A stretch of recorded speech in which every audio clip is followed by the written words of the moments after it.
And Ricki Gilmour, who is Eli Tomac's personal suspension guy. He works for KYB. Happy to have Ricki calling in. Last time he was in, I think he got Phil Nicoletti some factory suspension. So thanks for listening. Appreciate it. 702-586-PULP, 702-586-7857.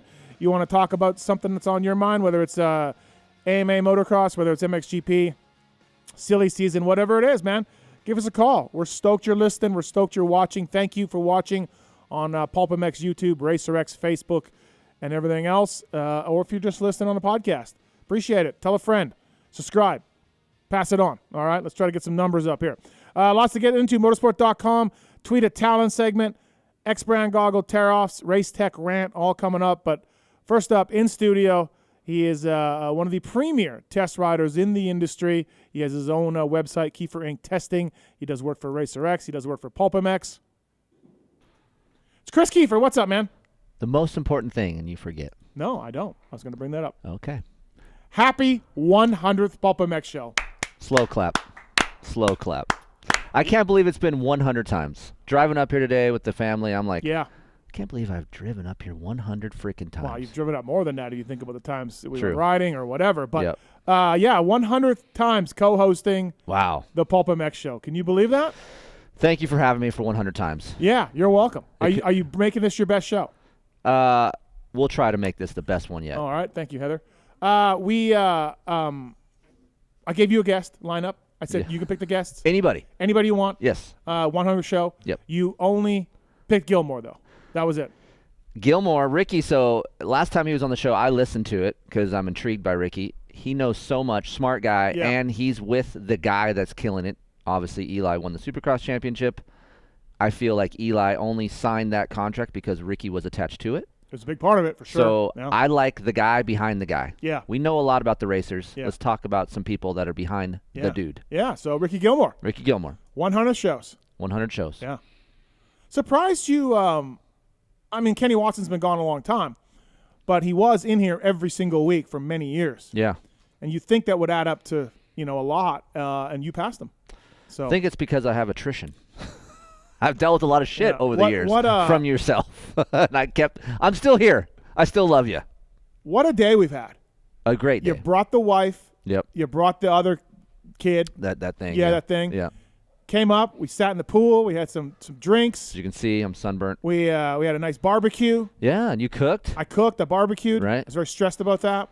Did a great job. Thank you. And the meat, the guy whoever sends the meat. Yeah, my dear friend Nick. Yeah. Yeah. Good burgers. Yeah. What a day. Yeah, it's been great. It's been great. And now it's your 100th. It's your day. Happy birthday, America. Yeah, happy 4th, everybody. Yep. It's good. I think it's Monday. I'm still thinking it's Monday. It's weird to do Sunday. Yeah. It is weird. No, I'm with you. It's weird. I was downstairs. I was like, oh, crap, I got to do some work. Yeah. I'm like, oh, no, I don't. It's only Sunday. Yeah, yeah. Lots to talk about when it comes to Red Bud. But first up, shall we introduce the minions? Important people. Behind the guy. The guy's behind the guy. Yeah. See what I'm saying? Yeah, yeah. What's up, Marks? It's a little slow. Behind you is the last place I want to be, if I'm being honest. How are you, Marks? I'm okay. Thanks for coming in on a Sunday. This was your idea, though. Yeah.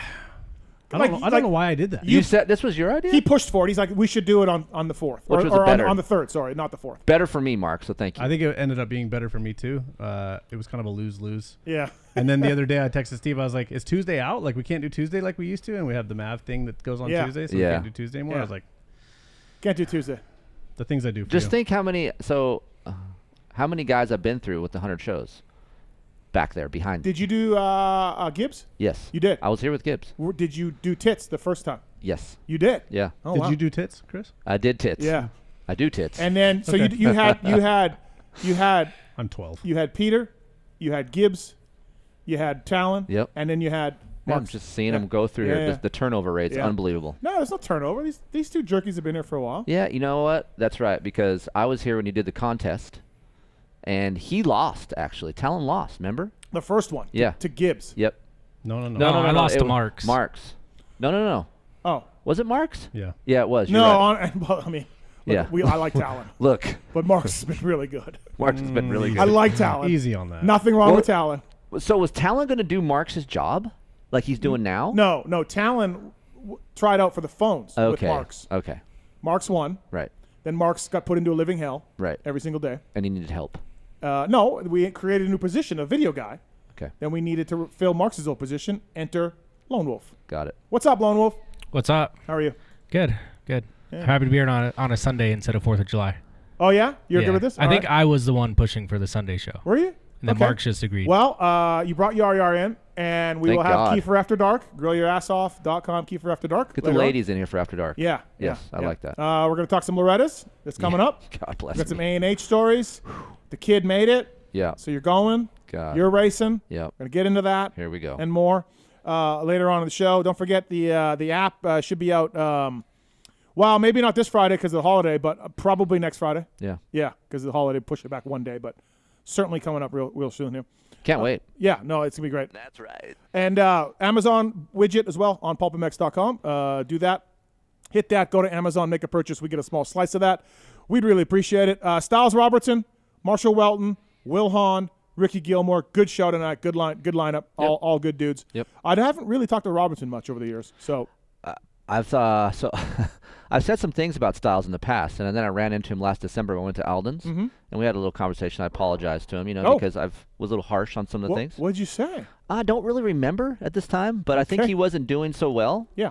And I might have said something in daytime or something. Okay, but you can't. It's been an up and down. Right. You can't say he's been crushing it since he's turned pro. But I feel like sometimes when we write things, right, it gets misconstrued as you don't like the person. Yes, always. Well, really? You're telling me that? Right. You're telling me that. So yeah. I had a conversation, and everything's good. But he's a good kid. Yeah, seems like a nice kid. Yep. Got third overall. Deserves to come on. Yep. He's riding really well in the Nationals right now. So looking forward to having Stilez Robertson in, calling in as well. We got some MAV TV news coming up too as well. We know the app hasn't been ideal. What's going on there? That's all I see on my Twitter feed. Yeah. It's bad. We got some news on that. We'll talk about that later. Kris Keefer's in. We're going to talk more a little bit about Keefering testing as well, and what's going on with you and what you've been working on and everything else. Redbud. Yeah. Okay. So. Did you ever get tired of hearing that all weekend? You know what? It really wasn't that bad. Really? It's almost like they listened to me a little bit. It's been worse in other years. Okay. I mean, it wasn't great, but it wasn't. Why can't we scream other venues' names? Yeah, I don't know. Like, Dilla! Why can't we do that? Millville! I don't know. I think this should be a thing. I don't know. But let me just say, Screaming Redbud, again, this weekend, not too bad. I dealt with it. In the past, it's been obnoxious. Yeah. It's been stupid to just do it over and over. It's just, right. What are we, Neanderthals? I just don't get it. Look, we're motocross guys. We're just, sometimes we're apes. Can we just try to stay classier? No. Okay. All right. No, we can't. No. Okay. All right. So let me start with this. Redbud, 14-point lead going in for Chase Sexton. Yep. Now it's 7. No, now it's 8. 8. Okay. How worried are you if you're Chase Sexton right now? I mean, Eli's, first of all, the one weakness Eli has is starts. Yeah. Got him this weekend. Right out front. Rode great in both motos. Was right behind Kenny in that second moto. Didn't look like he was worried at all. Yep. He was just, and he told me that after the race. He's like, yeah, no, I was just staying out of the roost, he said, until I was ready. How worried are you if you're Honda and Chase Sexton? Like, is this a happening here? If I'm Chase, obviously I'm a little worried because Eli can he's a closer. He can totally do that. Yeah. Anything after 20 minutes, Eli can turn it up. If you turn it up, he can do that as well, so he can match your speed. I feel like he's a little bit smarter this year. I think he's more comfortable with his bike. Just like you said, I watched the race, the moto actually a couple times, and he could have stuffed it in on Kenny 2 or 3 times, and he backed it out. So I think he knows each rider that he's dealing with and what the weaknesses are. So I feel like he knows what Chase is good and more importantly, what he's not good at. And, of course, we know how Chase can be sometimes. He can be the most beautiful rider to watch ever, and all of a sudden, something happens. I haven't seen that much this year, though. Lakewood, second moto. Yep. And to his credit this time, Jason crashed in front of him, so that wasn't his fault. So but I just think with the package Eli has, we still got a lot of rounds left. And when I watched Eli's bike, and to credit to Honda too, their bike looked really good as well, but Eli's bike just seems really dialed. It's not moving side to side. He can put it where he wants to. And, man, these tracks coming up, I mean, I know Chase said he's been practicing some sand. Oh, yeah. So it's going to be Is really Southwick good. a good track for Eli Tomac, you think? You wonder? Wow. Okay, so having said that, Yeah. As good as Eli was, and we know he's gonna be great, Southwick and all that stuff. Sexton didn't get his starts and still went 2-2. Fought through all the pack, fought through Barsha, fought through Kenny. When he went down after hitting Anderson in the second moto, Anderson went down, and it was like a rocket was attached to his back. The way he got by Dunge and Roczen and Barsha, like he had to go, and he did it. And yes, he lost points this weekend, but I'm also impressed with Sexton in that when your competition is on and there's not much you can do, get your 2-2. Don't have it be a disaster day. And he did that, and impressively. And you look at the scores from Redbud. Barsha gets third with 8-3. Right. Roczen goes backwards in a second. Like, everybody lost points except for the two guys. Now we saw two more. We had a group of 4. Yep. Now we got a group of 2 maybe. We're halfway next week. Sexton's still impressing me is what I'm trying to get to. Like, I'm still, yes, he didn't win, but he got it done in a way. Look, I'm not out on Chase. All I'm saying is Eli's done it before. He knows what to do. Yeah. I think if someone can match Eli's raw speed, if Eli just says, hey, I'm going to go 100%, out of all of the guys, and this is 15 minutes on, not the early 15 minutes, because let's face it, if the motos were 15 minutes, Kenny would probably have the points lead. Just because Kenny is so good at the beginning, right? Speaking of that, the Walton Canadian National today, 3 50-minute motos. Kenny would have won 1-1-1. But Chase can match Eli's raw speed. I just don't know when he go deep into these rounds if he's able to keep it all together. That's what I'm saying. If Eli keeps getting these starts, it's over. That's a big if. No. Yep. That's what you have to – if you're Honda and Chase Sexton – and by the way, how sweet were those Hondas this weekend? They look awesome. Amazing. I'm really not a big retro graphic guy, but that looked really sweet. Dude, that was good. Yeah. Lars said he'd get me a shroud for the studio. He didn't. That breaks my heart. We used to like Lars a lot too. We're out on Lars now. Yeah. I'm out. So look, if you're Chase and Honda, you have to win this title by Eli starts not being there, because he'll grind you down. Yes. Top speed, they're equal. I think so. Or better. Yes. But Eli's going to grind you down. It's going to get hotter. It's going to be rougher. He's got that over Chase. Now, next year, when Chase has been through this ringer and there's no Eli, that's it. I think he'll be the guy. Yeah. I'm with you on that. But for this year, if Eli gets those starts, it ain't happening. Shit, I don't even think if he doesn't get those starts and if he's in top 5, I still think he can still do it. No, I think if Sexton gets a start and gets the lead and Eli's 5, Sexton can sprint enough away. You think so? I do. Maybe not at Wick, maybe not at Southwick, because Eli has put in some rides there. Even at Millville? Yeah. Dude, yeah. Tomac at Millville is insane. Well, Tomac everywhere. But I'm just saying. I said to Tomac a couple weeks ago, I'm like, this is a good track for you. Then I'm like, wait, they're all good tracks for you. Yeah. But I'm just thinking if the rest of the series, and I'm thinking of 2 tracks, Southwick and Millville. Are you? Okay. Yeah. I mean, Millville, when Tomac was riding Hondas, insane. I don't know. When I think of Millville, I think of Kenny's RCH ride. And yeah, that's true too. Yeah, he crushed right? everybody there. So lots to talk about when it comes to this championship. It is, but okay. So, and I was saying on last week's show, on the Moto 60 show, that this was halfway point because Redbud is always the halfway point. It's actually only round 5. Right. So I'm an idiot. Breaking news. It's close enough. Yeah, breaking news. Anyways. Great radio. Just everyone's up Weege's butt too about 2-2 and 3-1. Poor Weege. He didn't know that? Well, on the broadcast, he was like, "Oh wait." You got to know what 3-1 beats a 2-2. Yeah. So. Okay. So that'll be interesting to watch. So we're not halfway yet, and so lots can happen. I get it. But Anderson's making mistakes. Kenny kind of faded back a little bit.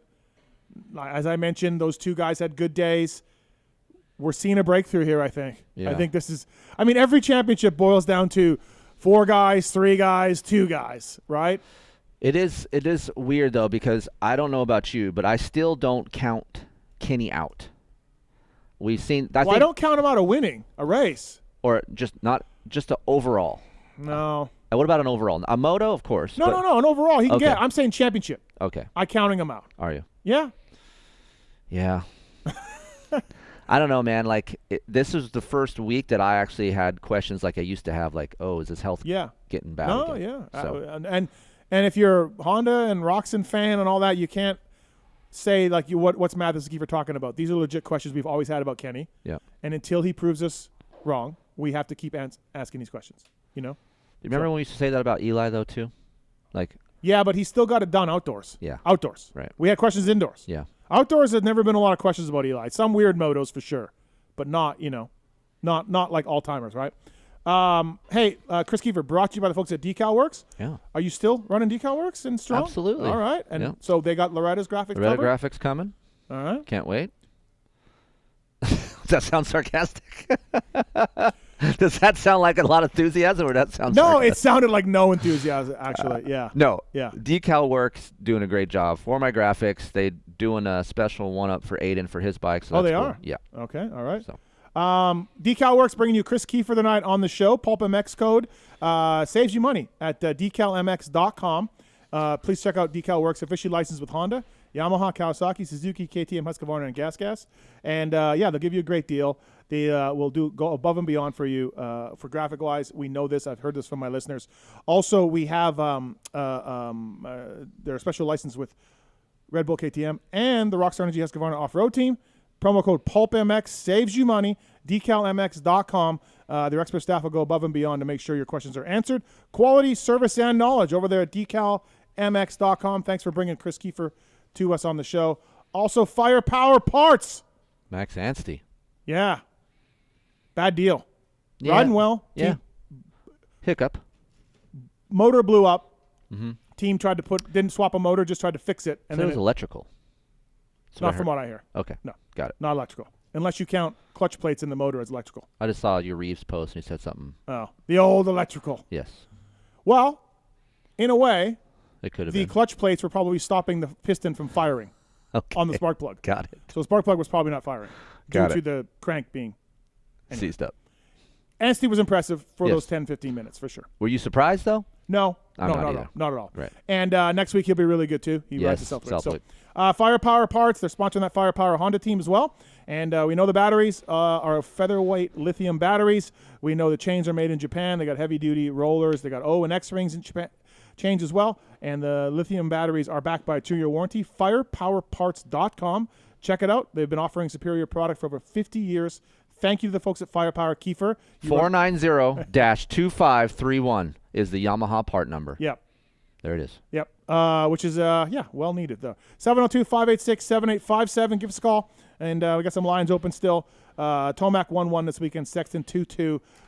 Jet Lawrence's Honda Ugh. blew up. And Hunter said he felt like his motor was going to. Kind of backed it down a little bit. So tough weekend for Honda in a sense that Jet lost the points lead. Hunter got it, though, another Honda rider. Mm-hmm. And the second moto, they put on another clinic, although Shimoda ended up winning. Good job for Shimoda. First ever career win by a Japanese rider, and first ever outdoor win for him overall. But I still want to focus on the Lawrence brothers a little bit. Well, we're going to talk about Lawrence brothers? Yeah. Oh, wow. That's a switch. I don't understand that. I don't get you and these other people. I don't get that. They're crushing it. I They're understand. the best riders in the class. Correct. What do you want us to talk about? How do we not talk about that? Listen, it's actually this last broadcast was better. Even though Jet was winning, the focus was on Joe, which I thought it should have been. Him passing, him going through the pack, him maybe winning the overall. I thought that was correct. Sometimes, and this is mostly in Supercross, it was just Jet. Even though maybe Jet had a 10-second lead, it was still focusing on Jet. Like, let's look at other things. So all I'm saying is it was better this week. So Okay, 7 points down. yeah, that's no big deal. No, that's what I was getting to. Like, No big deal. you DNF. Right. You know, you're 7 points down. You've been the best guy. You're fine. It's fine. Right. That's what? 3 motos? Yeah. If you win? Yeah. And Yeah. Hunter gets second? Yeah. Like, big Right. deal. But they're starting to separate themselves here. Especially it's going to be at Southwick. I feel like those two guys, I don't know if anybody really knows, but those guys were in Europe a long time riding sand tracks. Yeah. So, oh boy. Yeah, I'm not ready to say that. Paul Malin tweeted that out too. Oh, he did? He said, wait till Southwick. First of all, Southwick is not Lommel. Correct. But South- it's our Lommel. It is, but it's not. If you're a sand guy, you're going to do well at Southwick, but it does not mean you're going to crush it. A lot of and it's tight. If you don't get a start, it's tight to get by. So they're crushing it at every track. So, but I don't think there's a Southwick advantage is going to be there. Like I'd back it off a little bit if I was Malin on something like that. Now they may go 1-2, but I don't think it's it's just because they're great riders on every track. But having said that, yeah, look, it's got to be weird, man, to have your brother Yeah. being the guy. Yeah. They both want to win the championship bad.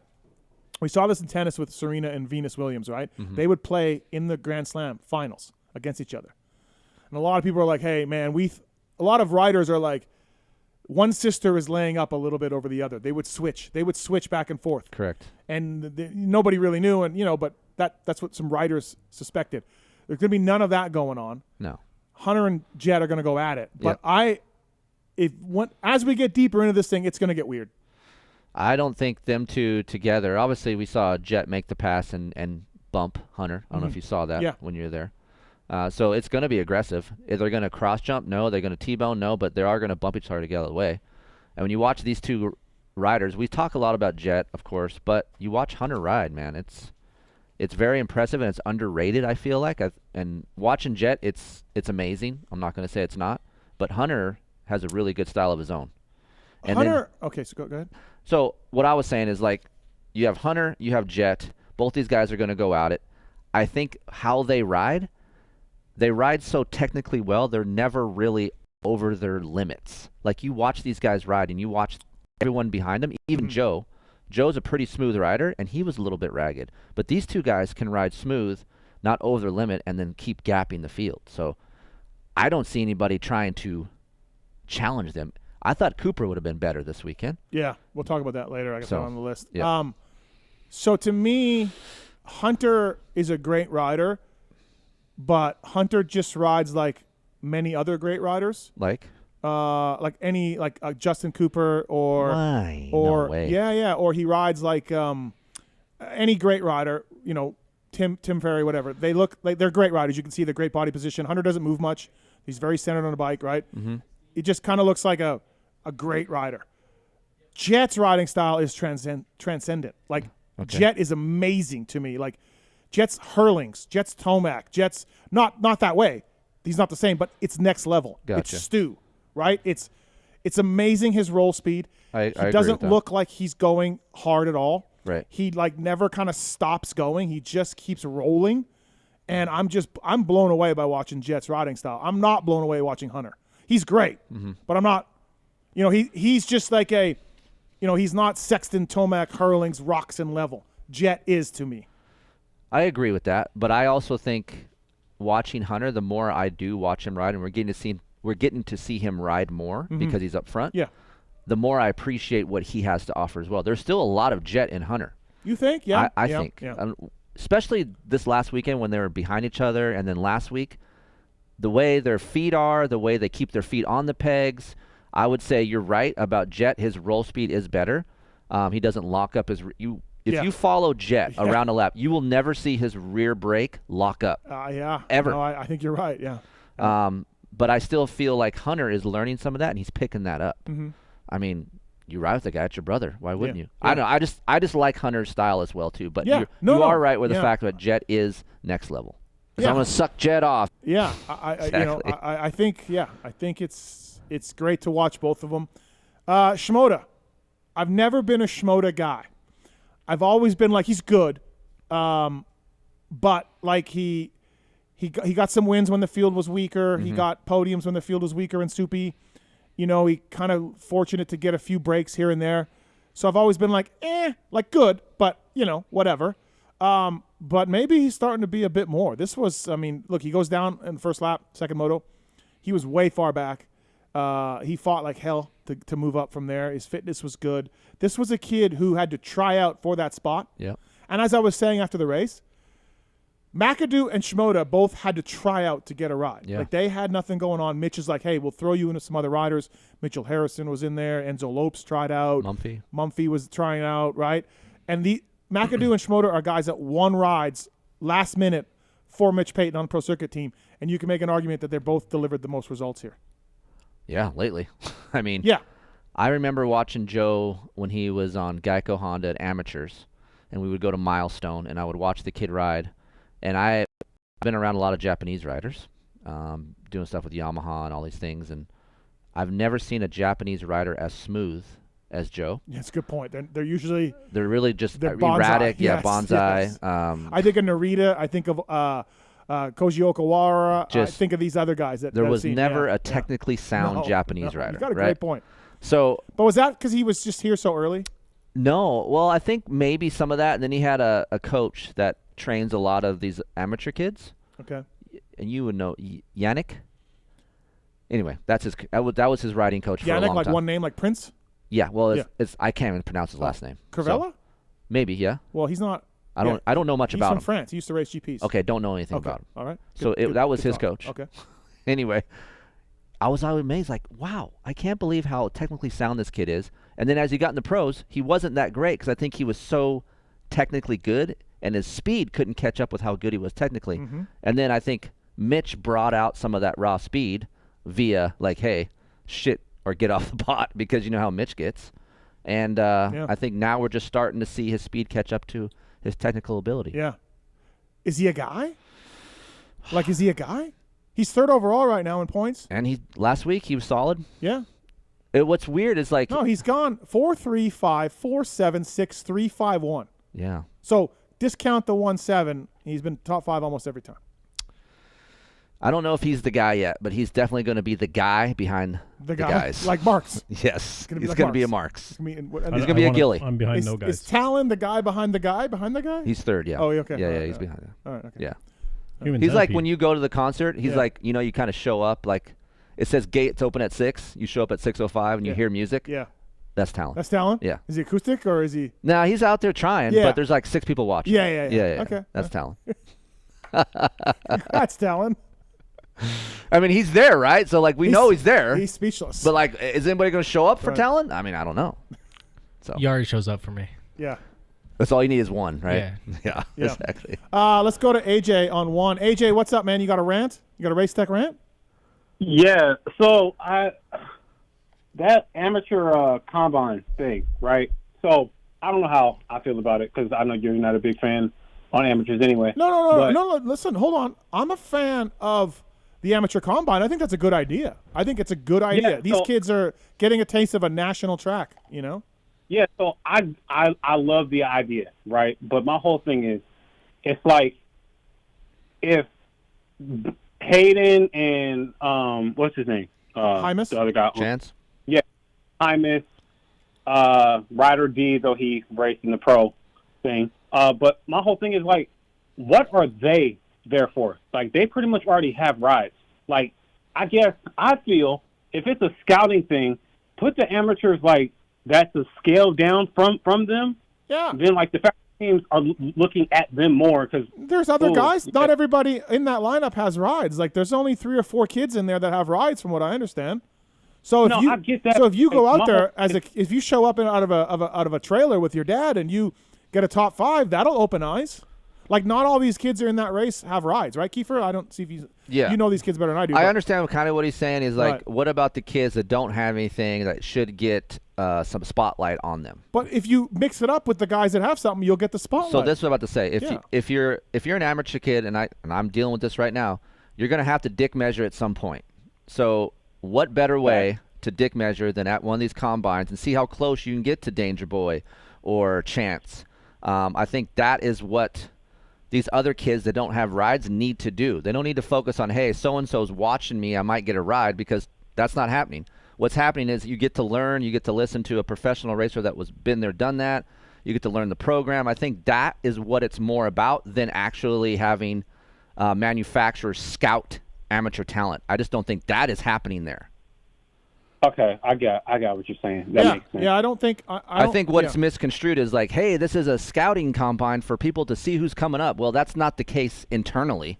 Maybe for the outside world, but internally in the paddock, no manufacturer's going, okay, I got to see who's doing good out here. Yeah, no, it's more about, like, we've seen so many kids come in, kind of not be able to handle the track, the speed, the toughness, all the stuff that happens at a combine. And so these guys are like, hey, let's give these dudes a taste of this, which is a good idea in my eyes, and I don't see any problem with it. And then if you don't have a lot of support and you ride with Ryder D or Hymus or these dudes for 10 minutes of the 20, then there's some potential Tyler there. Keefe and Wil Hahn and these dudes are going to be like, hey, who is this kid, you know? So, yeah, I think it's a good idea. I think. Yeah, okay. All right. Yeah, so in order for one of these kids to impress someone, you would have to drastically do something within those motos to get one of those manufacturers to notice you. Okay. Yeah. So it's just more being a pro. Yeah. Yep. All right. Thanks, AJ. Thanks, man. No problem. Thank you. All right. Good to know. I'm going to talk a little about Combine for you later. My Race Tech rant is about Deegan, so we'll get into that as well. I want to thank the folks at Wiseco. They're supporting Supercross teams like Factory Honda, Club MX, SGB, and more over the years. They've been manufacturing pistons right here in the USA for over 80 years. They've got a variety of pistons from reliable forged replacements to the performance-focused Racer Elite Series. If you hover over the Wiseco logo on PulpMXShow.com, you can see the sponsor deals on there as well, so we'll save you money if you want to get a Wiseco piston. They got Garage Buddy rebuild kits. They got CV4 thermal protection stuff. They got clutch and valve chain components. Get motorsport.com or go to your local dealer, Wiseco.com. It's pleased to bring you our first guest of the night, career best finish at Red Bud for this gentleman, Rockstar Energy Husqvarna's Stilez Robertson. What's up, Stilez? How are you, man? Oh, I'm pretty good. Just got back here to old Claremont, Florida, hanging out. How is it, man? How was your race for you? Good job, right? Yeah, not bad. It felt good to finally, I guess, kind of ride like I feel like I should on the weekends. But yeah, it was good. I mean, I podiumed at Red Bud and it was pretty unreal for the first one, I guess. Yeah. The crowd was insane, so that was sick. But no, just really, I feel like the first moto was pretty quiet. Like I just got a good start and I kind of tried to stay in there for a little bit. Yep. And then kind of tightened up, just being up front, you know. I like kind of almost, I kind of thought I had the pace in the beginning, like I was kind of there. And I think it kind of almost just made me tighten up, you know. And then, I just kind of dropped off, and then Seth was right there, and kind of was battling with Hammaker for a minute, and then I seen RJ coming. So I had to empty her at the end of the moto because I know how he is. He'll send it until the end. So no, it was good. Both motos, I had a late moto charge from RJ, which was cool. I think my last lap was like almost one of my best in the second moto. Mm-hmm. So it was cool, but no, just pumped to finally ride like I feel like I should in the like I do on the week, you know. So that was a big monkey off my back, I feel like. Yeah, it was all the races to do it. Like you said, Red Bud was pretty epic. Like it's a pretty nice race to be on the podium with all those fans and everybody stoked, and it's the 4th weekend and 4th of July weekend. Yeah, it's a nice race to do it at. I've noticed your starts lately really, really good for the most part. They've been consistent all year. You haven't stayed up there all the time, not like this weekend, but they've been better. I've seen you more at the front. Well, you haven't ridden a ton of outdoors, but I've seen you more at the front this year. Is there anything you changed or anything you did, or is it just a confidence thing or anything like that?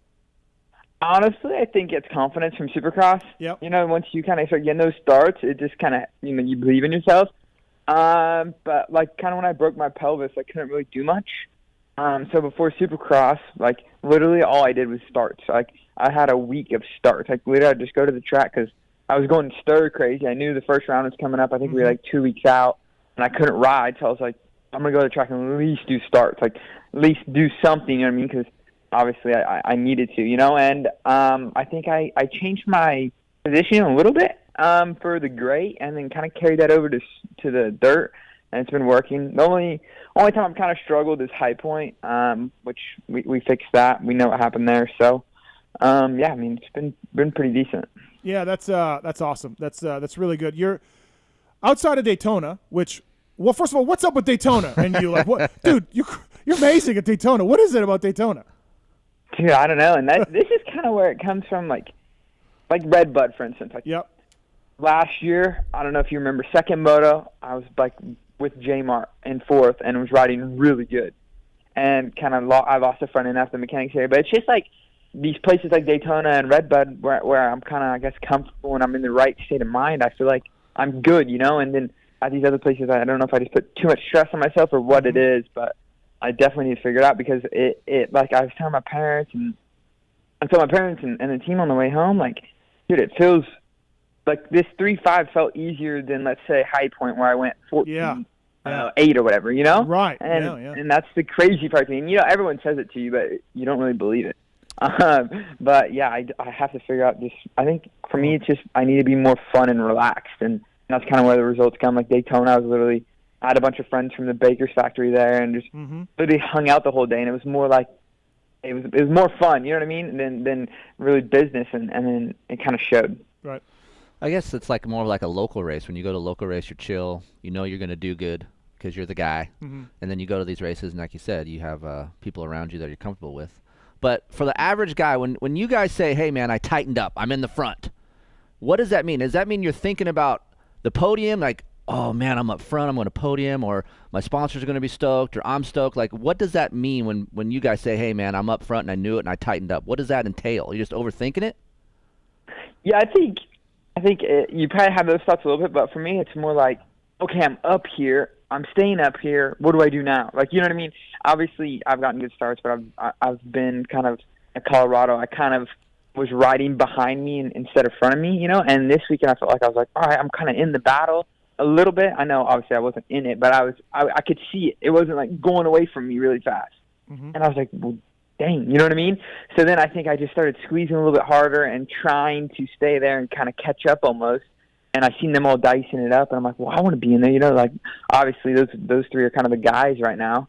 So I think just kind of wanting to be in there bad, you know what I mean, and squeezing, just, you know, trying to get there so hard instead of kind of letting it come to me a little bit, I think is why I tightened up and kind of the arms got a little tight, because the bike setup wasn't bad. Like I got a pretty good baseline right now.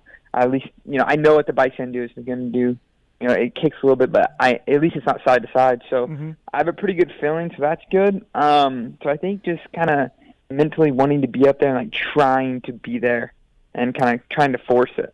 I saw him like second moto. He got passed early, and then he you know, he came right back. Like he latched on and got back into it. Yep. That's what I noticed. Like I looked at the lap times, I'm like, oh shit, he's coming back. Yeah. You know? Yeah, it seems like it seems like Stilez for me. Like when I look at your career from the outside, just, you know, I don't know you that well, and I don't know exactly your program and all that, but you got to string races together. Now, can they all be thirds and stuff and all that? Sure, like that'd be awesome. But you know, in your Supercross career, your outdoor career, since you've turned pro, anytime you get some momentum, boom, injury or something. Anytime you get some momentum, boom. So like to me, we were talking about you even before this podium. Talking about you after maybe Thunder Valley or whatever, and it's like, hey, it's coming. He's stringing these together, and if they're 5s and 7s, great. If they're 3s, that's fine. But every time you get injured, you get knocked off the treadmill, and you seem to have to build yourself up again. Knock on wood, you're building this thing this year, this outdoor season. No, 100%. And that was my whole goal after I broke my hand, and I was watching the finale. It's like, dude. Yeah. I have to be there in the end. And I know this sucks to say, but at the end, you know how our sport is. Everyone is you know, dwindled off and got hurt. Yeah, it's just part of it. And I'm that guy. You know what I mean? I'm part of that group. And it's like I've had enough. You know what I mean? I want to be the guy capitalizing on it and getting those, you know, those points that come a little bit easier, I guess you could say. Yeah. And that's kind of I was literally in California with my parents, and I was like, dude, I'm sick of this. And my dad's like, dude, you need to just don't even worry about how you do. Just let it come to you and get through a whole outdoor season. Yeah. And I'm like, yeah, no, I agree. And that's even, I was talking to Wil before Redbud, and she's like, kind of like, what's your goals? And I was like, honestly, I don't care how I do. I just want to get through the season. And I feel like it's been paying off. Like, you know, obviously Denver was a career best, and then High Point, we tried something, it didn't work. Obviously my riding wasn't great, but that kind of sucked a little bit too. So that one kind of sucked, but here again, a career best. Going into Southwick, it's not even that I want to be on the podium again. I just want to be there. Yeah. I just want to do 2:30s like I know I can during the week, and then go to Millville. You know, that's just that is my goal, is just to get all 12 rounds in. 702-586 Pulp. You got a question for Stilez Robertson? Brought to you by Wiseco Pistons, Rockstar Energy Husqvarna team, of course. But even at High Point, like you said, it didn't work. Bike setup weren't that stoked. You got an 8th in the second moto. You know, you got an 8th. You got back up there. You didn't get knocked down and get 15th again or whatever. So that's progress to me. Like, you ride, and then, so, you know, that's all coming together. It's brick by brick a little bit. Yeah, 100%. It's hard too. Like, a lot of people don't realize when, you know, you come out of amateurs and you do good and you win or whatever it may be. You know, you're just at the front.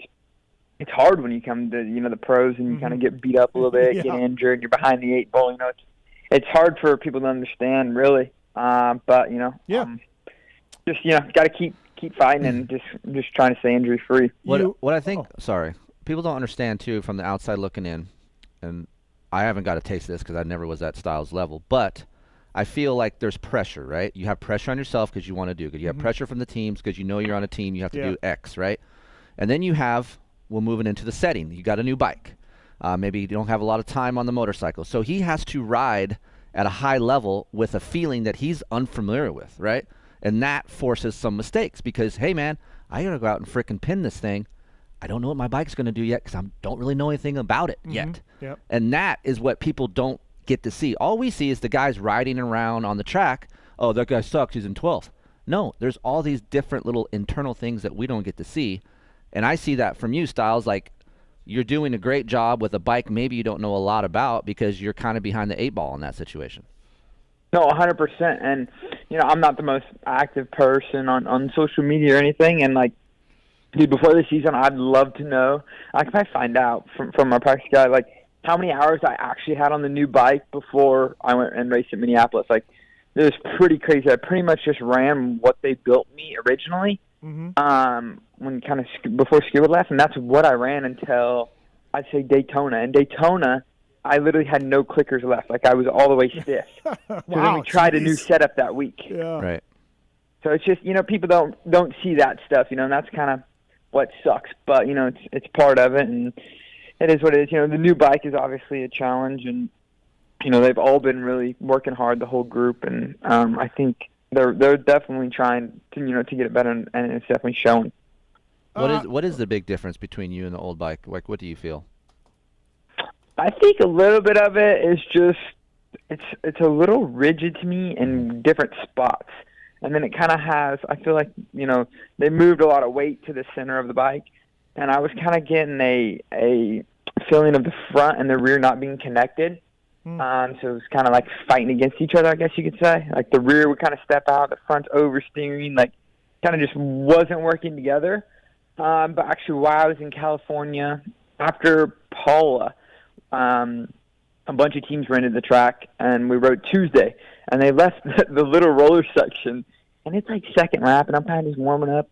We knew we needed to test suspension. I jumped that ski jump after where McAdoo crashed, and there's a little rollers, and I jump again and land in a hole, and my bike just kicks me completely sideways, and I completely wad up second lap. And I go back, and Todd and Craig, our suspension guys, are like, all right, we're going to make it. We're going to figure it out. And I actually got, I want to say, Tom Viel's setup from the GPs, and they threw it on, and instantly I liked it. Just kind of was a different setup in the rear end of the bike and a different fork, and it felt a lot better instantly. So that's kind of where I've been ever since. I don't even think since then I've really changed many clickers. Just kind of, they put that setting on, and it's been like, all right, here we go. This is good, I changed gearing at High Point and something else, and I went back away from that this break, and I'm literally on basically my bike from Hangtown. Like, haven't really changed any clickers or anything. Just, yeah. Interesting. I had somebody tell me at KTM the only thing they wanted this new bike to work was through the whoops. They only cared about getting this bike to work better in the whoops. And that's why it's probably a little bit stiffer. That's why they lost some of that front end stuff. They lost a little bit of that feel. They lost a little bit of the turning, right? And all they wanted to do was make it good in the whoops. And this person told me we might have went too far. So it's funny. You see on the production side of things, like, I feel like it's more rigid, and it vibrates a little bit more for me in some areas that I wasn't used to. And it is a little bit tip-in heavy, which I didn't mind so much because it created some more stability in some areas, but it's interesting to hear what you say about in areas it's more rigid feeling, and I'm kind of that same way in the production side of things, where it's better on lean angle, like on throttle, lean angle on the edge of the tire. I think it's better and more planted there, but the slower speed on decel bumps, it does feel really rigid. Does it almost bind and then go bing? Like, maybe that's kind of what sounds like what Stilez just experienced at Paula. Right. Like everything binds up, everything's swapping, and then it just releases. Yeah, and I think you hit it on the nail. Like, I think on edges and turning, it is unreal. Like, when I first rode it, actually on our Daytona track, that was the first time I kind of rode it on an outdoor setting, and the ruts were perfect. And I remember telling the guys here at the base track, I was like, dude, it turns unreal. And I still think it turns unreal. When it settles in, it's planted, and it kind of has, I feel like the balance of the bike is really good. Like, it has a good balance point. And I think I honestly think it's honestly came a long way for me, and I really enjoy it now. Fun team over there. Like Jalik is over there. Dino, obviously, before he got hurt. I know you see him during the week. And Malcolm in Supercross. RJ. Fun team over there. Is there a guy, one or two guys you lean on for career advice, riding advice, chick advice, anything like that? Like, is there anybody over there that you kind of bond with a little bit? Yeah, well, we're split up. Eldon's anyway, so it's kind of me and Jalik and Dean on Brownie's side, yep. And then you got the other boys on the A side. So definitely me, Dean, and Jalik are really close. Like, heck, most days after the gym we go and sit at a coffee shop for like an hour. Me and Dean FaceTime. I don't even know how much. Like, we're always talking and DMing each other. So I'm really close with both Dean and Jalik. Yeah, like. It's pretty funny. Our banter's pretty good, and Dean, you would never think it, just how goofy he acts and stuff. But Dean, at the end of the day, will help me a lot. Like, when I'm down, he knows and kind of can help me. We fight. Me and him fight like chicks. I'll be the first one to tell you that. But honestly, Dean's he was one of the first people to text me after this weekend. Like, he does have my back, and I really appreciate that friendship with Dean. He's a good dude. If you're gonna get chick advice, go to Dean, because look at his wife, dude. I mean, yeah. Dean's a good dude. He is a good guy. Yeah. I've got a lot of time for Dean Wilson over the years. I got a lot of respect for him, and he's awesome. He gets it. Yeah, he does. He really does get it. Stilez, lots of rumors about you for next year. Lots of talk going on. What can you tell us? We ask the hard questions here on the Pulp Show. That's right. What's going on with you? Do we know? Yeah, I mean, I guess we'll know October 1st. Okay. I'm with the Rockstar Husky team, and yeah. Oh, hey, that's how Dean would handle it. Very professional. Yes. Very professional. Can we let the people know what we think is going to happen? We think he's going to Star Yamaha. Right. That's what we think. Yes. But we'll see what happens. But October 1st, we'll find out. October 1st. It's going to be one of those generic photos in front of a house with the hat on and white in the background. It's going to be something super lame. Hey, Rockstar. Stilez, go stand by your stucco. Yeah, go stand by your stucco and take a selfie. Oh. No. I'll remember that. Yeah. Keep that in mind. Hey, the Baker's Factory. Look, again, like you mentioned, there were Mike Brown is working with the 250 guys and Dino, and then the Eldon's got his group of guys. But I am curious a little bit. Like, there's no doubt the 250 side hasn't performed always like it's thought. There's a little in the industry. People are like, yeah, I don't know, man. Like, some guys are working, some guys aren't. And certainly you're turning it around here, and, getting a podium outdoors is a strong statement. But I'm sure you've heard that stuff and everything else. Like, does it bug you, or is it a reason that you put your head down and work harder, or, what's it like on that side of things? Yeah, I think the hard part, like this kind of just goes back to the point of, not a lot of people see the amount of work you put in and kind of what you're doing behind the scenes. And obviously you hear that stuff, but like I said, I'm not really huge on social media. Right. So I try not to pay attention to those things, obviously you hear about them. But no, I mean, I think it's hard. It hasn't all kind of came together for all of us. Mm-hmm. Obviously, Julie's had, injuries, Dino's had injuries, and yeah, I think it just really hasn't shown the amount of work that we all put in, and that kind of sucks. But, Brownie's obviously awesome. He'll be out there, and he's been my Florida father figure pretty much since I've been here. So yeah, that kind of sucks to hear. But I mean, dude, we're out there doing all we can do, and every day we're doing something. And Brownie, that dude busts his butt. Whether he's on the tractor helping our track guy, or he'll stay and mow. Like, that dude's always doing something. And yeah, it's kind of it sucks for him, because I know he definitely hears that stuff and kind of sucks. Yeah. But yeah, I mean, it is what it is. This is where I like to pay him back, you know what I mean, and show him, kind of give him that motivation that, Stilez, hey, we're okay. Stilez, is he riding? Honestly, I think he's rode legitimately since Loretta's last year, maybe 6 times. Good. Keep him off the bike as much as you can. He's Keefer's competition at Loretta's this summer. Okay, so just tell him you need more attention. Keep him off the motorcycle, because I need all the help I can get. Okay. Okay, so what classes are we racing? Because I've been telling him the 25 Brownie is looking a little stacked. I'm not sure if we should race it. Yeah, tell him to race 25 and 50. Tell him to skip 40. No, see, I'm voting for 40 and 50, Keefer. I'm sorry, but that's 25 plus. We know Alessi's going to be training. Yeah, no. We know Martinez is a sleeper, I feel. He is, totally. He is, yeah, Cole yeah. Martinez, right? Yeah. Yeah, I feel like Brownie, look, Oh, here Brownie's we a go. legend, He okay? is. And he's dude, that guy works his He's balls off. 53? How old is he? No. 51? I don't think he's that old. I think he's 50. I Just think turned he's 50. I think he's He's the same 50. age as my parents. Okay, so he's a legend, but yeah, I don't think he wants anything to do with plus 25 guys anymore. I know it's Loretta's. I know it's think you're wrong. Tennessee. I don't think he wants He anything No, loves to yeah. Really? Yeah, no, yeah, I think I'm going to have to say you're wrong. That dude, when he puts a helmet on, I'm scared to ride with him. That dude does not care who you are when he has a helmet on. And I think the competition side comes out, and he wants to race 25 with those guys. Yeah, I just think that's him. Like that's where he wants to be. And I know some people get kind of get mad when he races 50. I think from kind of the stuff I've heard. Yeah, which kind of sucks, but I don't know. So I think those part guys are of crybabies. Yeah, that's just be honored that you're racing with some guy like that. You know, like is it true or false? You don't have to tell me. Just say true or false. Is it true that some of you guys might have been complaining about the whoops at the track and the bike wasn't going through him, and he got on the bike and did the track and had a great lap time? I don't recall. Okay. Well, Okay. I heard that. Really? Soupy. I heard he got his shit on, went out and rode the track, and his times were close to the 250. Come on. That's what I heard.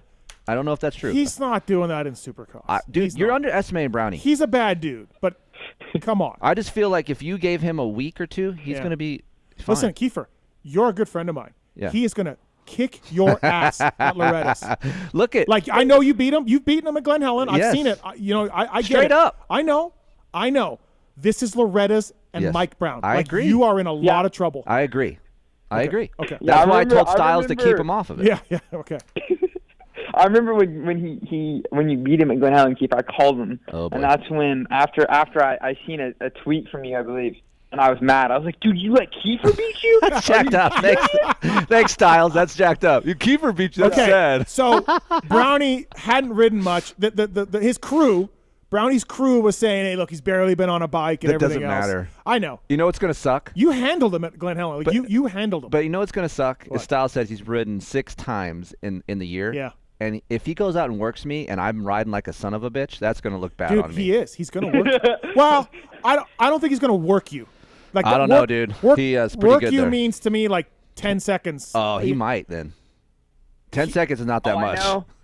All I know is in the gym, that dude blows me away. Like, he'll be showing us something, and we're, like, me, Dean, and Drake are staring at each other, and this is just doing it, like, talking to us, looking at us. And we're like, dude, what? Oh, my God. I'm sorry. It's Loretta's, it's Tennessee, and I it's Mike agree. Brown, who is from Tennessee. I agree. You got a lot of problems. I have to have some luck. Yeah. Yeah. I have to have some luck. There might be a new bike that I have seen being built I know. that is going to be good. So I'm not trying to get in your head. I may have seen something. Yeah, suck it, Stilez. I know what team you're on. That's fine. Sounds like I seen it, bro. Look I know he's called. Hey, I know he's made a call to Buddy Antonez. I know he wants a 350. I know what's going on. So now you know. Yeah. I Okay. know what's going on. Okay, Dude, you got some problems, and his name is Mike Brown. hey, it's been a problem for me since I started this Loretta shit. Yeah, but you at Glen Helen, it was impressive. Like you worked Do you him. know how happy I was when he was an alternate in 2020 and he didn't make get it in? in, I'm yeah. like, yes, Yeah. yes. I remember in 20, he gets done with his practice, and I'm like going out for mine, and he's coming back, and he's mad because he's an alternate, so he's already pissed off. He's mad. I don't know if anybody, not a lot of people have seen probably mad Mike Brown, but it's not a pleasant sight. No. And he comes up to me. And he goes, "Yeah, track not very good. Have fun." I was like, "Well, thanks, Brownie." Like, all right, awesome.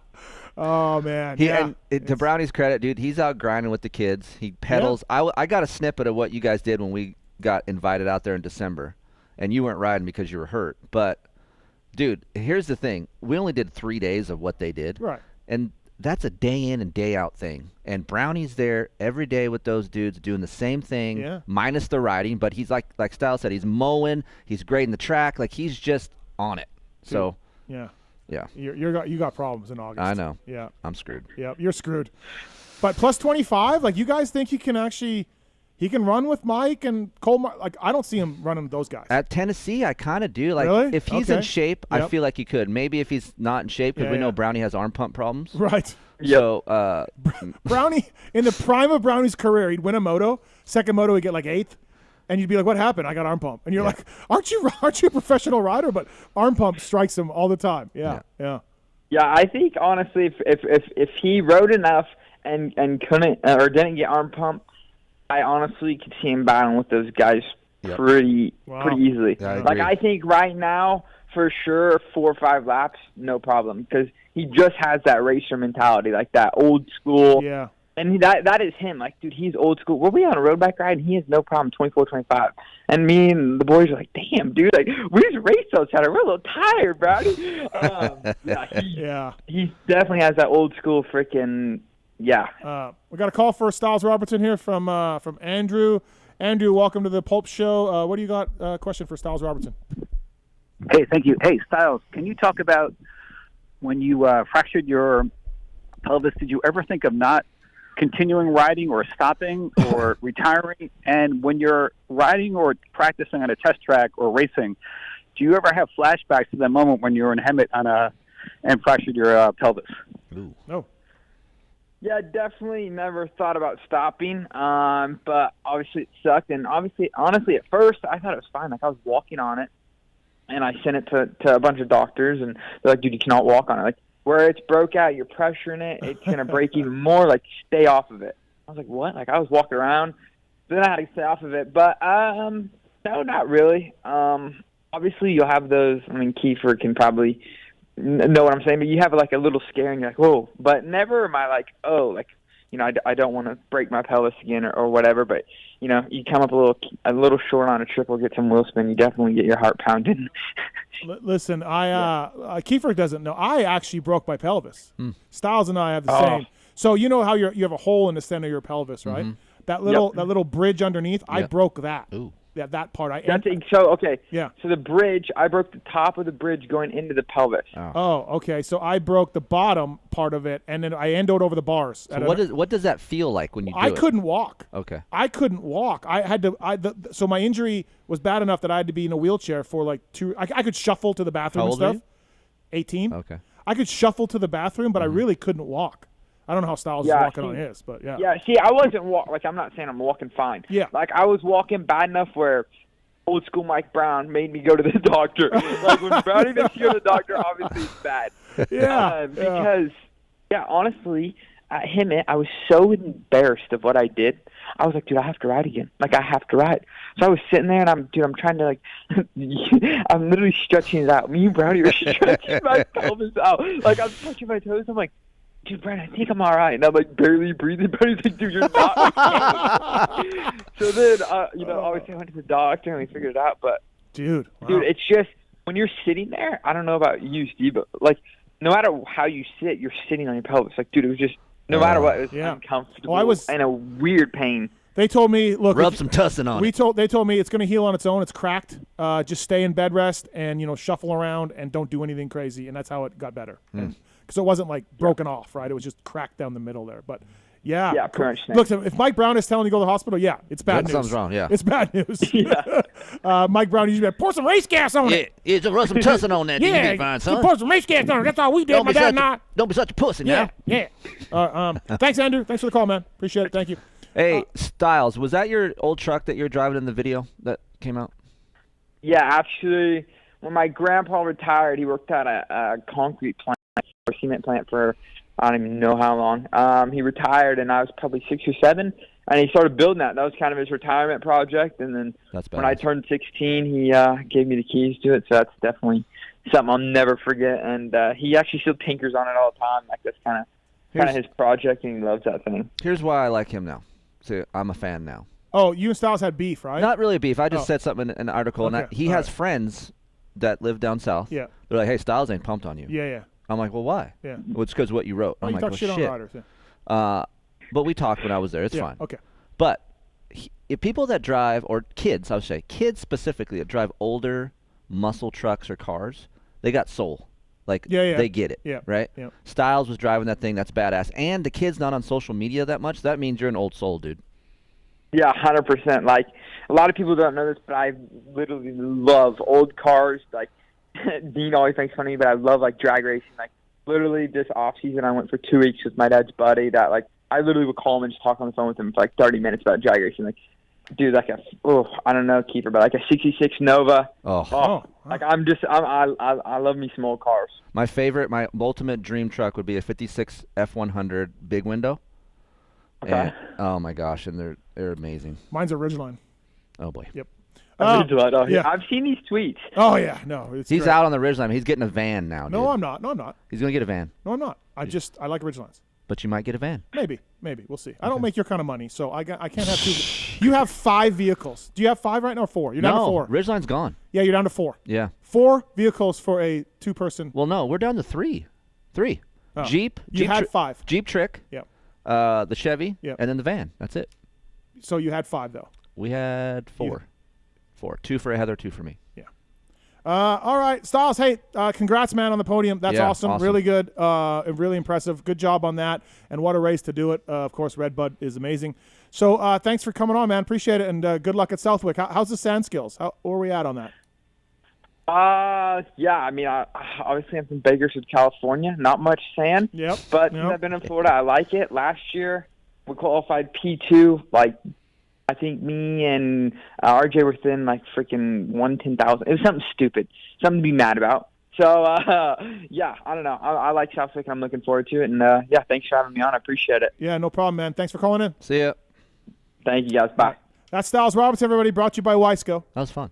Yeah. That was better than I thought it was going to be. Oh, yeah, I don't know him that well, but it was a good interview. Yeah, I feel like nice. He's good information. He talked about the bike. Make fun of Mike Brown. Old trucks. Right, make fun of Mike Brown. Make fun of Mike Brown. Motorsport.com, Fly Racing, Decal Works, Race Tech Suspension and Engines, X-Brand Goggles, Renthal, Michelin Motorcycle Tires, the Cherubies, Firepower Batteries and Chains, Maxima USA, Pro Filter, Scoche, ORW, OGO Power Sports. You got a layover bag finally. Yeah. Very happy about that. You're now traveling like a normal human being. Yes. Well, layover bag from OGO. Atlas Neck Brace. Want to thank the folks at Atlas, of course. Guts Racing, FMF, Works Connection, MotorcycleIndustryJobs.com, Get Data, WUSA, Ride Engineering, Manscaped, Suspension Direct, N10 Cycles, Wisco Pistons, all on board with us tonight, as are you people with Kris Keefer. That was Stilez Robertson. Did pretty well this weekend. Our next guest brought to you by Renthal, the undisputed global leader in manufacturing design since 1969. Renthal has become notorious for relentless obsession to detail and quality through their commitment to produce the finest products on the market today. Factory Kawasaki, Factory Honda, Factory KTM, using Renthal, that's all you need to know. Whether it's what bar would you run if you ran Renthal, Keefer? Which one would you do? Fat bar? Yeah, I would run a Fat Bar 839. Okay. Which is the stock one that comes on the Honda or Kawasaki. Or I would run a 827. Oh, okay. All right. Let's bring our next guest in here. Brought to you by the folks at Renthal. It's Wil Hahn. What's up, Will? How's it going? How are you, bud? Hi, Will.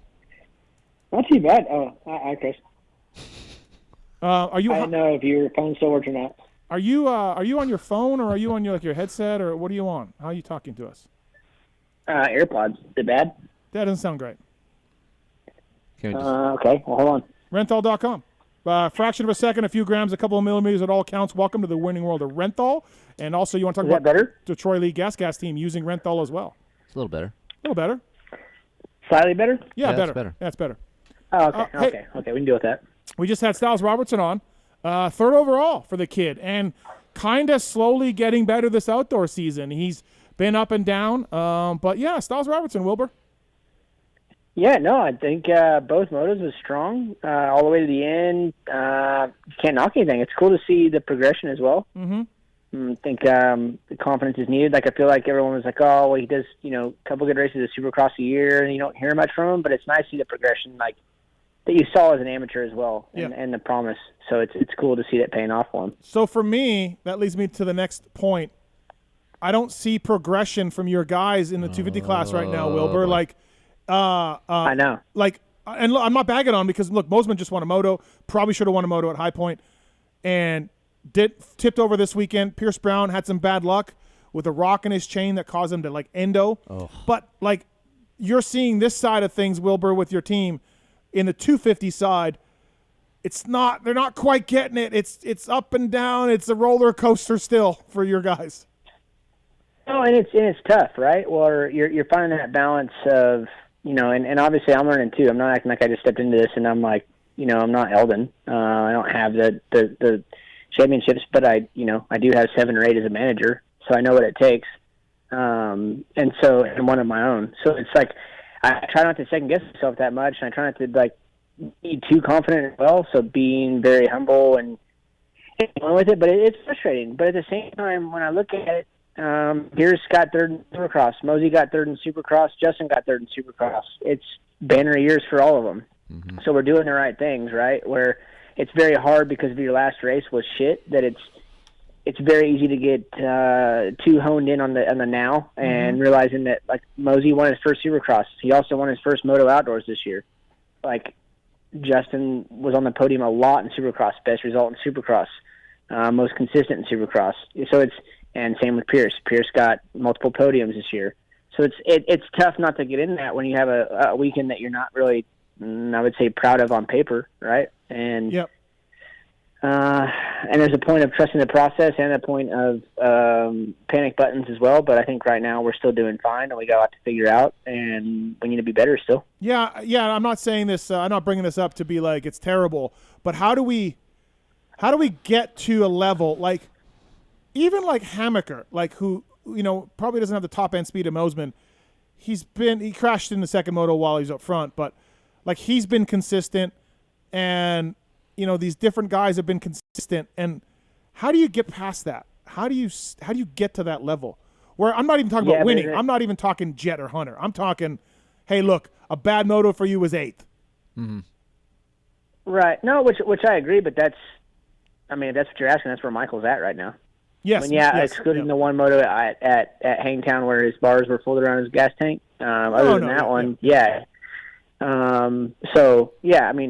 I think Pierce is in that position where he needs to find that consistency, whether, take a 10th. And, am I telling him that? Yeah, I am. Mm-hmm. And I think that's bigger than anything is finishing this whole season. We have a goal of finishing this season.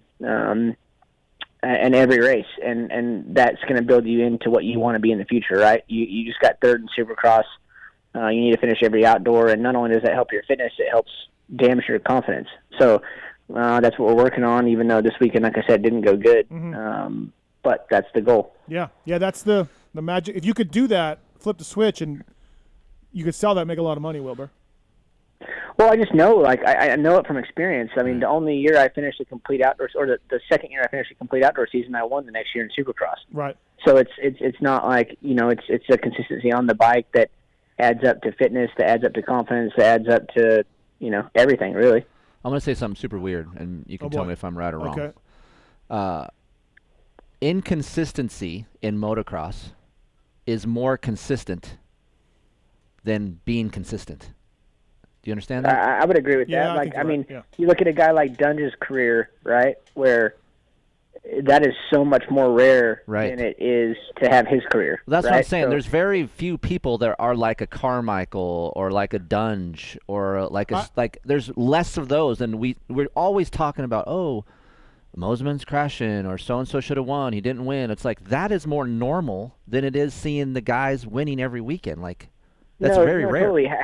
How beside yourself were you when Ricky missed, Supercross, the whole Supercross season when he blew his knee out? I was. Right. But how surprised were you when I missed an outdoor season? You're not. Exactly. You know what I'm saying? It's just one of those things where it is difficult and it's gnarly. It's honestly more gnarly to complete the season and be healthy, and not only that, just being healthy, but let alone being. I think that's something that we all take for granted when a Dunge, an Eli, guys like that win Supercross and outdoors and doing 29 races. I think we really, really take that for granted, how much of an accomplishment that is just to stay healthy, let alone win both. Correct.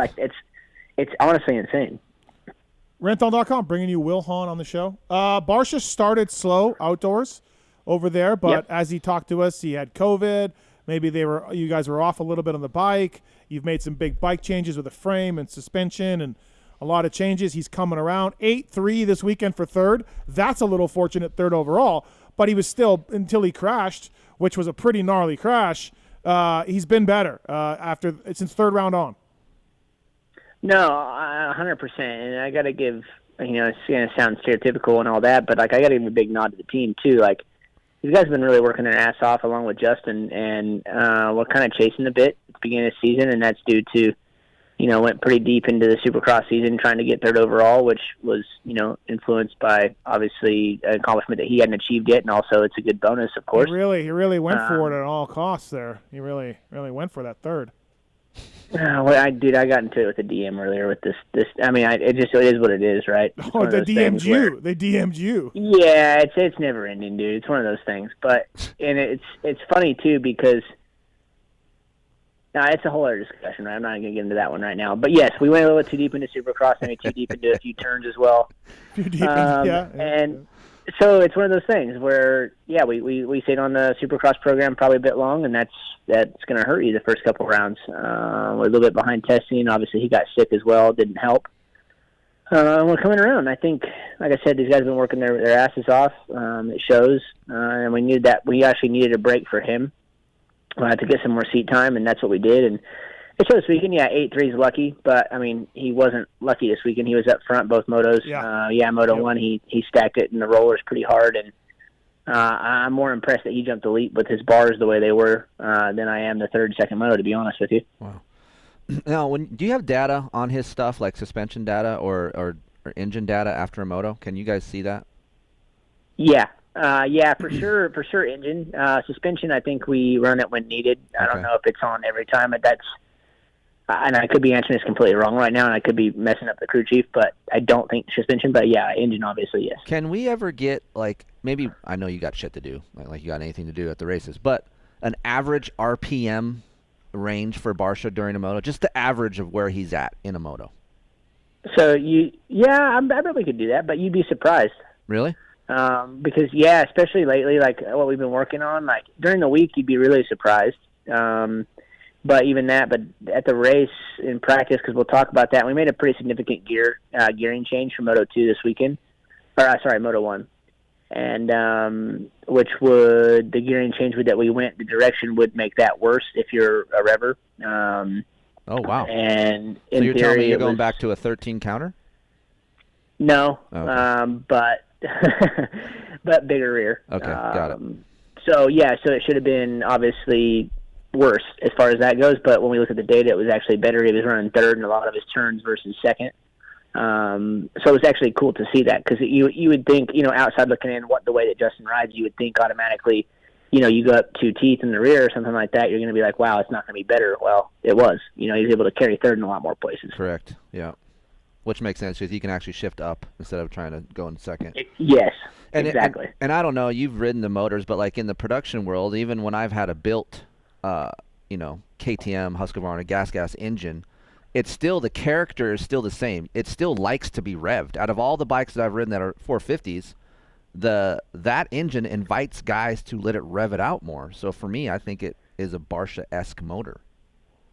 Yeah, and I feel, the same for the 250 too, right? Where I ride both of them, and I'm like, it's kind of strange, because when I ride the 250 a little bit here and there, I'm like, well, I end up revving it pretty hard. Correct. And I kind of almost feel bad right at the end, but I'm like, but it likes it. Right. Like, you can feel the chassis likes it, the engine likes it, kind of everything, and you just end up riding that way. But yeah, no, I would agree with that. I haven't ridden, the 450 in stock version or anything like that. I've been lucky enough to just ride Justin's, but it does tend to like that. When you guys have suspension, like he says, hey, I need to fix my setup, why wouldn't you guys just use some stuff that's already out there from previous years on that generation frame, or doesn't it roll over to him? Is it just that much different? If it was only that easy, right? We to be honest with you and completely transparent, we have. Okay. You'd be surprised what we ran through. There was one day, probably about a month ago, that we ran through anything that had hit the podium, I'd imagine, just to see, and then get a direction as well. And that's the luxury of being a part of this brand and being, it's worldwide as well, and they win a lot. So it is really cool to be like, hey, let's try this, and let's pull from that. And Zacho did good this year, or Coop was riding good here, or Marv, or hell, even Europe. Caroli. I know we ran a Caroli setup at one point last year. Pretty sure at Millville last year was really close to Caroli. So it's cool to be able to have that knowledge from the whole group worldwide as well. Hey, this isn't going to happen, and I'll talk to Keefer about this later in the show, but I'm pounding the drum. Look, the team's going to be Coop, Sexton, Tomac, unless somebody gets hurt. Des Nations team, that's what's going to be. J. Coop hasn't been as good as he was in the past. He's going up and down. I'm banging the drum now. Barsha on the 250. Let's do it. Wilbur, I asked him about it after the race. He's like, yeah, I'll do it. Let's do it. Let's get that going. I listened to the interview this morning, and I'm surprised that in a way that he didn't. I mean, I know he was excited, but I thought he'd even be a little bit more. Okay. But I know that dude will go for USA no matter if he has to ride a tricycle. Like, he doesn't care. No. He's there. He's willing to do whatever it takes. So if that happens, he goes in the interview. here for it. He's like, in the interview, he's like, yeah, give me a couple weeks. I'll be good. Could you imagine him on 250F? Oh, my God. That's what I'm saying. He'd be fine. He'd be fine, dude. He's not heavy. And especially, like, the last – no, I mean, he's 155. He's fine. Yeah. And I think also at that, like, I mean, the last time we saw him ride 250 competitively was 2012. It's pretty young then, too. Like, I would say he was probably 20, 21, maybe. He's fine.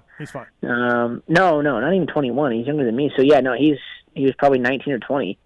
And I think you put him on that thing now with his strength and a bit more years, and I think it would be pretty damn impressive, to be honest with you. Yeah, I agree, man. And look, if Jay Coop was on top of his game, I'll send him. Like, I'm all for that. Yamaha, good. Coop's been there. He performed, before it got rained. Yep. So I'm all fine with that. But Justin Cooper has not been the same guy. We got to pick a team here in the next 30 days or so. Like, I pick the top guys and drop them down. USA keeps losing. Right. Let's try something else. Let's put a 450 guy in a 250. Nothing wrong with Mosman's bike. You just won a moto, so the TLD gas guys have a strong machine. Barsha can, he'll do it. So, let's do it. Let's get it going on. Didn't Hannah drop down one year? Yeah. Hannah did. Wardy's done it. Yeah, a lot of guys dropped down. Yeah. It's happened. Van Horbeek did a few years ago. Caroli did. Van Horbeek's massive. Yeah, Van Horbeek's a big dude. He's a shit brick house, dude. Yeah. Yeah, I mean, he is like literally like 6 of me. He's a linebacker. Yeah. Dude. Yeah. I think it'd be fun to watch him ride one. That'd be great. And I was watching it, and I told this to Aiden while we were watching Justin ride, do you know how strong you have to be to ride like Justin for 30+2? It's a lot of work. It's insane. Like, I purposely tried to be lazy so I don't have to use energy. Right. And he is just using energy all over hell. Yeah. No, I agree. So that's me, and that's what's funny is, like, when we talked early on, like, when this kind of came to fruition, and, like, I was coming over here, primarily at first it was to work with him. He was the one yelling at me and saying, I need you, and I'm lucky that it turned into what it did. But he was the one doing it. When we sat down and talked about it, it was more so, I'm not going to change you. It's more, how do I get you more fit to ride the way you want to ride, right? Because in the end game, he's probably at this point not going to change a whole lot. We're getting better at certain things and brakes and gas and clutch and all that, but at a point, it is what it is, right? So it's more so getting him fit to ride that way. Yeah. Wil Hahn here, brought to you by Renthal.com. Renthal, official bar sprocket of the TLD gas team as well. Wilbur, got you good this weekend. I hid behind that van for 10 minutes. Are you seriously 10 minutes? Yeah. This is what you're doing? Yeah. This is how far it's come? Yeah. You will hide places for 10 minutes. Will rode an escalator, crouched down for like 5 minutes to get me at an airport. Yeah, no, I will literally, I would do unspeakable things to make it happen. Like, I'll do whatever it takes. I'm about 4-1 right now in the outdoors. I'm crushing it. And you only get one per day? One per day. Okay. Yeah. Unless different state, because we found that out at Redbud one year, because he got me, I got you in the morning with Hilton. I think you got me on the bus. I got you on the rental car bus, and you said no. I said, no, we're in a different state. We were in Illinois, so it's fine. So you got the rules and it made sense. Okay. Yeah, it made total sense. This weekend, a guy made a shirt up with Will's face. I saw that. And the middle finger. That is great. Dude, how good was it? And it's hilarious, too, because, like, he came out of the truck, and my wife came to the race this weekend, and he was, looking, hey, where's Will? And she's like, hey, can I just get a photo of that? He's probably like, what the hell? And he's like, yeah, that's my husband. And he's probably like, wow. Yeah, yeah. It was the Johnny Cash shirt, right? Yeah. Yeah. And then put me on that and also found a picture of me with my braces, luckily, which is always nice. It's quite And now it's evolved to when people just flip off Wil. Yeah, all the time? no, I got a guy flip me off. Hey, Mathis, I turn around and he flips me off. Oh. He's like, that's for Wil. Hey, so we're walking out to the rental car at the end of the day, and Mosey's with me, Pierce is with me, and we're walking out there, and this guy goes, "Hey, Wil, fuck you," and just just right in my face. At the end of the day, it's pretty rowdy. They're pretty drunk, and like both the guys are like, "Who was that guy?" I go, "I have no idea. It's just the story of my life." Yeah. And Mosey's, is quiet, Christian. Right. Yeah. Mosey's definitely got his eye on Wil. Like, I don't know about this guy. Yeah, exactly. Yeah. Yeah, I mean, I'm not going to try and deny that I don't do some sus things that would make you feel that way. You can't deny it. No, you can't. Yeah. Oh, I love it. All right, Wil, Southwick, how we feeling? Ooh. We're ready. I mean, Justin loves that place, so I think he's had some really good luck there, and I mean, his skill level in the sand is ready to rip. 250s, kind of like my post this morning. We're just regrouping. We're ready. We're gonna. We got to be better, so that's all we can do, right? Are you taking a crap right now somewhere? Where you at? No, is it weird now again? No, now you're fine. You're in the bathroom for like a couple minutes, sound like. That's awkward, but I mean, if you want me to go back to it, it's not quite Keith After Dark yet, but... No, we got Keith After Dark coming on later on. Yeah. Talon's wife, Yar Yar, is in for that session. Yeah, so. stick around. It's going to be good. It'll be great. All right. Now I totally lost my train of thought. Barsha's good in the sand, dude. Like, he's going to be fine. He's good at Southwick, too. Yeah. That's what I mean. We'll be good. So will Mosey, so will Pierce. We just got to tighten it up a little bit. I mean, honestly, there's nothing else you can say about it. Mosey's kind of like, for me, a little bit like Chase. You watch Mosey ride, great, on the bike, technical, smooth, and then just kind of craps the bed every now and again. He just crashes out of nowhere, right? Yeah, and they're not big. It's more, normally a little bit of a wash, or it's something that's pretty minute in a lot of ways. And I think that makes it more frustrating for not only him, but obviously us as well, because you're so close, right? To being this guy that you want to be in so many ways. So it's tough. I mean, trust me, he knows and he's aware, and he wants to be better too. And the kid's motivated, so I think he will be. Are both these guys locked in for next year? Yeah. Okay. Yeah. Wil, you worked with Schmoda, right? A little bit. Yeah, it was briefly. It wasn't as long as I wanted to, but I did get to know his family like pretty decent. His dad and obviously and him. Really good people. Good job for Schmoda this weekend. Crushed it. Honestly, it was really cool to see. And then obviously I know Nick's helping him now, which cool for Nick, because Nick, I know how much pride he takes and how good of a job he does and everything he does. So it's also cool to see that and the mutual respect that we have for each other. So and obviously Joe's been at it a while. He kind of was in that luau, not really sure what he was going to do, and Geico folded and was kind of at the dry, and to see him kind of revamp himself, like, how cool is that? And look, I feel like he's buddies with the Lawrence brothers. They're all friends. I understand that. I feel like they push him around in Supercross, outdoors. They get by him. They pass him. They don't, it's hard racing. I'm not saying it's bad, but I feel like in hard racing circumstances, the Lawrence brothers have really had their way with Schmoda. In Supercross, Schmoda tried to take a couple guys out, and it was terrible. He had no idea what to do to T-bone guys or anything, Yeah. I don't think that's not his game. So it's nice to see him get this win. That's where I'm at. Like, I was the same. Beating the Lawrence brothers, all of that. Like, I like that. Good job. Yeah. It's just cool to see, just staying at it for. And honestly, I felt the same way when Joey got third in the first moto. I was like, Joey, that's awesome. Both the guys, where I was like, this is just cool to see. And I feel like that's the weird thing about Redbud. There's always guys, maybe not win, but podium too. Yep. Like, there's always someone there that steps on the podium that's like it's his first, or Ryan Mills winning a moto. Right. Ryan Mills out of nowhere. Yeah, I mean, I think even on Star, like, not to be disrespectful, but I think that was Harrison's only podium. Masterpool in a moto. Masterpool on Star. Yeah, but he didn't podium. He didn't. No, he led for like 15 minutes. I thought he got third. I thought he got third. No. He was. Hold on. He might have got a third in a moto. That's what I meant, in a moto. Yeah. No, I don't think so. No? I just remember that one year he came back and he led for like almost 20 minutes, was leading. No, I think he led for a good bit of it, and then I think him and remember when J-Mart and Dylan crashed before the leap? Mm-hmm. He crashed there. Yeah, it's another kind of weird thing too. Like Masterpool, leaves AEO or mutually, whatever the hell happened over there. Barring a used bike, get his blower suspension, and does well. Like Time Master Pool 313. He podium. Thank you, Mathis. Okay, he did. Apologies to Steve Mathis. Apologies. I don't apologize for nothing, but yeah. He got third in a moto. Time Master Pool is a unique individual. I don't understand some of the career moves. It's very odd. He crushed it this weekend, but here's what he has to do: keep crushing it. Right. Keep racing. Right. Don't stop. I feel like that program would have been fine for him over there. Like he didn't like Wil.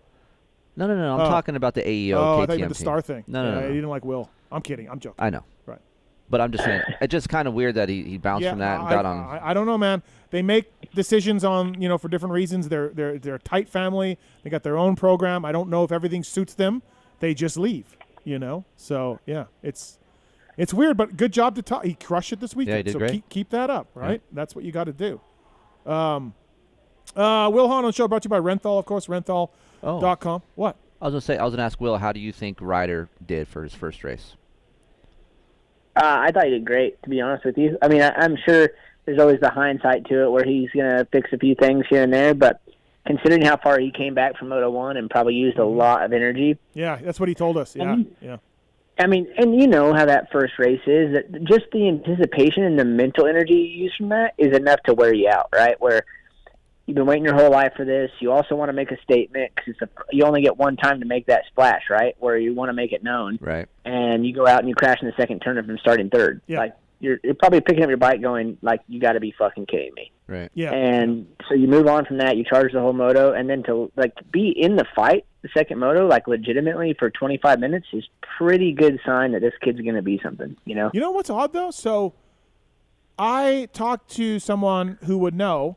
Mm-hmm. I thought Ryder D is just the next one in line, right? He's certainly had a great career as an amateur. Mm-hmm. He's got no deal for next year. He's riding for a ride. Mitch is full next year.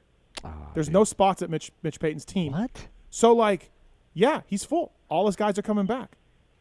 So, Ryder D. Francesco is not set for next year. That, to me, was strange.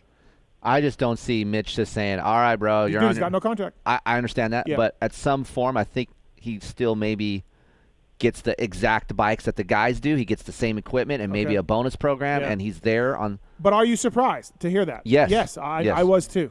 Yeah. But I don't see just Mitch saying, all right, man, if you get a contract, peace out. I don't see him doing all of this work for him this many years and then just bouncing on him on his first year pro. I just don't see that.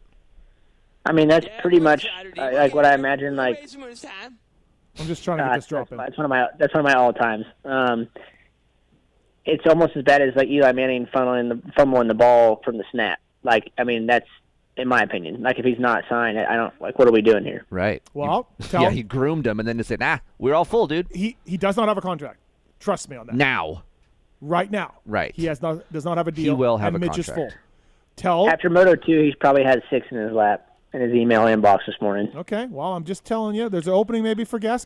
Another rider. Add it, Will. Make it happen. Bring him on in. I am ready. I like him and his family, so bring him on in. He is. I mean, he's a good family. Dad's a cool dude. Yeah. I think they listen to Pulp. I know Ryder D called in years ago. We had him on the show, yeah. I like him. I like his dad. I've never met the mom, but the dad's cool.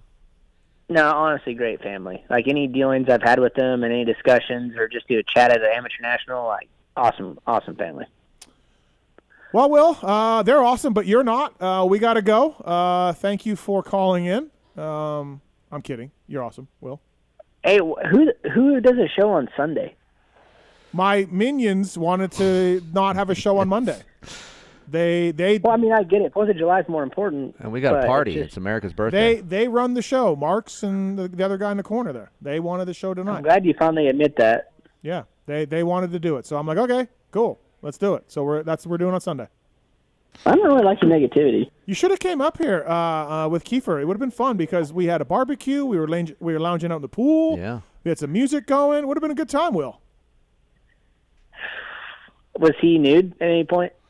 Well, Aiden came, so we kept it PG. Yeah. Yeah, you like that? So. But I mean, I don't believe that all the clothes were on the whole time. But there's 2 pieces, right? There's 2 pieces out there, so that's fine. I'm down with that. I like a little bit. I don't like everything to be shown. I like a little bit of mystery. Yeah, a little bit of mystery. Yeah. Hey man, you beaten off? Right. Yeah. All right, Wilbur. Thanks for calling in, buddy. And by the way, I'm not going to Southwick. Wife's birthday this weekend. So don't believe that for a fucking second. I'm not going. And I don't believe. Did you catch an earlier flight?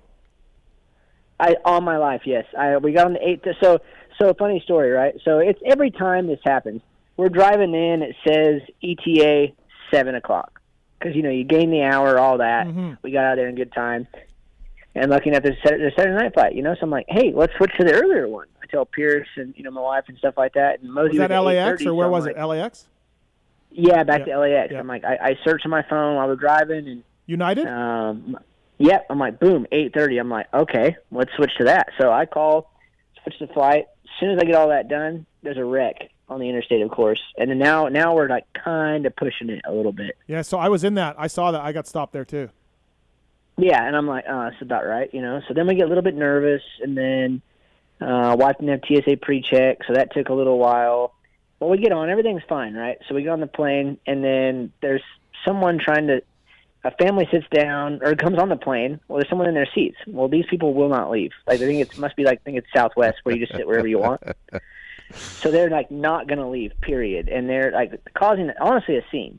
So they come on, they escort them off, they talk to them, they come back on, they're back in this family's seats, which I'm like, this doesn't work like that. And this lady's like saying that she spent $3,000. And I'm like, well, that sucks for you because I spent $600 round trip. I don't know what flight you booked, but I wouldn't have spent $3,000 on it. But hold on, coach. Like, the airline issued them the same seat. Like they both had boarding passes with that seat. No, I don't know. I don't think so because I hear her say, I don't know. I just sat here because I have a star where my seat number is, and I'm like, well, it's not Southwest. That's not how it works. I don't even know how you got on the plane. Wow. Hey. Wow. And I'm like, this is weird. So it's a scene, right? And now it's starting to dwindle past like the 8:30 departure where this was a good idea, and it was starting to get closer to the 9:30 departure where I was already on. And I'm like, okay, this is getting worse. Well, eventually these people, they got escorted off the plane. They didn't get to fly home with us last night, but we still made it early. So, and I was in my bed at about 12:30. I saw the gate, LAX, 9:30, United. Yeah. Saw the gate when I was walking to go to the United Club, and I'm like, oh, okay. Come back, and I am sneaking up against the wall before the gate. Because there's a different state. Different state. Okay. I can get him again. Right. Yeah. And I'm just like looking, and I'm like looking, and I don't see him, and then I hide behind like a garbage can a little bit. And this family's watching me. You did not hide behind a garbage can. Yes, I did. Oh, my God. And I saw this family watching me, and I'm just like, oh, shit. Like they probably think you got a bomb or some shit, right? And I'm just creeping along. And then I'm like, wait, he's probably at my gate. He's waiting for me at my gate. It's too much stress. Like, why do you guys deal with this? Why do you guys do this to yourselves? You guys got fantasy and this other bullshit flip-off game. That's too much shit. Yeah, so I'm like, where is this MFer? I'm like looking. Nowhere to be found. You guys need to simplify your life. Chameleon snowboard Samsonite. Fuck it, I'm out. What round did I get you when you came on the plane and you were devastated? Oh, that was Lakewood or was it High Point? I can't remember, but you got on the plane because I hit at the gate. I got there extra early. We're on the same flight. Behind the podium. As I saw him on the upgrade list, I saw S. Matt, and I'm like, oh, it's on. So I got to the gate extra early. And I hid behind where the stewardess and everybody are that check you in. So I'm like behind their podium because I'm like, no one will come back here. I just went back there with my bag hid. Gosh. So I'm like, I'll just stay back here until I watch so that when they board 1K, I'm like, I'm going to get him. As soon as they call 1K, he's going to storm up here, and I'm going to be sitting behind this and ready to just go, fuck you. And so I give up because he's not there. So I'm like, whatever. So I board and get on, and I'm like, I am like on the edge of my seat in the aisle seat, just waiting for him to board, basically with my hand up, already flipping people off. He's like, he's still wide open. Flip off. I walk the plane, turn the corner. I'm still at the front. He's like double barrel in coach. Yeah, I'm like done. I'm done. Hey, can this happen? Can you guys make a rule here? Can I help this? Okay. If one of you guys do not go the race, but one does, can you hire a hitman to help you? No, I don't think so because then you won't see him coming. But that's the thing. Yeah. But you have. Oh, that'd be so intense. I would be on edge. I would just wear a flip-off shirt. Yeah. That should be legal. Hire a hitman, but you know who the hitman is going into the weekend. Oh, I tell Will, hey, yes, I hired this guy. Yeah. Here it is. Oh, you know who it is. Yeah, You got to be on the edge for them, too? Yes. Right. Yeah. Oh, man, I got to really hate someone else. This is going to be bad. Yeah. So maybe we should hire Hitman this When week. he got when he got me on the plane, I was just like, so I didn't even look at the upgrade list. I didn't know he was on my flight. It was a failure. It was just a failure. I'm calling this right now. Yeah. Jimmy Dakotas is the hitman for Steve this weekend. We're in Southwick. It's Massachusetts. Jimmy Dakotas is Steve Mathis. Okay. In Southwick. All right, I got to contact So Jimmy that D. is the guy Yeah. you got to watch out for. Yep. He's little too. He's little. He don't need to hide behind trash cans. No. He just walks behind He'll it. sneak behind. Yeah. He's fine. Yeah. He's like Bilbo Baggins from The Hobbit. Oh, okay. Yeah. All right. Yar Yar got that. Only person that laughed about that joke. I don't want to put him off. I just want to hug him. I know. You can't be mad at Jimmy. He's so nice. No, you can't. You literally can't be. Oh, man. All right, Wilbur. Thanks for calling in. Appreciate it. Always fun to have you on for sure. And enjoy Southwick. All right. Thanks, boys. Have a good night. All right, see you later. That's Wil Hahn, everybody. Brought to you by the folks at Renthal. Before commercial break, let's get this gentleman on. Brought to you by Acerbis, industry leader in aftermarket dirt bike plastics and accessories at Acerbis USA, AcerbisUSA.com on the web. Jason Anderson, Barsha, many others using Acerbis plastics, Cooper Webb as well. Fine-tune their products to offer the highest level of performance and protection in the industry. Bring your bike back to life with Acerbis. Got a bike? Got a bike? Let's bring our next guest in here. He is the ambassador of Canadian Moto. He is coming back from the Canadian National right now. Gauldy! Hi, Gauldy. Hello, Christopher Keefer. That's the way to be brought onto the show right there. Gauldy! Gauldy, can Dylan Wright go undefeated? Can he pull us RC and Stu this season? I would say there's a pretty high percentage, man. He is domination right now. He if that in the last moto, he rode at 65-70%, and he won by 5 seconds or so. But he was not. He definitely could turn it up anytime he wanted. And unfortunately, I mean, the guys behind him are riding amazing. Like it's not like they're riding shit, but he's on another level. Basically, you just said that without saying that. Yeah, dude. The little bit I've watched, he's gone. I didn't watch today, but yeah. So he can turn it up. He started. I can't remember if it was the middle. I think it was the middle moto today because today was a sprint thing. It's free moto format. I think it was the middle one. He started 7th or 8th, and he's in 2nd by the end of the lap. Like he's going by guys that they're just like they're nothing. Can we say that the depth of Canadian motocross is not what it used to be? It's not. No, I mean it's definitely not. Like we don't have the Phil or the Gerke or maybe when the Millsaps, the Purcell. We don't have that kind of name right now. It's kind of funny. Someone actually just tweeted this before I got on the phone about why is it so not so deep, and it's funny because all the teams got an upgrade as far as budgets and money and support. But it hasn't really transitioned into trying to find somebody that has a bit more of a name and a following to kind of help sort of create a little bit of deepness. Mm-hmm. And then the Canadian side of it, there's like a crazy amount of young talent coming up, but they're not quite on the They're not there side. yet, yeah. They're not there yet. And then the COVID side of things, like, do you got to be vaxxed to get in? Don't you got to be vaxxed? And I don't know how that's all working for guys. And then the other thing, who the fuck are you going to hire to beat Dylan? Like, it's got to be somebody pretty legit. Right. Like, it's going to cost you some money. Like, you know what I mean? Like, the Bogles or, these guys that are running 8, 9, 10. Marshal Weltin? Marshal Weltin's got 10th. Could he beat Dylan? No, he was here last year, and he got smoked by Dylan. Did Phil beat him? Phil beat him 1 year. The next year, Dylan got him, yeah. Okay. Yeah. No. The year that Phil was fast, that was Fasciotti, because Dylan was on the 250F. The next year he was racing Dylan, and that's when they collided at St. Louis. He beat Dylan in 2 motors, I think, out of, say, 6 or something that we had at the time. I literally beat the shit out of him.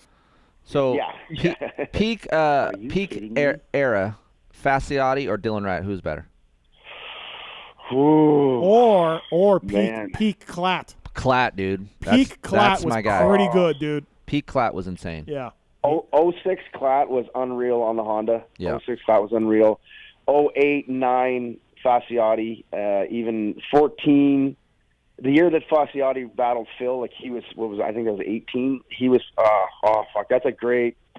Dylan is unreal right now, but again, maybe like we're talking, the competition isn't quite there to kind of make it be as legit, I'd have to give it to Colton. The amount of people that he knocked off in those years that he won was pretty stellar. Gauldy was back on the TV show. He hasn't been out west, so he was back on the TV show calling the action at Walton. Yeah. Felt good, boys. I'm not going to lie. It felt freaking good. I had a good time out there today. That's good time. Cool. Yeah. How was the track at Walton? It actually was pretty good today. Like I don't know if you guys have seen it down there. I've obviously watched some of the AMA ones. Colorado's a similar type dirt, but I really think that the track crew guys are having a hard time to make hard packed clay type tracks a good racetrack anymore. I don't know if it's more machinery or what it is, but they can pour water to it, they can rip it, they can have ruts everywhere. The track just kind of falls into a one main line rut situation, and that's kind of what we had today. There was a few options, but literally the only guy being able to use them to make something work was Dylan in the 450. In the 250, if you ventured out and did something, like Ryder McNabb was the kid trying to try different things, it bit them. Like they'd lose 3 or 4 bike lengths, and then they'd have to try to close back up again.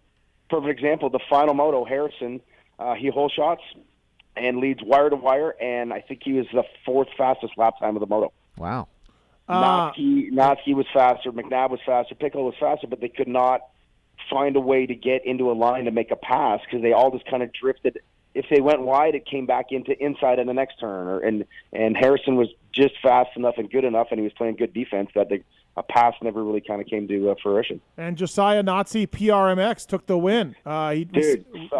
First pro win for him. First pro win for the team. First win for the team. First win for Julian. It was a big day. Yeah. And dude, that guy was legit. Like obviously we saw what he did. Right, he was the PulpMX fantasy guy for. He was good. Yeah. Excuse me, for Fox Raceway. Yep. And was he the one that hit the pole, or was that Gilbert at Hangtown? Gilbert hit the pole. Okay. Yeah. Okay. So anyway, I guess after. I guess it was Hangtown. Did he ride Colorado? I can't remember. He did. Now. Yeah, I think he did. Okay, so maybe it was after Colorado. He was heading back to New Zealand. Like it wasn't working out. That the phone wasn't ringing. He was hoping he was going to get something. He has got no money left, and him and Julian, I guess, have been talking, and they made it happen literally within the last 7 days. He was actually going to come race my local race, an AMO race last weekend, and they're like, we're just going to pass on him and sort of just chill for the weekend. And then here he goes. He went 1-1-4 in the 3-moto format, Olympic scoring for 6 points to take the overall. And he was good today. Like he had to go in the B practice and still was able to get second fastest lap time. Canella ended up beating him by I don't know, 0.2 or something at the very last lap of the A practice motos. But and I guess he's here now. He's here for the rest of the year. Great. So I'm just looking at results from April 14th because Aiden and I went to Cal Classic. What's his first name? Josiah. Josiah Notsky went 9-2 and got 6 overall. So Hawkins won the overall. Lessler and Viney, Brock Bennett, Desmond Spears, and then Notsky. But he got second, so something happened in the first moto. But I was there and watched him ride, and he got gapped. Yep. Like I'm thinking, okay, this guy's okay, but he's not great. He was 11th at I think he got 11th in a moto. That's what I'm saying. So between April and now, the kid has done really well. Oh, that's awesome. Yeah. Good story. He's been living in his truck, I guess. He's on full low budge, and he had some guy buy him the bikes that he rode at those AMA races, and he's connected with Julian, and Julian's that guy right now, right? He's kind of like pulling these guys out of the pasture, if you will, and this one here looks like we're only round 1 and whatnot, but so the plan is he's going to stay for the rest of the outdoors. He's going to do the small amounts of Supercross, and if it all makes sense, it looks like he may ride for Julian this winter in AMA Supercross and then come back to Canada. That was all the conversations today. Yeah. This is all within 7 days, so if it all pans out, pretty cool. But seemed like a really nice guy. He had some family with him. This one guy was with him, and we're whacking people tune in from New Zealand watching today. So, yeah, he was legit, man. And he's a little bit older than actually, I guess he's about the same age as Harrison. They're like 23. Yep. And then the Piccolo McNabb are, they still can't get into a bar in Canada. Actually, maybe Quebec, I guess. But, and then how many points did Piccolo lose today with bike issue? He lost 12 points, and he was up 2. So I believe he's down 10 now to Harrison. Okay. And he is 20 up. Harrison's 20 up on McNabb. Okay. How many rounds left? 5 to go. So 10 more motos. It's kind of funny. We've done 4 rounds, but they've actually done 10 motos because of these 2 sprint things, and then there's 10 motos left, and 2 sand in a row, hard pack, then a sand, then a hard pack. See you later. Frick, dude. Dylan Wright and sand. Peace. Yeah. No, I think he goes undefeated. I mean, these next couple ones obviously are great for Tyler, the sand, long motos, the heat, all that stuff, but they're all the same stuff that Dylan rides. Like, they're literally the same dude 10 or 12 years apart from each other. Right. Kind of thing, right? Dylan and Tyler both born and raised on the MX 101 property at Sand Lee. They both actually rode for Gopher Dunes. They both love the sand. It's not playing in any cards of anybody else. Dylan he's definitely on another level today. Did you guys up there in Canadian Moto see Dylan doing what he's doing now? Because I was up there with 101 racing, and Dylan was on the same team, me and Jimmy, and I just didn't see it. I didn't see what I see now, you know? So it was actually funny. Steve I don't know if he remembers this or not. So he did the MX 101. He had a couple of good motos. He won them overall in 17, I think it was, and then got hired by Diggs. Mm-hmm. Or maybe it was 16, and then got hired by Diggs. And the first 2 years were okay. He won one overall a year or something like that. But crazy raw speed would like crash and breaking bikes and all this kind of stuff. And then all of a sudden in 19, it just clicked, and he stayed consistent. He won the title, and all the speed and skill set that he had just kind of elevated, and he hasn't lost since. He hasn't lost the title since 19. He's won that was a 250, and then now he's won back-to-back 450s, and right now sitting on a perfect season. And the way he's riding the 450, I've never really got a chance to watch a lot of the GP guys, but more of American. He's got a little mix of both. He's loose on the bike, but he's really in control of it too. I watched him today. There's this sort of out of a left-hander sharp rut up his face of just hard pack, and the bike just got loose and and it came out from underneath him, and he just muscled it all back to him. If that was myself, my bike would have went into the parking lot. Well, first of all, the Blue Crew's never getting sideways, so don't worry. Well, true enough. Yes, but don't just settle down on that. But he's impressive right now, man, and I think a lot to do with Colton Fasciotti. He helped a little bit. He kind of calmed him down, and he's learned it. If you watch the show today on replay later on, he says in his interviews, he's like, man, I'm really focusing on when the track is like this to kind of just be relaxed and not be so hard on the gas and be nasty out there. He's flowing a lot more. So Ryan Gauld on the show, brought to you by Chairbees USA. Add Chairbees USA on social, of course. Great plastic, great stuff. Gauldy, are we? It's July, so it's early, but here we go. This is what I want to hear. Are we committed to World Vets? Yes. Done. I'm 100% committed. Already talked to Gauldy. You lost your number one plate, but you'll come back to try to get it. Well, to be honest with you, I've been riding a lot more this year. So I've been racing a lot of my races, and I raced again this weekend. I've got a little more time on my hands. Business is good. So I'm pretty sure I'm going to battle the cash class of 40. Oh wow! Here we go. Yeah. There we go. Now we're talking. Now that's what I want to hear. Yeah. It works connection, perch, and fucking there you go. That's all I need. That's it. Yeah. And then that way he'll have to ride 2 motos. Doesn't have to ride 3. Right. Because a 3-moto format this year for you guys. Yeah, they're going to try to maybe try to work the track a little better. Maybe try to have a little more safety. They've got corrals now. We've got corrals. Maybe we won't have an ambulance crossing the track in the middle of a moto. So all this sounds like it's creating for a very sort of dull, boring weekend. The show might not, not be as good. Not be as good as what we created that last time. But I mean, we want less organization. Chicken has his pickaxe. Don't worry. Chicken will bring his pickaxe. Yeah, okay. That's good. That's but I already talked to Gauldy, so he's just going to come out here and live with us for about 2 weeks because there's a Team PulpMX 24-hour of GH team, too. Yeah. Oh, he wants to do that. So we're just going to have 24 hours of GH fun and then straight into the Vet Nationals. I mean, let's just go. Wow, there we go. Let's do it. I'm all up in that GH. Yep, I'm into it. Up in that GH. All right, Gauldy. Yeah. By the way, Marks, we have a Gauldy drop. He's very excited about this, right? Yeah, I mean, he deserves it. Right. I don't know where it is. I've never had one, and to be honest, the very first time I did the show, I'm like, okay, I got to say something good to get a drop. And then Mark's drop did it good job, 3 or 4 shows back, and I'm like, fuck, that sounded like me. You guys are all pussies. There we go. That is right there. You're all fucking pussies. Yeah. I believe Darkside made it. I just played it. Thanks, Darkside. Pony made it. Darkside. Thanks. He is the heart of the show, really. He is. He runs it. He is. Thanks for. We just want to check in real quick on a commercial break, buddy. but man, check in real quick and Canadian National Update, courtesy of Gauldy. Gauldy. Thanks, Cheers, Gauldy. boys. Enjoy the rest of the show. Thanks See you, for man. having me. Thanks. That's Ryan Gauldy, everybody. Canadian Moto Update. Let's go to commercial break, shall we? Ricki Gilmour's coming back. Jason Thomas coming back. Marshal Weltin coming back. Who? Jason Thomas. Jason Plessinger? Yeah, Jason Plessinger. We'll explain when we right. come back. All right, everybody, we'll take this commercial break. Be right back after this. God bless.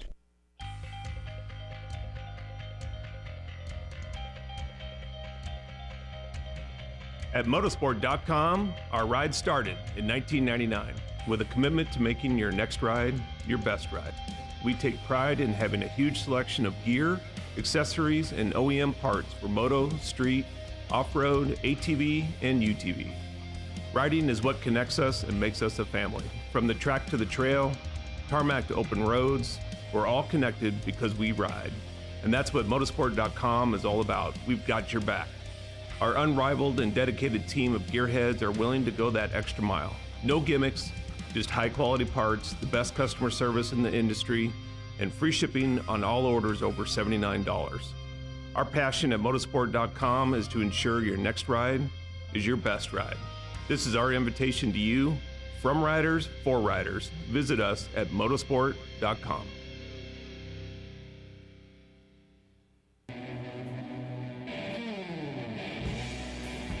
Hey, in case you didn't know, Racetech is the world's largest aftermarket suspension modification company. All Racetech products include award-winning gold valves and settings are 100% guaranteed and made right here in the US of A. Racetech also offers state-of-the-art precision engine services and parts to all engine builders. The staff has over 65 years of championship-winning experience. It's so good that many of the top privateer teams such as SGB Honda, Team Solitaire Nuclear Blast Yamaha, and Motul AJE Gas, as well as Jerry Robin, Kevin Moran's, and many more, choose Racetech for their superior performance, reliability, and their customer service. Hey guys, what's up? My name's Kate Clayson, and I choose Racetech because I love their desire to strive for perfection. I think we all know that perfection isn't possible, but getting to perfection is always the goal, and I think that is something that both myself and Racetech have always worked towards, and I think they can help you get there too. Hey guys, this is Alex Ray. I use Racetech components in my SGD suspension and also the Racetech engine. The reason I like it is just because the engine's super reliable, tons of torque, and also on the suspension side, it just gives it that plush, nice feeling. Hey, it's your boys over at Team Solitaire. If you don't run Racetech, here's what you do. Put your hands behind your back and run your face into a f***ing wall. Racetech.com. What's up, guys? This is Kevin Moran's, and I choose Racetech because of their convenience of having Racetech centers all around the United States. Obviously, within my Decker Performance suspension, works really well. They're very high-quality performance products. Definitely check them out. Hey, guys, this is Jerry Robin, and I choose Racetech because the reliable motors, good power, good suspension, and obviously it's great people around, and I've been there for a long time, and they're awesome. Visit Racetech.com and use code PULP22 to save.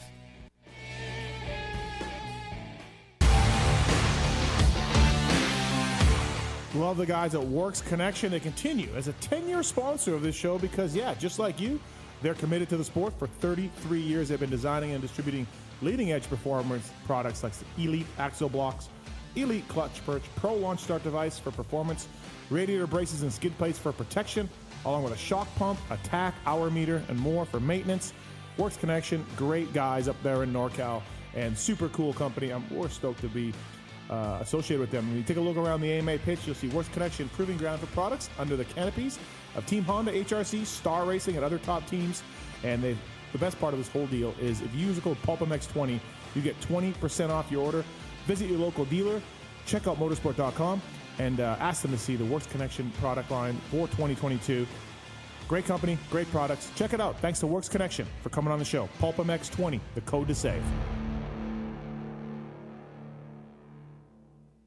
With 80 years of experience manufacturing power sports pistons right here in the USA, Wiseco has evolved into a full range of performance components for dirt bikes and other power sports machines. Whether you ride a two-stroke or a four-stroke, Wiseco has a variety of pistons, from reliable forged replacements to the performance-focused Racer Elite series. Wiseco has recently expanded our Racer Elite line with SX and MX proven USA-made connecting rods. Now adding to the Garage Buddy rebuild kits, clutch and valve train components, and our CV4 thermal protection line, this makes Wiseco your single-stop performance name. Visit your favorite online or local dealer or wiseco.com to find products for your machine.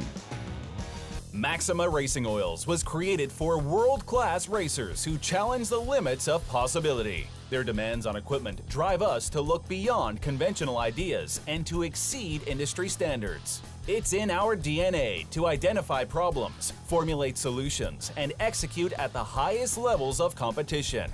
Case in point, the championship-winning factory Kawasaki race team, longtime Maxima partners who extensively use Maxima throughout the bike. Maxima's USA-made products exceed JSO requirements and can be used in all motorcycle brands: Kawasaki, Honda, Yamaha, Suzuki, KTM, Husqvarna, and more.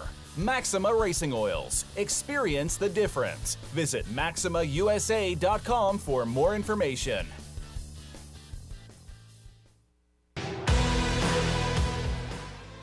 In 1990, my dad, Jamie Gregg, started Guts Racing. Guts stands for Gregg's Ultra Trick Seats, because I was just a little kid that wanted a trick seat. And if you're out there looking for a trick seat, go to gutsracing.com, your local dealer, or Motosport, and place your order. Support the people that support PulpMX. You can use Pulp 2022 for 20% off at gutsracing.com.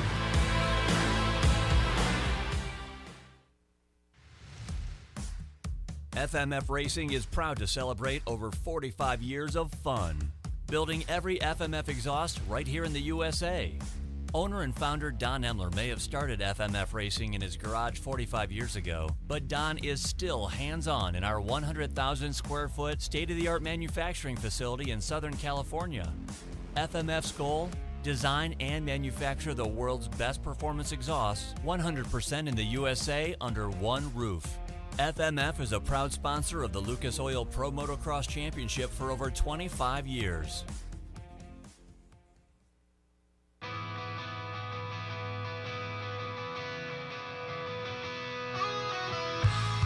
Hi, it's Tomax Superfan Dylan here. The only thing I love more than seeing Eli win... Whoa, wait, Dylan. Sorry to cut you off like Steve does his callers and guests, but a lot has changed. Similar to your favorite rider being on a new team, the new Michelin Starcross 6 tire range provides significantly improved performance and durability.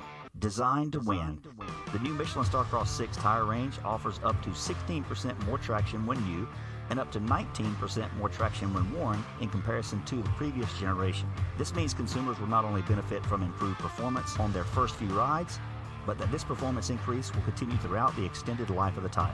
Michelin is a legendary innovator in motorcycle tire technology, and thanks to Michelin silica technology, the Michelin Starcross 6 tire range provides up to 11% more durability than the previous generation. This means consumers will enjoy the significantly improved performance throughout the increased life of the tire. Take it from me, as I too have to buy my own tires, this added value is great news.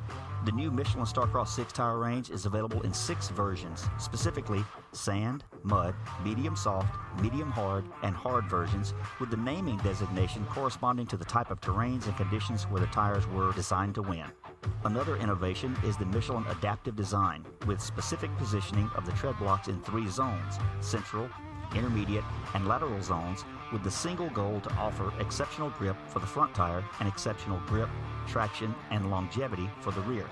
To learn more about the new Michelin Starcross 6 tire line and all the quality products that Michelin offers for motorcycle segments that Steve cares nothing about, visit michelinman.com/motorcycle, and then visit your local dealer or online retailer to choose Michelin product to maximize your riding experiences. Also, make sure to follow at Michelin Motorcycle on Instagram and Facebook.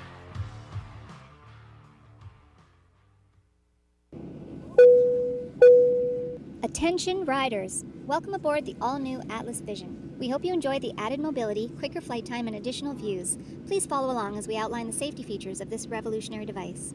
The first thing you will notice is the added headroom. The fore and aft positions no longer come with annoying restrictions, so feel free to move about the cabin. Quicker flight times can be achieved by unmatched comforts and unencumbered movements.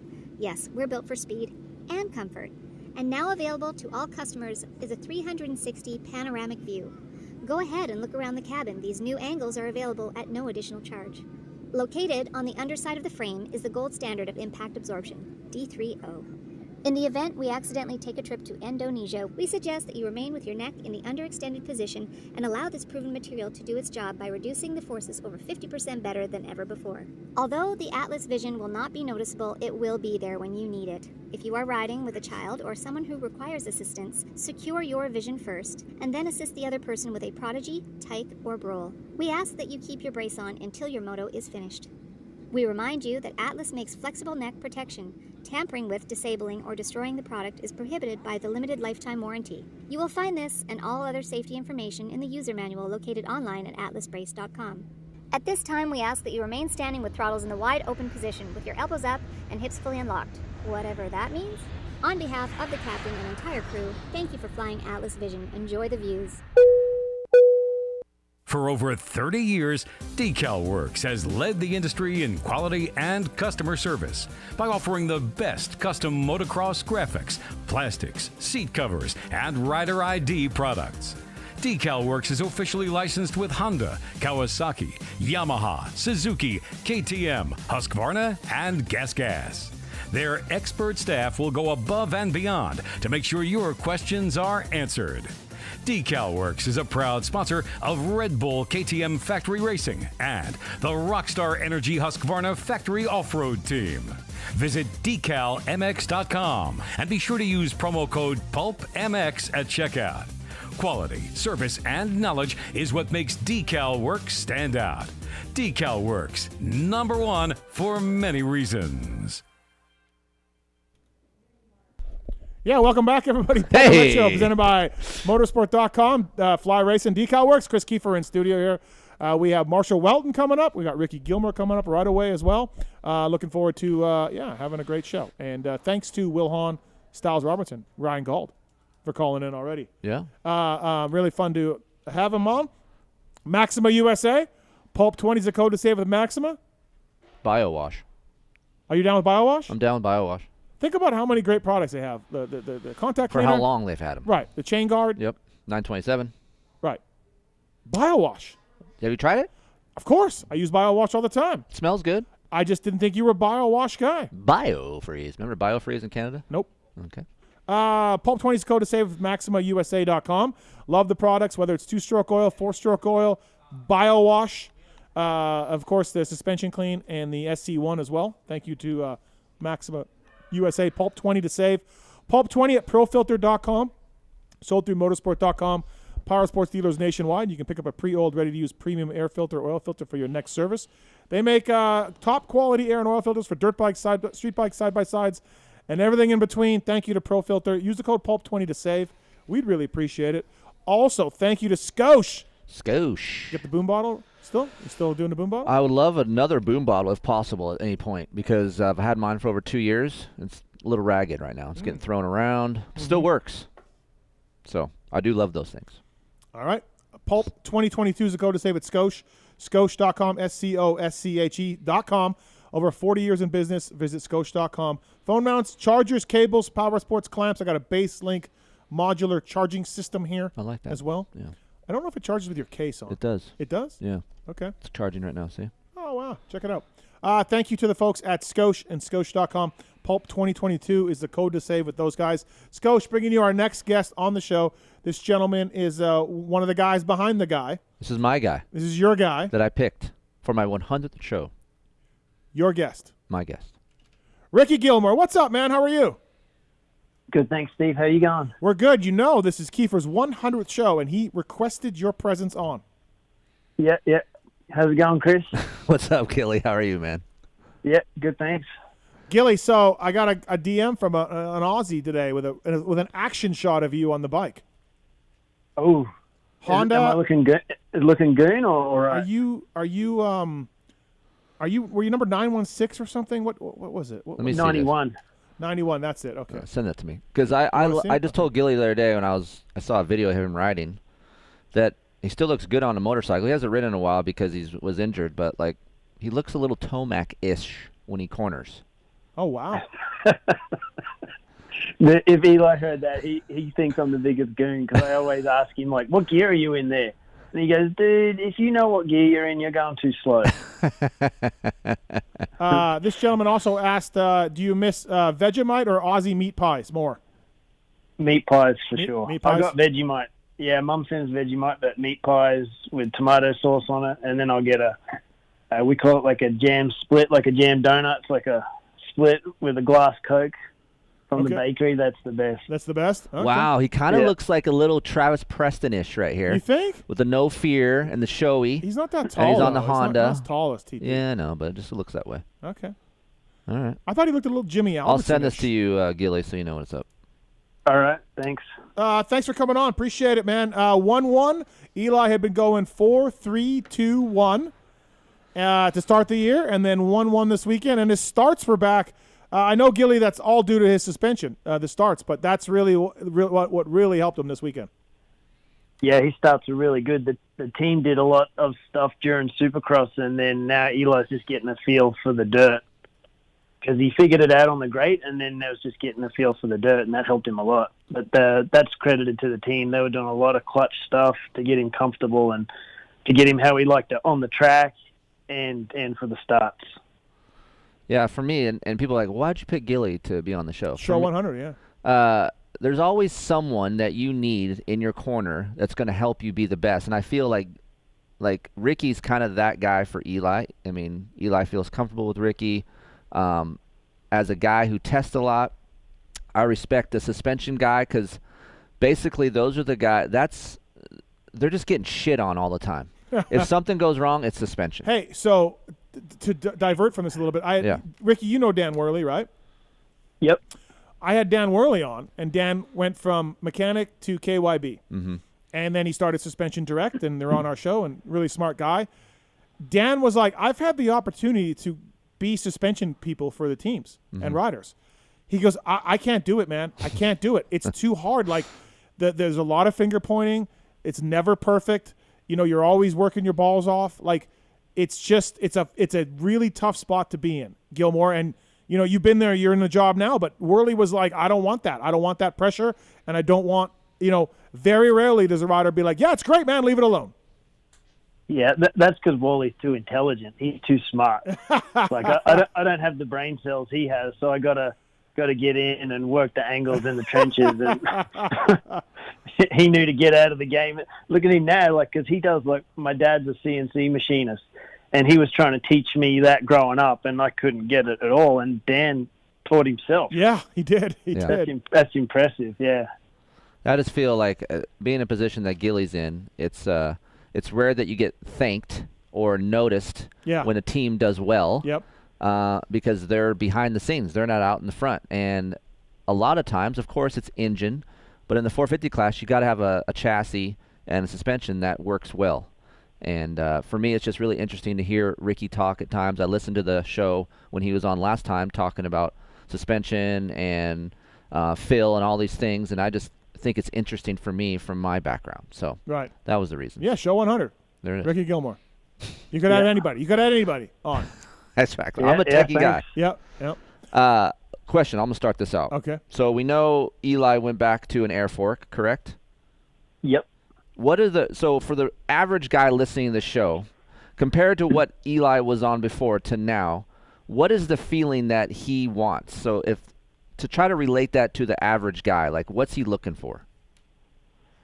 He really wants good comfort in the hands, but it's got to ride tall enough that the bike doesn't pitch. But so we were on the hybrid because that has the best hand feel, but the PSF performance, it didn't have the comfort, but it had more performance than the hybrid. But it was role reverse in Supercross because we have the dampening for the hold up in Supercross, and you don't really need to rely on the air spring and the spring as much as what you do in motocross. And the way Eli rides, it's more about the way he rides. Like, I was talking to him after Hangtown. I'm like, I was giving Kenny good props. I'm like, you know how Kenny, like, he's really good. He rolls out of the throttle smooth. And Eli goes, I don't ride like that. I just, like, 100% gas and then 100% brake. Right. So I'm just like, yeah, okay. You know, like, I was trying to talk to him, and he's like, no, this is how I ride. I'm like, yep, you're right.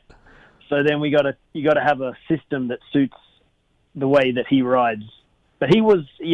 We were trying with the hybrid for a while, and I still think we can get it. You just need more time with it, and then with his knee, the safest play was the air fork for sure, because it had the performance that he needed at the time. We were laughing on our last week's review pod, or after High Point, because we each said that they did an interview with Eli on Friday before the race for this pre-show they do, and Eli said they were talking about, hey man, you've been more consistent, you've been more ready, we haven't seen those ups and downs. Eli's like, yeah man, whenever my shock's too low, I got arm pump. I hang on too tight and I get arm pump, and that's always my problems. And we're like, so for 10 years we've been talking about these weirdo races, and it's arm pump from a low shock height, ride height. Yeah. That's it. Like, we could have just been like, oh, Eli's shock was off, and all the words we've wasted debating Eli Tomac, all the time we've debated wasting Eli Tomac, and Gilly, it's a shock height. That's it. That was it. Yep. Yeah. Yeah, and you'll hear it from him too if it's dragging butt. He's like, dude, it's dragging butt. My arms blew up, and you're like, oh man. But like, good for him. Like, when he does have a problem with something like that, he keeps it pretty hidden and within the team, and he won't blame the team. Which, like, I don't mind. He can throw the blame, but he takes it on the chin really good. Yeah, that's what I noticed too. Like, he doesn't complain much about his motorcycle. No, he says even in the Kawasaki days. But he doesn't say much about his motorcycle. But he does say, like, hey, he is. I don't know if picky's the right word, but he is. He's a hard to work for, Gilly, on a bike end of things. That's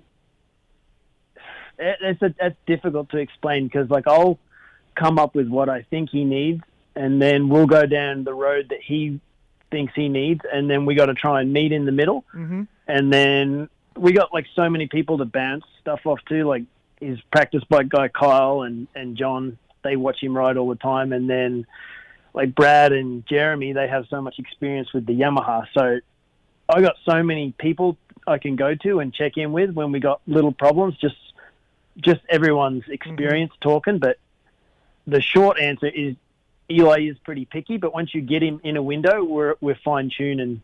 Once he's in the window. Right. Yeah. Interesting. Skosh, bringing you Ricki Gilmour on the show. Pulp 2022 is a code to save with Skosh. Cables, chargers, and more. He explained it that just when his shock was too low, his arms pump up, and then he can't ride, and that's like last year at Lakewood, he went 10-11. Right. That's probably what happened. And which makes sense to me as a rider, and I'm sure Gilly understands this. If you have a shock that's ass in low, and you're trying to accelerate out of a corner, you have to pull yourself back up towards the front, which obviously increases arm pump. But you know how many riders I've worked with that are like, I don't care what's going on in the back. I don't want it to hit me in the ass. Yeah. That is what riders say. Like, a lot of them are like, dude, I don't want to get pitched over. I just, that's what they care about. And then that's where you see lower ride height. Yeah. Like a lot of riders. But Eli's taller and bigger, so he probably doesn't care about that. But a lot of guys do. Yeah. Just don't have the seat hit me in the ass. And I don't know how much we need to know, but I don't know if his subframes are cut, if they're the same, because you can get some. No, they're full length. Yeah, so that is something too. Yeah. That's even rare. Usually guys will cut their subframe and then have a different shock to kind of compensate for that. Right. But I like what you said, Steve, about guys want it low, but it's like the chicken or the egg, like what come first. Like, the lower it is, the more it's got to come back and hit you in the ass. True, right? Yeah, exactly. The more it's bottoming and coming back at you. Yeah. And that was Parla. The shock was too low, and then I was balancing the bike with a soft fork, and it was balanced. And then as soon as he got out there, race condition, and it was just this little teeter-totter going back and forth, and so it blew Eli's arms up. So we learnt that lesson pretty quick. But Eli's good like that. I'll want to do a lot of testing, preseason stuff, and he kind of just wants to get to the race, because he knows as soon as we race, we're going to reevaluate everything, because it's just completely different. Like, his place, Colorado, like, it's really hard to replicate what we get at the races and the traction. But that's why we're always after the first round. He's really calm about it. I'm stressing, like, we need to try this and this, and he's like, no, let's just get through the first round and then we'll see where we're at. Yeah. So I'm learning some of that maturity from him. Oh, yeah. Interesting. Yeah, I know. He said that at the beginning of the Supercross. He's like, yeah, everything was fine. Then, of course, we always have one fire drill at the beginning going, oh, shit, we need to go this way. Yeah. And he even admitted that too, Right. Yeah. And then you were at the practice track, and he's hitting lap times every single lap, and you think like he can't put a foot wrong, but as soon as you got to ride the track after the 250s have been on it, you can't replicate all those bumps and the ruts with the hooks hit them at the practice track. So when you turn up and race, it's like you've never even raced on that track, or you never even practiced on that during the week or tested on it. It's really difficult to replicate. Does it change for you that when they go first, like this weekend? Does anything change much? I would say it's a little easier. Yeah, a little easier. It's just you just see Eli's a little more cautious on the first lap because it's wet. Mm-hmm. I noticed that, like coming in, he'll break a little more upright for a couple of laps, and then he gets a feel for the dirt, and then he goes for it. Ricki, are you Eli's guy, or are you also Ferrandis too? You're a 450 guy for KYB. Yeah. So last year I did all three guys, like Malcolm, Christian, and Dylan, and then AP, and then going into Supercross, actually Drew Hopkins took care of Dylan on the 450 for Supercross because he felt really comfortable with Drew. And then, but switching back to motocross, he was going to use the stuff that I'd built. And I'm doing Christian as well. Oh, okay. So you are doing Christian. Okay, so you're more than just Eli. All right. I wasn't sure. Yeah. But of course, Christian is like, yeah, dude, it's perfect. It's good. I ride so light on the bike. Right. I can't imagine Christian is driving you around circles, Gilmour. I was the one driving him around in circles. I would see it because I wouldn't watch him ride during the week, and I would watch him ride practice, and then I'm like trying to put preload on, make his rear stiffer, and then we end up taking it back off. So like Rich Simmons and Jeremy Coker, like they watch him ride during the week, so I have to trust their eyes more, what they see, because I was the one spinning Christians in circles. So, like on the weekend just gone, he came in with what those guys tuned during the week, and then we didn't touch a clicker all day for Christian. Right. Let's get to. Oh, go ahead. Sorry, is CC still on the same fork? Does he follow Eli's lead? No. Christian's on the LSF hybrid. Okay. Let's get to the important stuff. Phil's 2023 deal. Ricki, how are we looking? Yeah. How are we looking? That's all Bill. He's got to get in there with Bill and figure that out because we got a heap of new test parts that we need him to try. We got some new oil, and I'm too nervous to put it on any of the Star Boys. So Phil's gonna be the one breaking that stuff in, and we'll see how it goes. Because there's a little bit of like you can go Keefer, and then the next step is Phil, and then the next step is Eli, right? You can kind of make your steps that way. Yeah. Yeah, right, yep. And then Andrew Short always too, like I would send Andrew some stuff as well. Oh, okay. All right. Yeah, good. And Shorty. he would give me he would more challenge me. It needs this, this, and this. And he'll just say, figure it out. Okay, I've got to go buy. And then whatever I try and come up with then I can try and hit it with Keefer and do some stuff. I haven't been able to ride for a year, but then I would try and ride it, get it close. But we've been able to utilize Kris. Right. Yeah, it's good for him because Ricki can actually still ride a dirt bike fairly well. Yeah. So he can feel a lot too. So it doesn't sound like KYB necessarily is going to punish Phil for losing set of factory suspension. Yeah, that wasn't good. That was bad. That was bad. Of course, that was bad. But what do you do? Like, it wasn't his fault. We just had to it just sucks though, losing it. Yeah. The case turned up with nothing in it. Wow. Oh, I didn't know that. Oh, the case did turn up. Yeah. Oh, okay. It turned up with nothing in it, so somebody did an inside job. Someone knew about dirt bikes. Yeah, someone knew about dirt bikes. Yeah. Yeah, it had a sticker on the box too, on the case, so somebody knew what they were up to. Jeez. That sucks. So this brings me to my question. I get a lot of emails, people asking me, all right, so I buy some kit stuff. What's the difference between kit stuff and factory level suspension? Why is it, if we put a price tag on factory level suspension, what makes it so expensive? So the factory stuff is mainly just all the rebuildable parts, and depends on how deep you want to go because all the factory stuff has a price tag too. You can get most of the parts in titanium, but I try to avoid that. There's some inconsistencies, but the billet shock body for one, which you probably don't need it. You know, like the production castings these days are really good.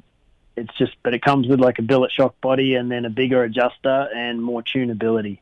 Okay. And then all the little intricate parts, all the little check valve pieces and adjuster options, which like you need all these specific parts that you can't, because to build Supercross, suspension and the amount of dampening you need, like you have a lot more options on the factory stuff as opposed to the kit stuff. You're kind of limited with the kit stuff. So it doesn't mean you like the kit stuff though. A lot of the new kit parts are in the factory parts. Like the KYB starting to simplify more of the factory stuff to have a lot more of the stock pistons in it. Well, I do notice, like, you get a production KYB fork, and then some of these guys buy a kit KYB fork through Technical Touch, Yeah. and a lot of that is the same internals, just different coatings. Correct? Yeah. And even like Eli's Supercross fork, like the base valve piston, the mid valve piston is the same as like the 22 YZ production. Interesting. Yeah. Yeah, because the production stuff's at such a high level now. It's really good. Yeah, I just think people get misconstrued, like, factory suspension, it's magic, but you actually have to be at a certain level to be able to ride it to the setting that it's at, right? Yeah, I would like one of those shocks because it looks cool. I don't really need it on my bike, on my Blue Crew, but that shock looks really cool. So if I could get that, Gilmour, that'd be great. Yeah, they look pretty good. Yeah. Yeah. No, I think I'd show up. I'd psych some guys out of the World Vets if I had that.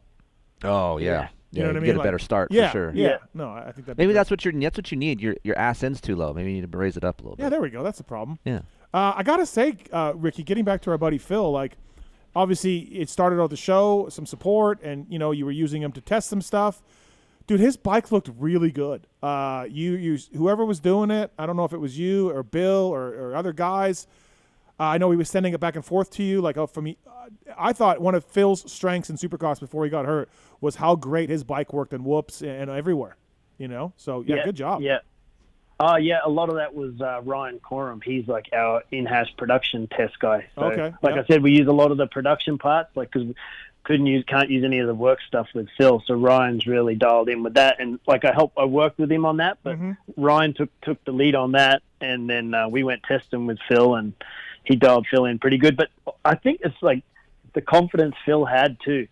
Right. He was different. It was just different. I don't really know if it was like that much better, but he just seemed a lot more confident. Yeah. Oh, interesting. Yeah, I thought that was one of Phil's strengths. I was like, look at his bike, man.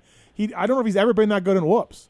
He just. I've never really noticed much before, but when we went to this track in the back of Menifee, the whoops were really, really busted up, and like he was wheeling in like 2 or 3 whoops, and he'd put the front wheel down like every single time in the same spot. Like a lot of the young kids, they ride in and then chop the throttle. Yeah. Phil would just, even when the bike wasn't dialed in, like the first couple of shocks weren't that good, Phil would just ride in and not chop the throttle. So he has the technique anyway, like regardless if the shock was good or not. Yep. But I think just us being there, he was confident, and then he kept getting better and better. But his technique was good from the start. Do you think we see Ferrandis before the end of the Nationals? I'm kind of hearing different stuff. I don't know what you know or what you can tell us, but. I was actually asking the same questions to the team this weekend. I hope so, because I'd love to see him get in there and bang with the boys, because he'll come in like fit, strong. He's probably training really hard right now. God, could you imagine that right now too? Adding him to the mix of the guys. The biggest thing for me is imagine never getting to ride with the number 1 plate. Yeah. You literally reach I your think you'll goal. get back. Yeah, and then you don't get to ride your plate. Like I think that would suck. God, that would suck. Yeah. No, I think he'll get back, because I asked too. I go, is Dylan going to be like Team France? Because he's going to need to race to be ready for that. But I text Dylan that too, and he said it all depends on how much Supercross testing he gets, because he really wants to focus on Supercross. Eli said if asked, he will go to MXDN, and I think he will be asked, by the way, Gilmour. So. Yeah, that'd be cool. Yeah. That'd be fun. That'd be great. You think about that team, and then you think about the France team, Australia, Mitch Evans and the Lawrence brothers, possibly, right? That's pretty strong. Depends on how they prep the track. Remember, they brought a heap of sand in, and it didn't Tim, even really feel Ritchie, like Redbud. Tim Ritchie said they brought no sand in. It was natural runoff from like the rain and crappy weather. Okay. And it all gets on the track, from the fall time. And that, Tim, outside of the starting area, Tim swears he brought no sand in. That was all weather related. Yeah, because the start straight was like hard packed sand. Yeah, that part he brought sand in. He's not saying that. He's saying the rest of the track. Right. Yeah, but yeah, very, very strange. Because I'm with you on that. It looked like Lomal at times. Yeah, but I was there with Kenny that year, and we were struggling really bad. Like the Euro dudes just put it to everybody. Yeah, they were just another level in those conditions. Ricki, something I want to ask you about, and Keefer, you too. You talked about this too.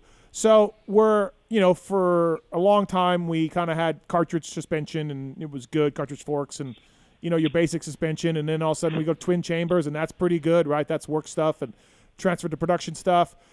We run that forever in all these OEM bikes, and then we run into the air fork, and Suzuki goes to a triple air chamber and double air chamber, and we had that for a little while, and now we're settled back in. The Suzuki and the Honda have basically an old factory fork on from not that long ago. Mm-hmm.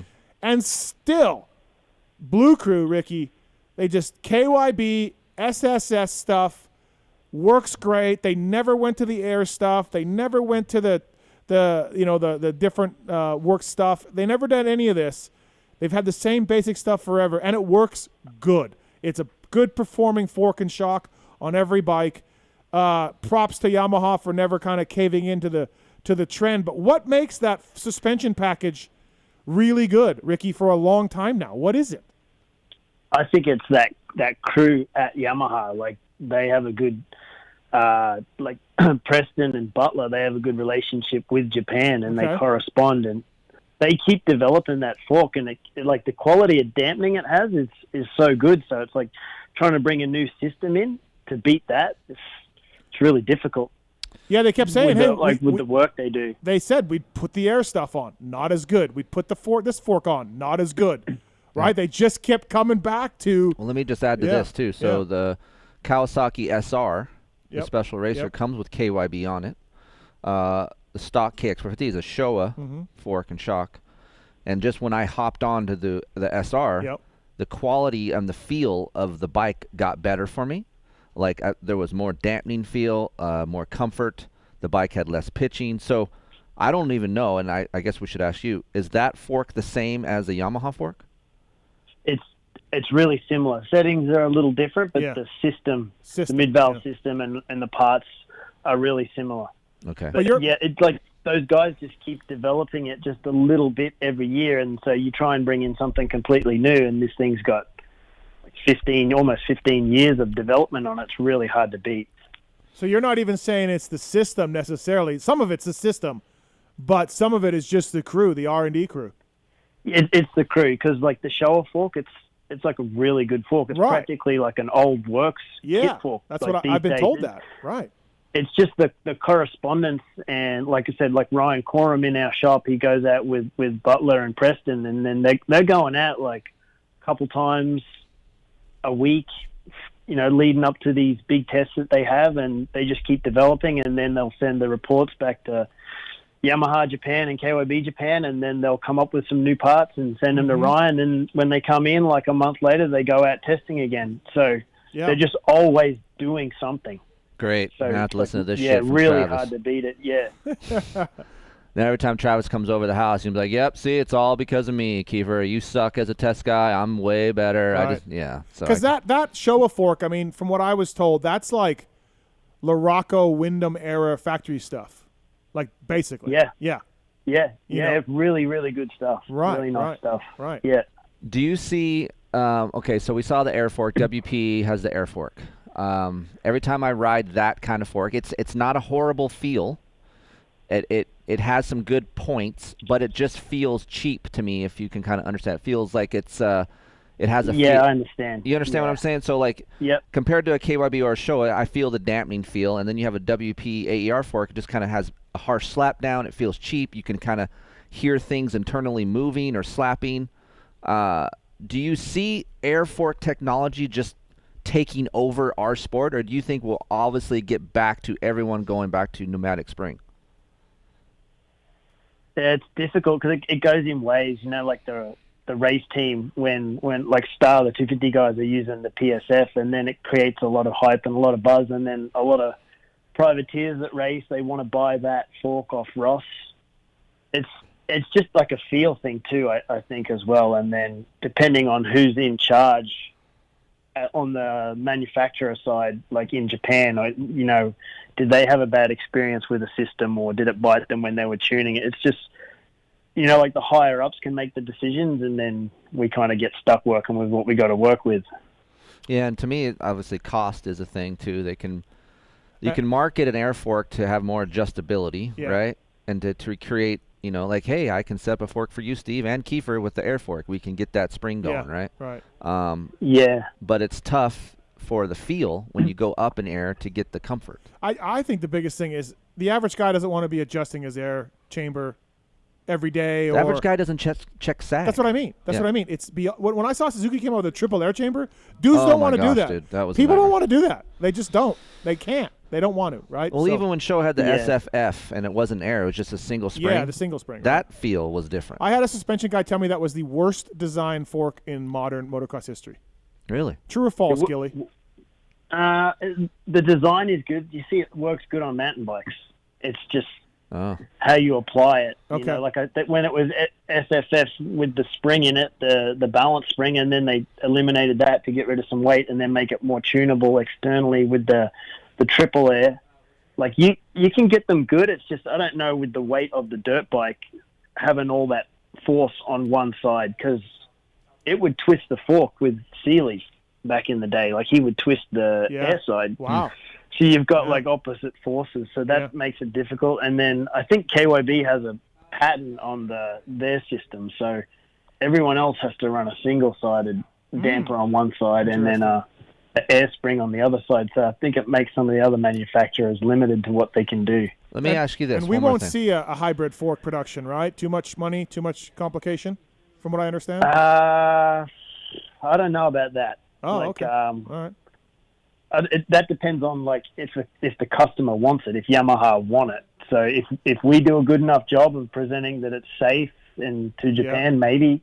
But that's not discussions that I'm involved in. I'll just here's what we can do, and we present it to our engineers, and then they'll do their best to try and show Yamaha something. But I don't know. Like you guys were saying, how good the SSS fork is, or AOS, and it's hard to beat that. Yep. But like you said, how simple it is. Guys don't want to go to the track and check all their pressures and just doing tire pressures and lubing your chain and all that type of stuff. It's like 20 minutes before you get on the bike. I know. Yeah, somebody told me that hybrid is it's never going to be production. It's too much money for OEM and too complicated. It's not that complicated though. Okay. All right. Yeah. Hopefully there's a possibility of it, because I think it could be really good. Like you've got a little bit of both, but still if the consumer doesn't want to spend the time setting the pressures, that you've still got to set the pressures. You wouldn't need to. Like I rode 1 week and checked it, and it was only like half a PSI down. Yeah. That was pretty much only what I lost just putting the gauge in. Yeah, right. The same thing, you're not going to just go riding without checking your tire pressures if you're racing. Yep. Why was PSF1 better than PSF2? PSF2, they put reband clicker on one side and compression on the other, so it kind of became like a split system. Okay. And it was also like not like a pressurized system. It was like the old cartridge fork where it drew oil in on reband, so it wasn't like a closed system. Okay.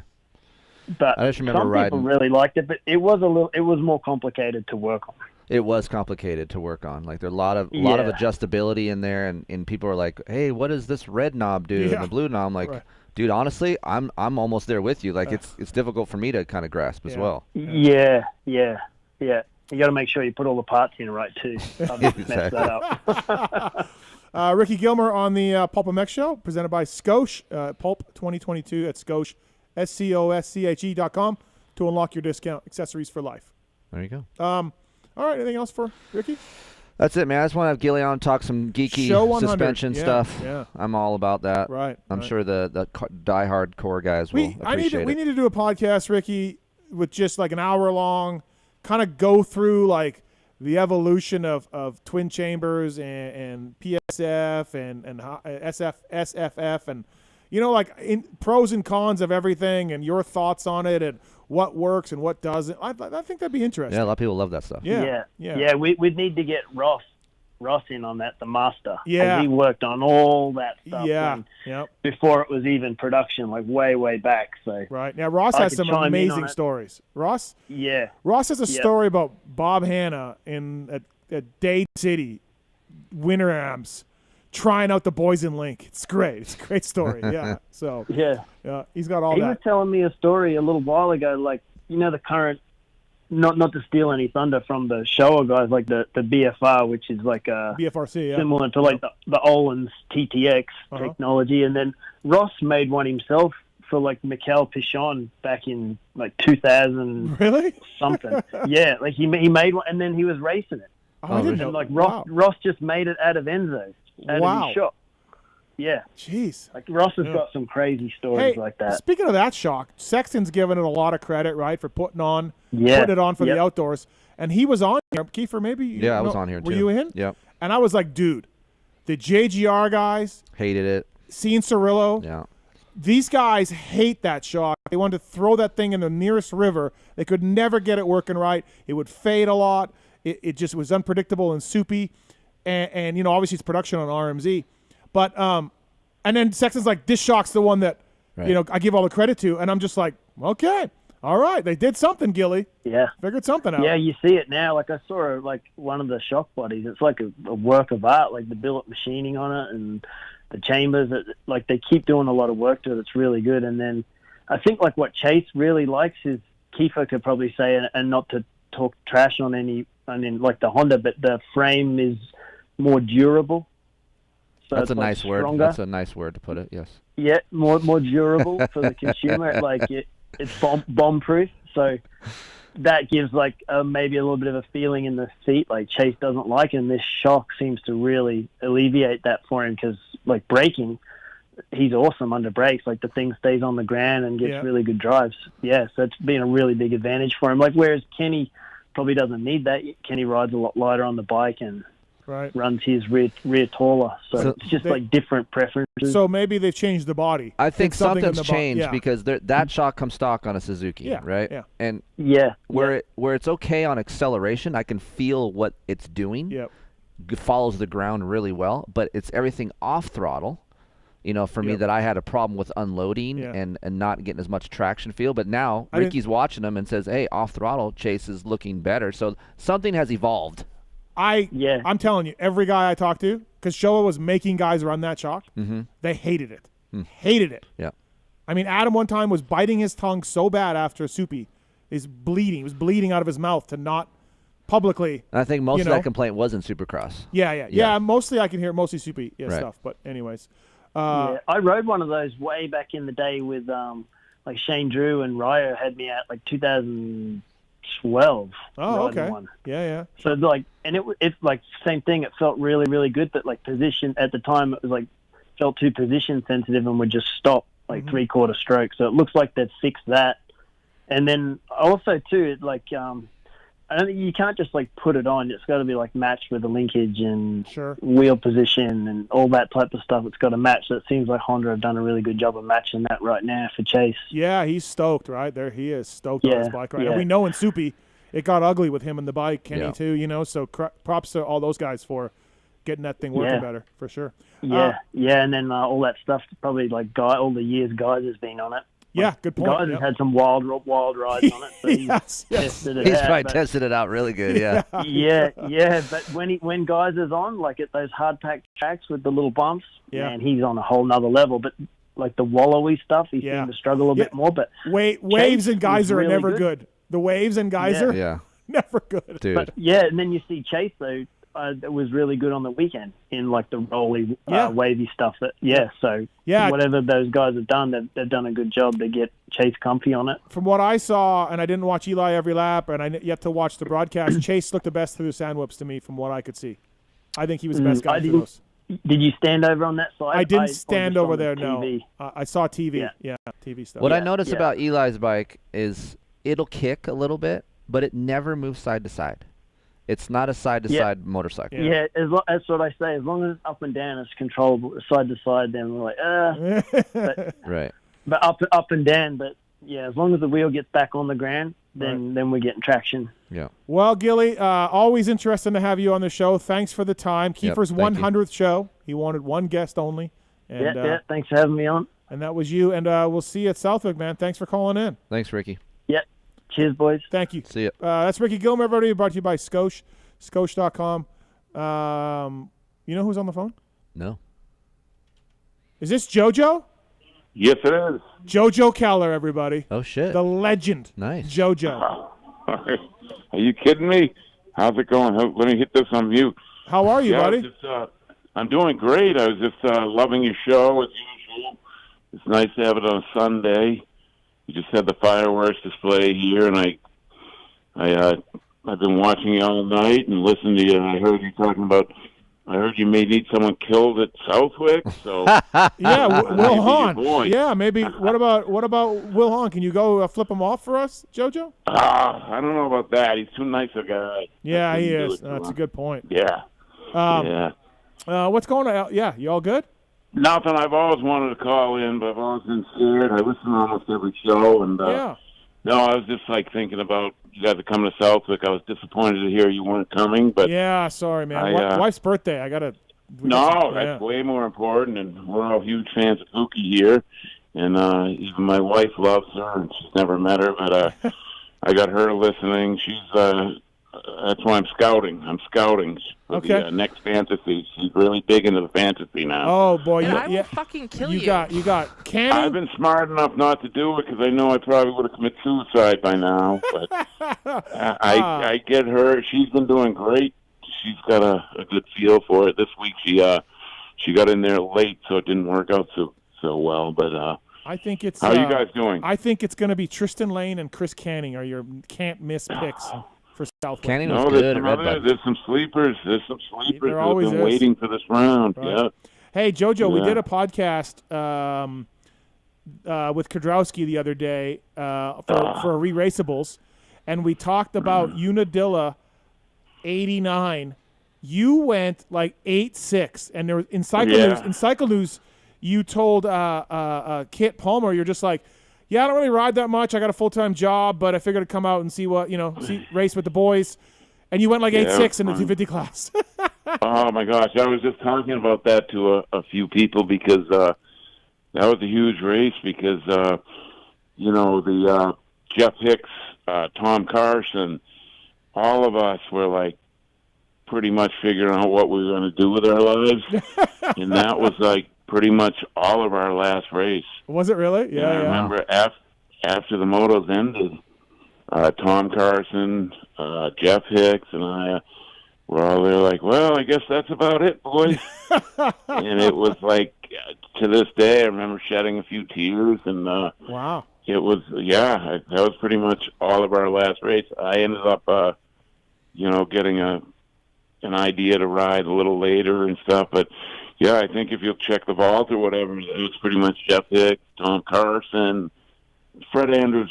He got into the, the off-road stuff after that, but we were all, kind of hung together, and that was pretty much our last hurrah. How old were you when you decided, like, hey, this is I'm wrapping it up? Well, what was that? 86. I was born in 62, so 72, 82. So I must have been, 27 or something. Yeah. Not even that old. I ended up racing 93 at Unadilla, 95 at Unadilla. So I raced a couple times after that, but that was about it. So, man, well, I didn't. My first Supercross, I was 28. Yeah, I saw you and you qualified, you son of a gun. Yeah, JoJo, that was one of the reasons I was calling because I've always, Chris, is that you? Yeah, that's me. Yes, I've always followed you, and I was always like so impressed with your work. And I was just saying, my friend was watching the podcast with me, and he said, like, is this like he's a hockey player? So he said, like, does this guy know who he's talking about? And yeah, he's one of the best. But I was just saying, like, how different.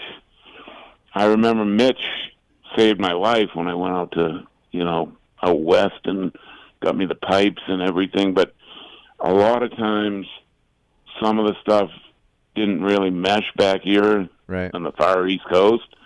And I was trying to explain to him, like, because I know Steve is a big hockey guy, and they're like, you know how you skate on bog ice at 40 degrees, and then you go to arena ice when it's like 20 below, and how much hard patch. And so I was trying to explain to him, like, the difference between back east and stuff. So everyone who calls me about settings and stuff, I say, see what Keefer's doing. Oh, thank right you very on the much. money. I appreciate no, I'm that. serious, but the thing is, back here, sometimes it doesn't correlate because it's so sandy and loamy back here. Yep. But the thing is, you're always right on the money, and I'm really impressed. Well, thank you. I appreciate that. I'm just aware of, just like you said, there's all different kinds of dirt and there's different types of Right, people. So and just like we used to get all the pro circuit stuff, which worked great everywhere. But I'd come back here, and sometimes I'm like, what the hell? Mitch, you're not going to believe this. When my stock pipe's working a little better. Yeah, you know? exactly. And he understood, and he made the right decisions. But yeah, no, I was just thinking when you guys mentioned Jimmy D and Southwood coming up and stuff, I had the greatest Magoo story ever. Remember '82? You see the pictures on the internet when he's riding with the bars down, when he bent the bar. Well, everyone's like, oh, he won. But he didn't even make them. That was the first national of the year for the 500s. That's when they had, you know, the 125, 250, and 500. Right. So half the time they raced 125, 500, the other half 250, whatever. But he didn't even make the first round. He almost won the title. Schulte won it that year. Oh, really? But, I didn't know that. You know, but Danny, but Magoo didn't even make it through Southwick. Oh, wow. And this is, you can ask Brock Glover, you can ask anyone, but so I'm the worst guy at organizing stuff and everything, but Danny and I were really close. And after he didn't make it in the last chance, that picture you see with his handlebar bent, that was the last chance qualifier. Oh, shit. And All these years, we had no idea? All these years? I know it's sad, but he didn't make it, so he comes to me and goes, Jojo, I know you're from around here. I need a flight out. And he and I were both scared of flying at the time for some reason. The craziest guy ever. Yeah. He hated flying. And he said, like, I know you're from around here. And like, this is before cell phones. And I had a girl I went to school with. She was like a travel agent. So I'm there, I don't know, we can go up to the VFW place. We got a payphone. I can try to find you. He wanted to leave early. Yeah. And so I'm there, I'll try to find you a flight. So he said, okay. So we walk up to the VFW, and I call, I get the calling card or whatever, 1-800-COLLECT or whatever. And I call her, and she's there like, yeah, what do you need? And they're like, we're looking for a flight from Hartford to, where do you live, out in Northern California? Yeah, like, Sacramento or something probably, Yeah, Sacramento, exactly. And so she's there, oh, let me see what I got. She's there like, and I swear to God. So I'm there like, yeah, we got a nonstop, 4 o'clock, Hartford to Sacramento, Delta. He's there like, no, I want to, that's too good of a flight. He literally said, that's too good of a flight. He wanted like a lesser airline, so he had a bigger chance of crashing. That's how difficult he was. Wow. I swear. I mean, you can't make that up. No, but, Magoo. Jeez. it was crazy. But anyway, and then the next week we were at Mount Morris. It was a mutter, and he was still, bummed out because he got the factory Honda ride that year. I was riding the support, the Honda B team or whatever, and I went by him in practice. It was muddy, and he's like, and then he won both motos by like a mile, and he's like, "Thank God, Jojo, thank God you went by me in practice. I never would have been able to win." I'm there like, "Thanks, buddy. I got like 8 or something." And he was like, but anyway, Showed you some lines, yeah.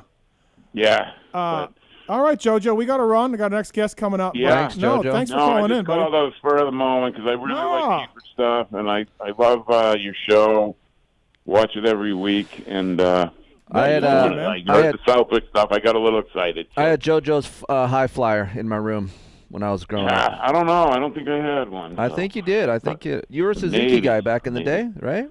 Well, I just rode them for like a couple of years. 81 when the Hondas were so bad, and then once again in like 87 when the Hondas were, or 88 when the Hondas were bad. So, but anyway, I love you guys. I listen to your show every week, and I wish you were coming to Southwick, but Just flip off Will. talk Just to you. flip off Will. Just pick Will up and I bench press him. will. I'll Just have my bench press buddy him. do it. Yeah, bench press him. That'd be great. Thanks, JoJo. Thanks, Thank you, JoJo. man. Guys, you're See the ya. best. Keep up the great work. Thank you, Thank man. The legend, JoJo Keller. He was a little bit before my time, but I remember he did have a trading card. I remember that. Yeah, no, he did. Yeah. He did. All right, let's get to our next guest here on the PulpMX show tonight. Brought to you by Fly Racing. It's Jason Thomas. What's up, JT? Sunday night Pulp Show. What is going on? Just like some sort of alternate universe? Ask the minions. Rascal Flats in town? What's going on? That's the minions. Rascal Flats. That's the minions. They wanted this. They determined this. So, but normally, there's always a concert, Sheena Easton is in town. Something's going on. You're busting out some bands. Where's right he now. coming from with Sheena Easton? Rascal Flats and Sheena Easton. Hey, listen, it's Sunday. It's 4th of July weekend. I may have been drinking a little bit, okay? He sounds looser tonight. Yeah, he does. He does sound a little looser. Can we, Great radio. Before we get too far into this, can we cover this cowboy hat phase you went through? It wasn't a phase. So the story behind that, they used to have we had to be there all weekend before, right? When? Where? This was 03. At Sheena Easton concert? Where you at? What are you talking about? No, Supercross. Okay. Supercross. Had to be Back in where the day. all So, week? The race. Okay. You got in Thursday. We had Friday Yeah. practice, right? You know how it was. It was like a multi-day event. First of all, before we get too far into this, I Instagrammed a photo. I got sent a photo from a pro. It's a program, or where's that from? Where's that pro? That is from the motocross program. Okay, the motocross program. Subway Honda JT. He's got a cowboy hat on. Yeah. Marks? Did you see this? Oh, I saw it. It's a good look. All right, JT. Strong. So now tell us the story. So you got there early. Yeah. So we you get there Thursday. You ride Friday a couple times, and there's just all this downtime. Right. It's kind of what MXGP goes through now. There's just endless downtime. Mm-hmm. So we went to the mall. And I saw a cowboy hat, and I was like, you know what? I'm coming out like Bradshaw in Atlanta at 92. I'm coming out in a TD cowboy hat. And so I had the cowboy hat on all day, and they decided they were going to take photos for the motocross program while I had the cowboy hat on. So I'm like, saddle up. Let's do this. He said, Ricci's on below that. He just didn't even know. I like my caption. I said, JT gearing up to get his money from Subway Team. Hey, I would need more than that. I got my 6-shooter. For me right now, what do you mean? He was great on that bike. For me, Anderson is just like RJ. They're just too error prone. For me, I just don't. What I struggle with is guys that have been away from the 250 for too long. Going back to it is tough. I mean, these guys haven't raced it in years and years and years. Yeah. Doesn't mean they can't. Yeah. I would just rather have a guy that's got some sort of reasonable recency of the 250. But my rebuttal to that is, if there is a guy, it's going to be Barsha, because how he rides his big bike like a small bike. Yeah. And you definitely want a team that has been developing the 250, right? So gas, somebody like Honda, somebody's got a bike that's here you go. This is a race-winning caliber bike. Go ride this. Let's blow people's mind and put Tomac on a YZ250F. Stop it. But why would you do that? Why would you take the best guy? That's ridiculous. You can't do that. For my entertainment, it would be great. It'd be awesome. I get it, but it's strategically you can't take the best guy. But look, Cooper's going to be on it. He's just got to get better. He's got to figure this out. Yeah. I've been kind of, and Steve, we've been in this battle text-wise with a few guys about, not necessarily battle, but what ifs, what are all the scenarios? And I've been pushing the Cooper thing because I think he is the best pick. I just don't think that they're going to go 450 route for whatever reason. I'm not saying that's the right direction. I just think that's what's going to happen. I think Cooper is fine, but I would love to see him ride better than he has lately. I don't, the Hangtown Justin Cooper and the Thunder Valley Justin Cooper, I'm cool. Yep. That guy, those good starts. He rides well from the front. He was really impressive to me before the deluge unleashed in Athens. So I think he can do well at this event. But if he's going to run around at the pace, like a 7th to 8th type pace in that class, then that kind of starts to change my opinion a little bit. Yeah, a little bit. We got a call for you here, JT. It is from Ryan's on one. Ryan, what's up? What's your question for Jason Thomas? Yeah. Yeah. So, speaking of which, you just mentioned this in the show about, Cooper and how he's getting better and kind of off the pace. But specifically, in a lot of JT's like columns, he always puts in his picks like Cooper or Mosman or Hampshire for the third place. But after this weekend and after the past couple races, are we finally at the point where we can say, hey, Shimoda's a little bit above them now? And, the last couple of weeks, Shimoda was 6, so he wasn't as good. But at Hangtown, we saw him able to, like, pass Justin Cooper and Hunter Lawrence straight up. So are we at that point where, Shimoda is up there now? Yeah, JT, Shimoda won this weekend, first win.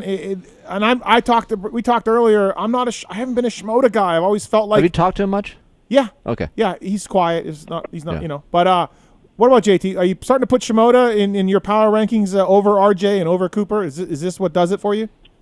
I'm not there over Cooper quite yet, just because Cooper's body of work has been so strong over the last few years, and we have to remember, like, he is still coming off an injury, right? Like, no matter what the time frame is, like, it's still, that dynamic is still playing out. Like, you can see it. He's just not the same guy. Like, he has his moments. You see it in qualifying. Like, he puts in these qualifying laps, you're just like, oh my God, there it is. Like, there is Justin Cooper. It's still there, but it's not showing up every single moto yet. So I don't want that to be I don't want that to discount Shimoda. I just think we have to kind of go easy on Cooper for a little bit longer, but Shimoda should get all the credit in the world. He has really stepped up his game, and whether you want to put him over, sideways, above, alongside all those guys, like, when he's not on the ground, he's capable of running the best pace in the class. I think Jed is better than him. Like, Jed just can consistently do it, but the strides that Joe Shimoda has made should not be discounted no matter what, no matter who you're talking about. Right. Yeah, there you go, Ryan. Thanks for the call, man. Yeah, thank you. Appreciate it. What about Craig on a 250F? I'm not there, but I had that on Twitter. No. Okay. No. All right. I think what we're talking about is the better direction. Right. Yeah, if you're gonna go Craig, I would just rather go Cooper. Right. Like, yeah, Craig's a great rider, don't get me wrong, but I would just rather go with a guy that's been on the bike all year. Right. That's all. Fly Racing, flyracing.com. Please check them out. JT, 2023 stuff. Oh, yeah. Coming around the corner. Let's talk about that. Right? Everybody's going to be late this year. Oh, okay. Really? We're late? Yeah, Okay. It's going to happen. I mean, I don't know, maybe not every brand. I shouldn't say that because who knows, but I think the majority of brands are going to be, typically, like, everybody's pushing to get stuff out in July. Like, that's the push. Get it out in July. Get it out. And it's really tough. I don't think you'll see anybody get stuff out in July. I think August will be fortunate, and then I think you'll see a lot of September and later this year. So will 8/1 be the time we can see it online, or we won't see it until it's ready? Our tentative kind of go live will be for Unadilla. Okay. So that would be like August 13, 14, which is the latest we've been probably in like 8 or 9 years. Okay. So your family first. I am. You've chosen your path. I have. So don't worry But about I it. still respect what Fly has. Yeah, but just don't worry about it. I love gear. Yeah. I love new gear season. So I'm just curious of 8/1 is usually when everyone puts it out there. Okay, but don't worry about it, okay? You chose it. Don't worry about it. All right, you've chosen your path. I have. Okay, all right. Jason Thomas here on the show. What else, JT? Oh, Ken Roczen, World Supercross. Big get for those guys. He's going to be on a Honda. So everyone stop freaking out. No, he's going to be on a Honda. Right. No, he's going to be on a Honda. Now, we heard Firepower Honda. Stop. That's not going to happen. No. That's your Reeves team. Yeah. I don't know. I really don't know. I don't know. Like, there are so many moving parts to this World Supercross thing. Okay. Like, originally they were not supposed to go out and hire these super talents for the series. That was like not what was supposed to happen, and now that is kind of happening. Did you hear, JT? A couple teams are upset about this. Yeah, I've heard that. Yeah. Why? And I don't blame them. Like, that was not the deal. Like, they were not supposed to go out and write big checks to these guys and then them get assigned to a team, because you're basically in that essence just handing over a title to that team. Like, that's Hold on. What? This stuff doesn't start till after outdoor season, correct? Yes. So why would they get upset? The teams that are in the World Supercrosses now, Okay. that have hired some riders and are going to have teams, Right. One of them is going to get handed Ken Roczen. Here you go. Okay. Here's Ken Roczen. Right. because they're writing the check to Ken Roczen, Yeah. and they got to put him somewhere. The series is writing check to Ken Roczen. Yep. Okay. Yep. And so they're going to put him somewhere. So then if you're gigantic one. Yeah, a big one, right? I heard 250 around. 250K? Yeah. JT? Per round, yep. Per round. Per round. Holy Yep. shit. So we're talking Paris type numbers. Paris isn't that much. Really? No. Yeah, Paris isn't that much. I think the highest ever for Paris was like 200 for Stu. And that was like all in, travel, everything. Wow. So I heard some of the teams are like, hey, man, you're going to pay for Roczen and you're going to determine where look, he's going to win races, right, and maybe the championship. Right. So some team is just going to get handed Ken Roczen. Like so they wouldn't say U.S. Team Honda is in? Like you got to be on one of the pre-qualified teams for World Supercross. Are we full up on those pre-qualified teams? They're not all announced yet, but. Well, that's what I'm saying. So maybe Honda is going to announce they'll be. No. No, I don't believe so. No, okay. I don't think so. So, Kris Keefer is going to be announced as a team, and Keefer Racing, and now you're going to get Ken Roczen. You're like, sweet. Got it. I mean, it's tough. Like I get the promotion side. Yeah. Like if you get the chance to get Ken Roczen, you're going to do it. Like you're going to take whatever backlash and all that stuff. But I think there are some upset teams already. About that. So I don't know, man. There's a lot happening. Regardless, I don't know how any of this makes long-term financial sense. Like the checks that they're writing are just insane. So good for the teams, good for the riders, all that. It's not my business to know how any of this makes sense. That doesn't matter to me. No. But it's awesome. Like if you're a fan, you get to see Ken Roczen at these races. Awesome. If you're Ken Roczen, you're a lot richer than you were. So yeah, I mean, I don't see any huge downside. I'm not the one that has to write the check. No, I don't either. It's great to have it. I'm just saying, like I heard some teams are upset. That's all. If you were going into this and you had your guys, and you're like, man, we have just as good of a chance to win this world championship as anybody, and then you see Ken Roczen get signed, now you're like, well, shit. But you don't see Ken Roczen get signed by another team. You get see him the series. No, of course. Yes, right. The no, series. they wrote him a gigantic check to come in and win this series. The series is like, hey, Kenny, here's some checks. Please race our series. Yeah. Yeah, he's going to be the face of this thing now. Yeah. So it's interesting. Yeah, we'll see. Fly Racing, Jason Thomas on the show. The 8 o'clock hour brought to you by the folks at Off-Road Warehouse. They're proud to supporting guys like the PulpMX guys. ORW is the place to go for all your truck and off-road accessory needs. Troll Train really let me down in fantasy, JT, this week. I don't know if you had him, but yeah, I did. It wasn't awful. It just wasn't great. No, it wasn't awful. You're right. He's 15. No, he got double points. Both motos. He went 15-15. Like, what do you want? Yeah, from him? no, I mean, qualified 8th or better something. Than that. Yeah, I thought he'd be better than that. Right.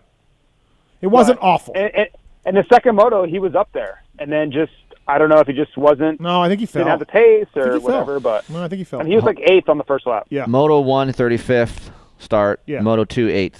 Yeah. ORW, they got stores throughout the West Coast. They got one in Arizona. They got one out in Georgia as well. PulpMX code to save at offroadwarehouse.com.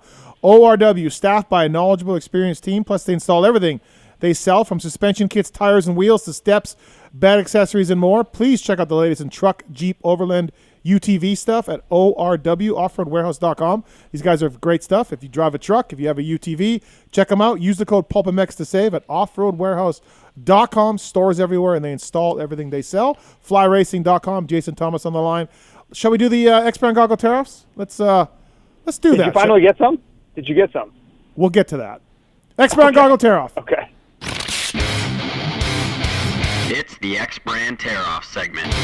15-second rapid-fire Q&A. Check out the Lucid goggle from the folks at X-Brand, EKSbrand.com. Pulp Show 22 is a code to save at EKSbrand.com. Great goggle, great company, and the Lucid goggles, next level. And when you look at the GNCC guys, they're crushing it with X-Brand. Fast Freddy Norm, Warm, and Supercross. Kyle Chisholm wearing them as well. Everybody loves Chisholm. EKSbrand.com. Please check him out. What's wrong with Freddie? He's hurt? Freddie's got a bad disc in his back, yeah. These questions are submitted by a Travis Marks. I have a question. Nope. Wait. I have a question. Oh. Have you told Freddie that he should get on the back of a bike and have somebody wheelie him off the back? No, but that's a great point. I should That's get a good idea, right? Yes, absolutely. Yeah. Are we going to be able to read these questions? Who's Mark's reading the questions? Marks, what happened? Tell us. What's going on? What do you mean? So these are not. I don't know who these came from, but they didn't come from Moser. They're not from Moser. Thanks for nothing, Moser. Moser did not come. They're never from Moser. They're always from his buddies. Hard to find good help these days. It's a rest day for Moser. It's a rest day. Yes. Rapid fire. Here we go. All right, Marks. For whoever did make these, you'll have to go easy on them because that person threw these together pretty quickly. Okay. Oh boy. Steve. Yep. We know you won't sell out, but why won't you admit the coverage has been bad? I have admitted the coverage has been bad. Sell out. I haven't I? With me tonight. What the fuck? Sell out. With me, all right. Listen. This is my first experience this weekend. Okay, and I don't. Oh boy. I just should not talk. Yeah. Don't Okay, do it. so I had a frustrating. first 2 rounds I watched at home from the comfort of my couch on the app. On what device? The first round was on the app On your phone? on TV. Okay. Apple TV, Yep. Mav app. Got it. Yep. Worked fine, but there was a shit ton of commercials. Okay. Okay? So that was a little irritating.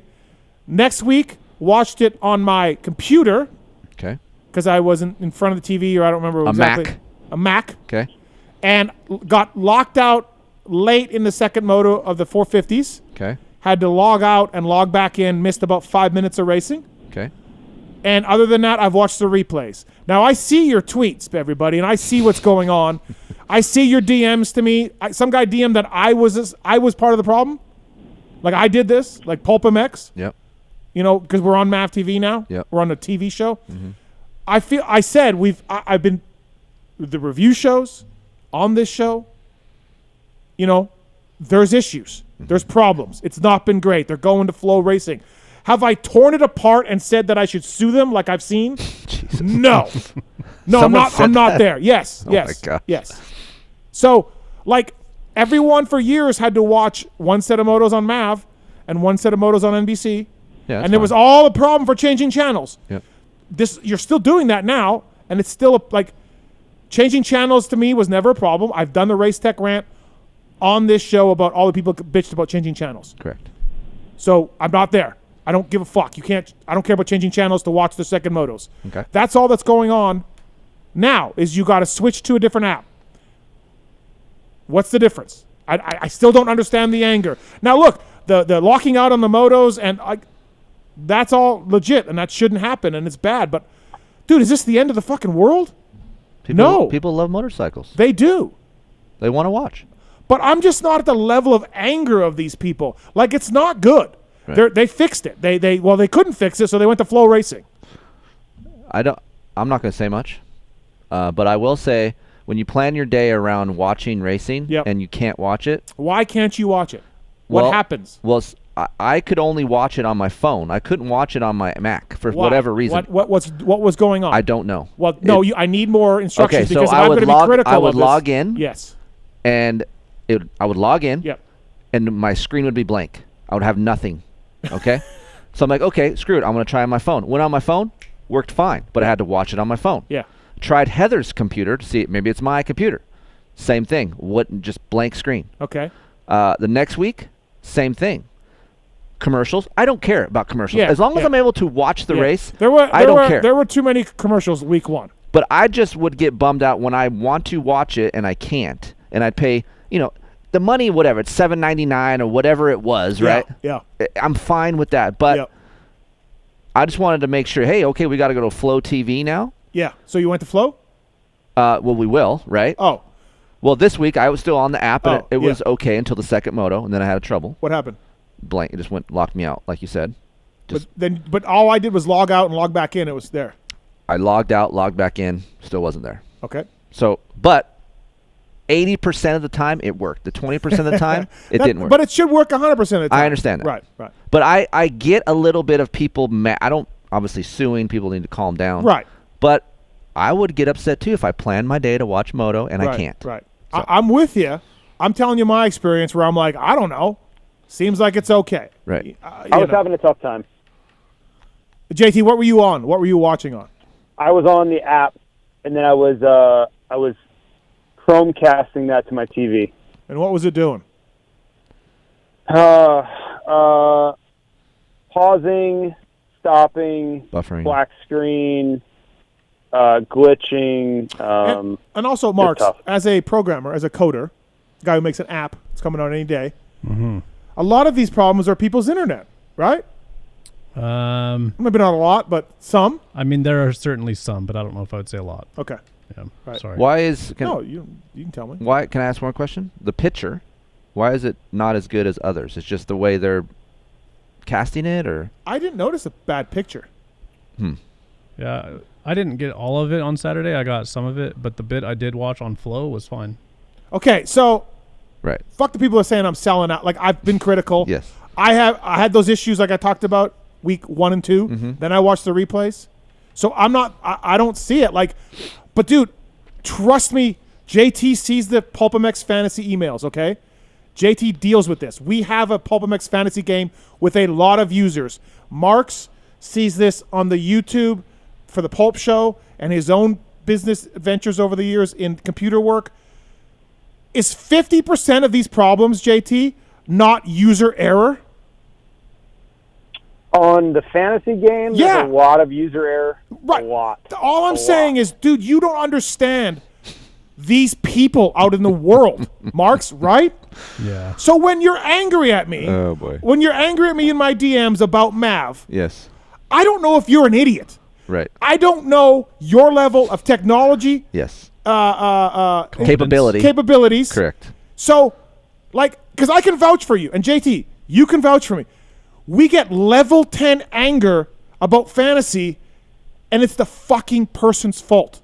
Did they ever come back and say, "Oh sometimes. shit, my bad"? They never come Sometimes. back. No, they do. They do? Okay. They do. Yeah. Sometimes you'll get like, "Oh my God, I'm an idiot. I'm sorry." Okay. They do. Rarely, though. Rarely. But so, I think, but with the app, like, I think some anger is justified. Like, if Absolutely. it's not working. some Absolutely. anger, but people go bonkers. Like, and to get mad at you, like that, I don't know what they want you to do. Shit about flows it, downhill, or- man. But Wyatt Steve, like, he has nothing. He's not. Does he look like a programmer? Why do I come home from driving in traffic and yell at Heather? Here's a The same DM. thing. Here's a DM. I want to take a second to thank DC Pro Motocross PulpMX Mav TV for making Pro Motocross unwatchable this season. He's thanking me. Maybe he doesn't like the show. Maybe he doesn't like PulpMX. I've killed any momentum gained with new viewers and riders during the Supercross season. This is my fault? Listen, I get a lot of emails about bikes, and you are correct. It's a lot of the people. So when I see these people losing their shit, Right. I'm just like, okay, you may be an idiot because you're losing your shit to me on a DM, and chances are you're logging in with the wrong fucking email. Well, what you screwed up is you actually opened the DM. Yeah. Don't even do it. Yeah, that's probably the problem. Okay, so was that 30 seconds? Yeah, that was 28. On some planet, it probably was. Okay. I don't even know where I was. Listen, that was only the first question. If you were super stoned, I felt like that was 30 seconds. Okay. Whoa. Kiefer. Yeah. On a scale of 1 to 10, how good was it watching Masterpool beat all the star bikes in Moto 1? Yeah, I don't care. These questions. Hey, these questions are. Are you like president of the Time Masterpool fan club? Did I miss something? I don't. I mean, I think it's cool that he's beating factory dudes, but yeah, I don't really give a shit. Right. Yeah. I'm with you on that. I will say this. Derek Kelly on the AEO bike has been solid, but I watched him late in the moto. Yeah. Passing factory riders that were dead tired. Yeah. Derek Kelly. Factory riders, as in who? Give it some names. Dead tired factory riders. Okay. Guys he who wants to say swole, but I don't know why he's not saying it. Okay. No, I believe there was some star. I'm just gonna look and do my homework I right believe here. there was a star Yamaha kid in there as well. Okay. Derek Kelly is probably working during the week as a plumber. No, he's not. No, he's not. He might be a plumber. No, he's not. I think he puts up drywall. No, he doesn't. He's full time. He's all in.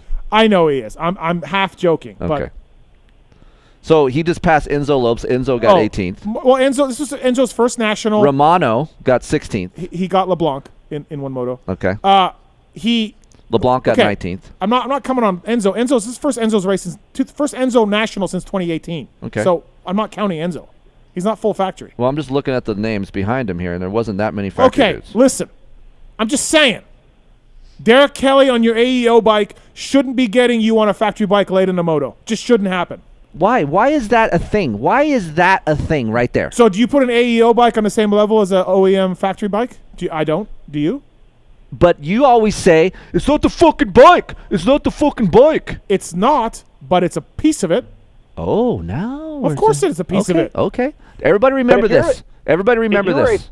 If you're a factory guy, you make good money, you have every resource available, my personal opinion, not professional, not business, my personal opinion is you have zero excuse for getting tired. None. Zero. Period. I'm with him. I mean, I agree with you, but I'm just saying sometimes there are better riders that don't have factory equipment. Of Plain course. simple. Yeah, I'm not arguing that. I'm just saying if you're tired, then there's a problem because effort is the one thing you can control. Derek Kelly is, from what I hear, he puts up drywall Monday to Friday. If you're a coder and you're good at coding, you should not come into your place of work tired. Wow. That's bullshit. Okay, all right, next question. That's 30 seconds, too. I go to work tired every day. It's fine. Feel tired. Feel tired. Fuck you, you're fired.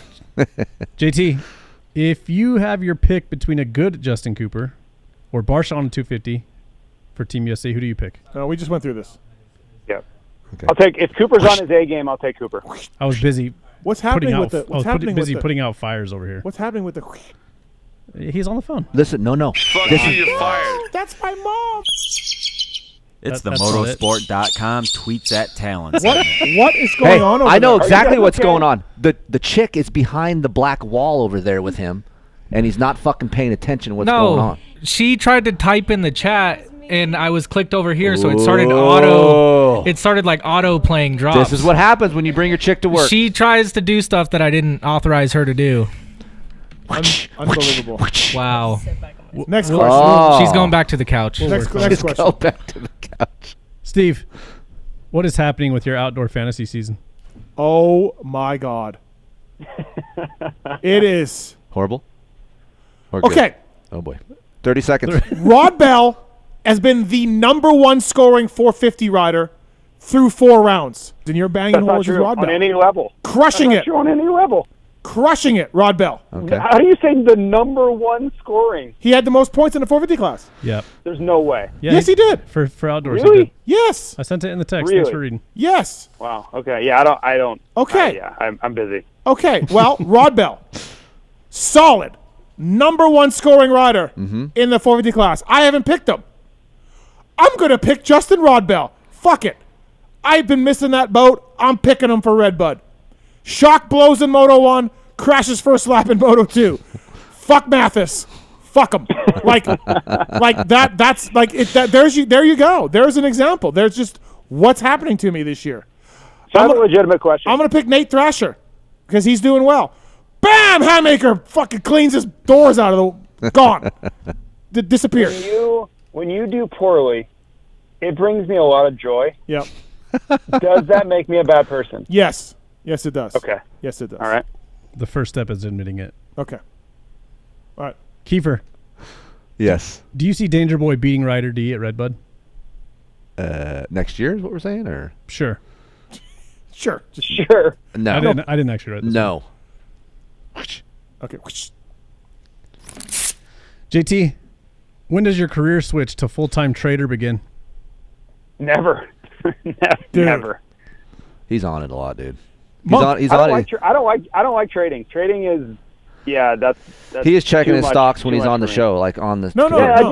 I just like I like watching it. I like being involved and learning about it. But trading, man, those guys are monk life. That's a lot. That's Monk. a lot to take on. Monk life. Really? Yeah. It's unbelievable. Hey, He's a monk. He's following his money. I'm not a monk. Monk-like.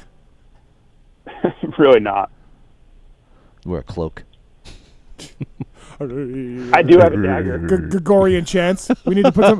Next time JT's in, come in the studio. We need to load up some Gregorian chants. Okay. Oh my God! Just have the cloak wrapped around the chair, waiting for him as he gets here.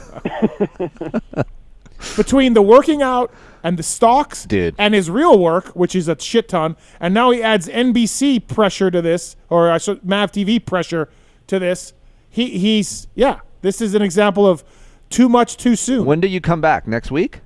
Yeah, he's at Southwick. Okay. No, Southwick is NBC again. So I'm off again next weekend, and then Millville. I'm back to Millville. I will say this, and you might have talked about this before, but JT is doing a good job. First round, you could tell he was nervous. Second First round, he was fine. First round was great. No, he was fine, but you could tell there was some nervousness, Okay, right? all right. But then Hangtown, awesome. All of them. Yeah. It's great. I love the varied interviews. We got interviews from, And he's more relaxed. Like, he's asking good questions. Yeah. I have a question on that. Yeah. So I was watching this weekend, and like if you know me at all, you know my goal is like I try to get better at things I do. Like that's just like whatever I'm doing, I just want to be really good at it. I'm like I have like a perfectionist like problem. Like I just want to be the best at whatever I'm doing. So when I'm watching this weekend, I'm watching Wil, and I'm like, gosh, she's really good at these things. Like, it's cool for her, good job. Like, I was just very impressed with some of the things she was doing. But I did notice that a difference. So when I'm doing it, I am going talking to these guys and interviewing them on camera, where she's going and talking to them and then reporting on what they talked about. Which is better? So I'm going to tell you why I like you, and this is not because I know you. Because you ask questions in a rider-type manner. So, like, I ride dirt bikes, and when you ask those questions, I can feel like that is where you're going with the question because you can see it and view it, and you've ridden. So you're giving us a rider-type question for guys that actually ride dirt bikes and can understand it. Yeah, I agree. I mean, that's not her fault. Like, she No, and I know that. And that's what I'm saying. For that, right? Yeah. But I'm just saying, which one do I prefer? I know. And that stuff, like, I think she's very polished, and that's what I need to really focus on being.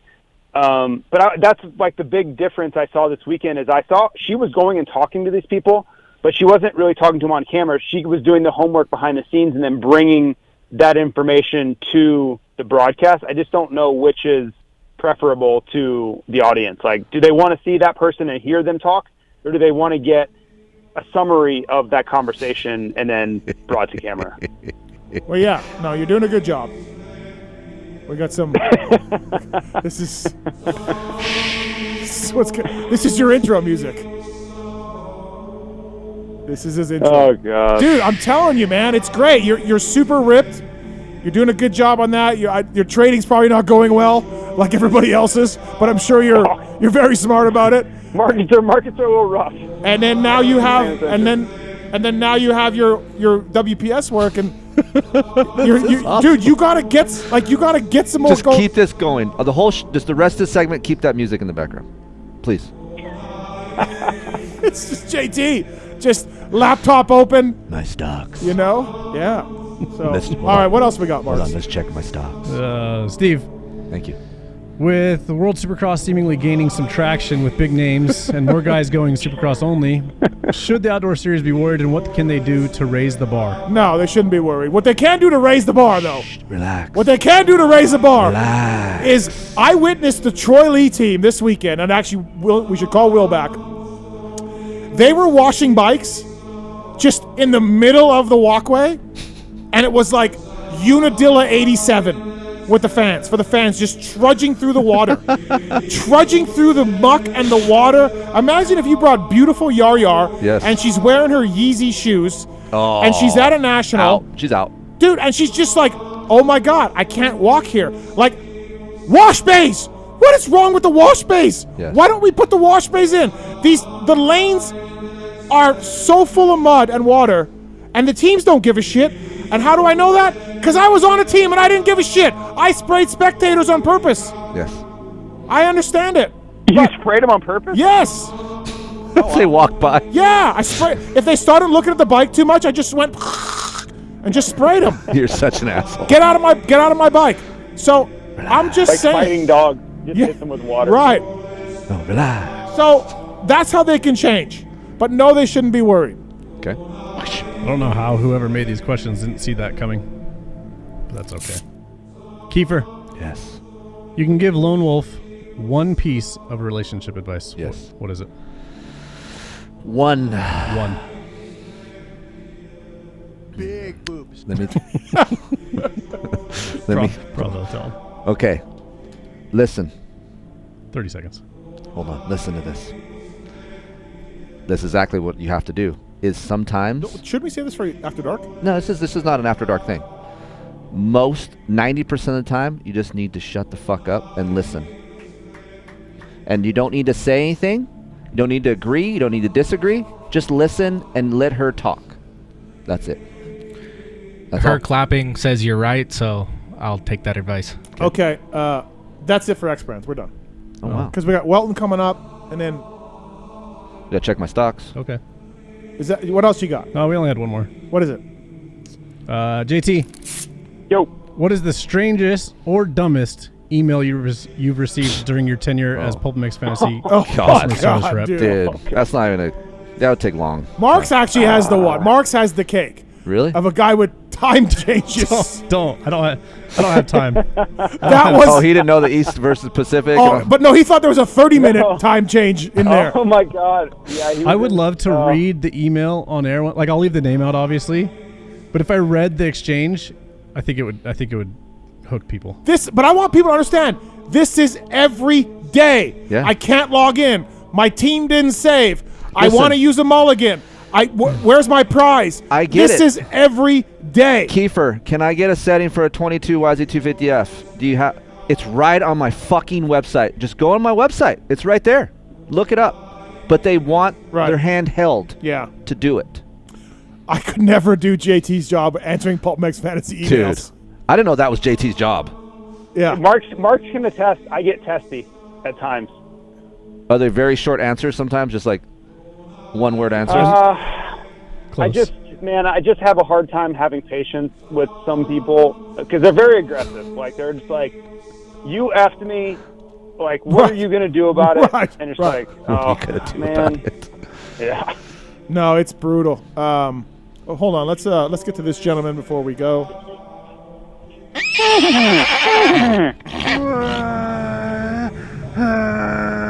Shit, that's David Bradshaw's bike. I just fucked up. Mr. Side.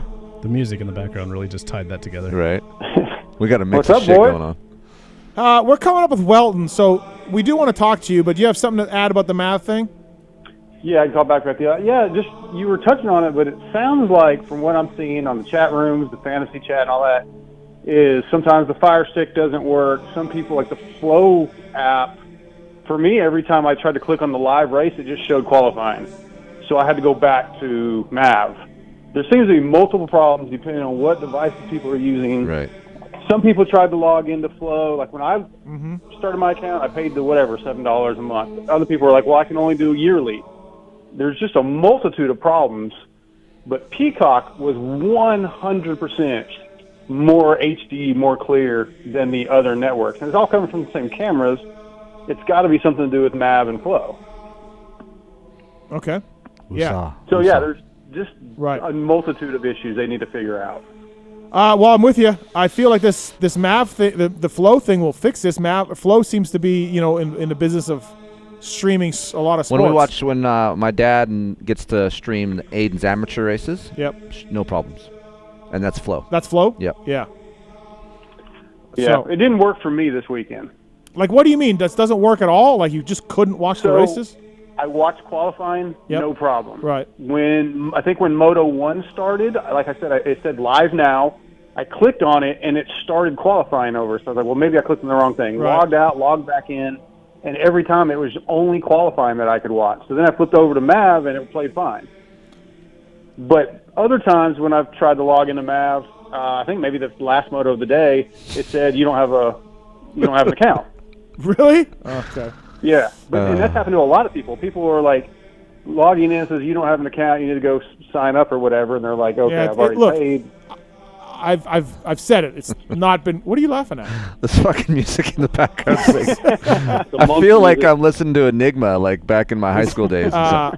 Dude, I just referenced Enigma in an article I wrote. Good reference. JT, you got to run. Thank you for calling in. Fly Racing, flyracing.com.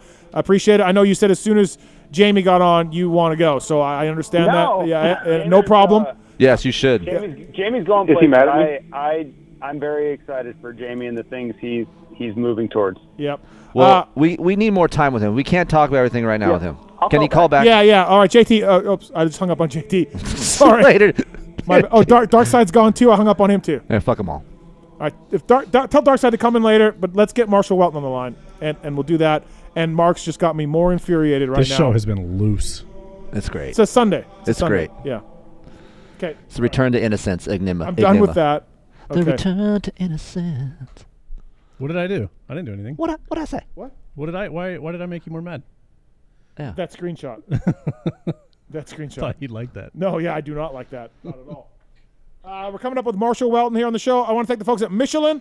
Thanks to the folks at Michelin Starcross 6. Keefer, you have tried these. You are using these. Yeah. It is a 19% more traction when worn in comparison to the previous gen of StarCross 5. You know who loves sixes? Huh.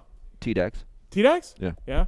Actually, he hit me up for FMIP's number, so maybe that was probably it. He needed some StarCross 6s. Yep. Visit MichelinMan.com/motorcycle to learn more about the complete offering of Michelin motorcycle tires, mountain bike tires as well on the wrap-up show.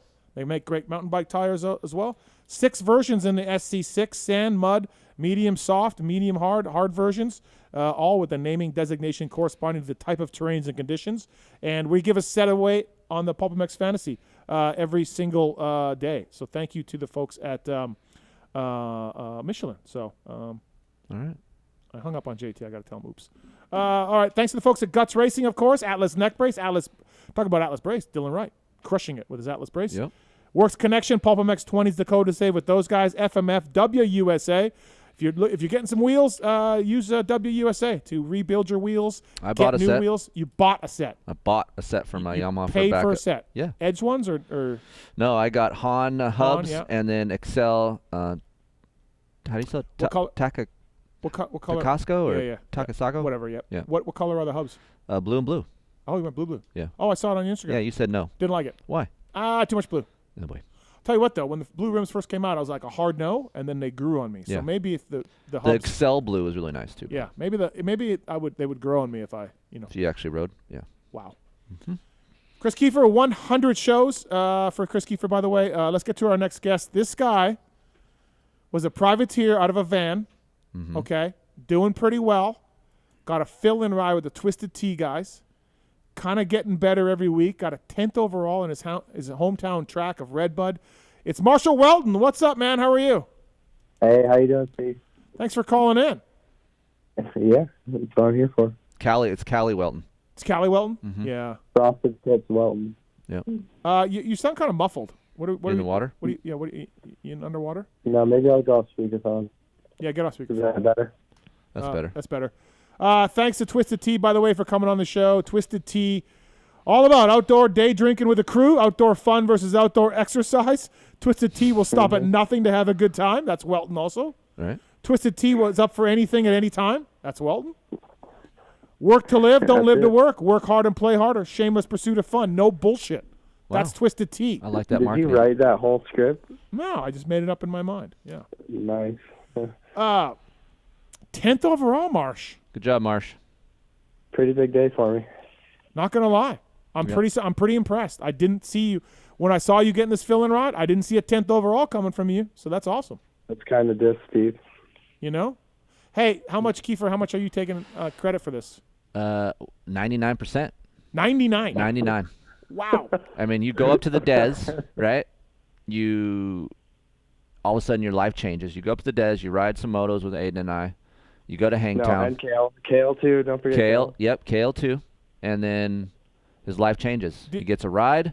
He gets better results, which he was doing good before. Yeah. Now. Honestly, I was most inspired by Kale out of everybody.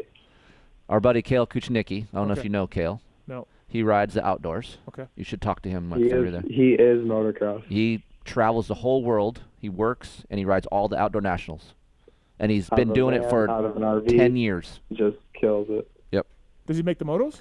Not a lot, but he's out there grinding it out. Great guy. Wow. No cap. That video that Racer X posted of me going outside before the mechanics area, wide open around the outside. You know who I saw do it first? Kale. Yep. Wow. 2-stroke lines. What did Phil think of your 10th overall? He sent me a nice job, Marshall, at 1 in the morning. Oh, okay. All right. Well, he's probably out. So, probably.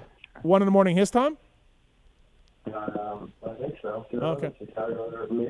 You're all muffled. What Are you on ear pods? What? No ear pods. No. No, I need to speak closer to the phone. I think so. Yeah. Hey, I talked to you at Lakewood, and you were still on Bogle stuff, and you were doing pretty good, but it was late coming on the team. And how much better is the bike, or how much testing have you been able to get done with those guys? And have you changed a lot from that first weekend?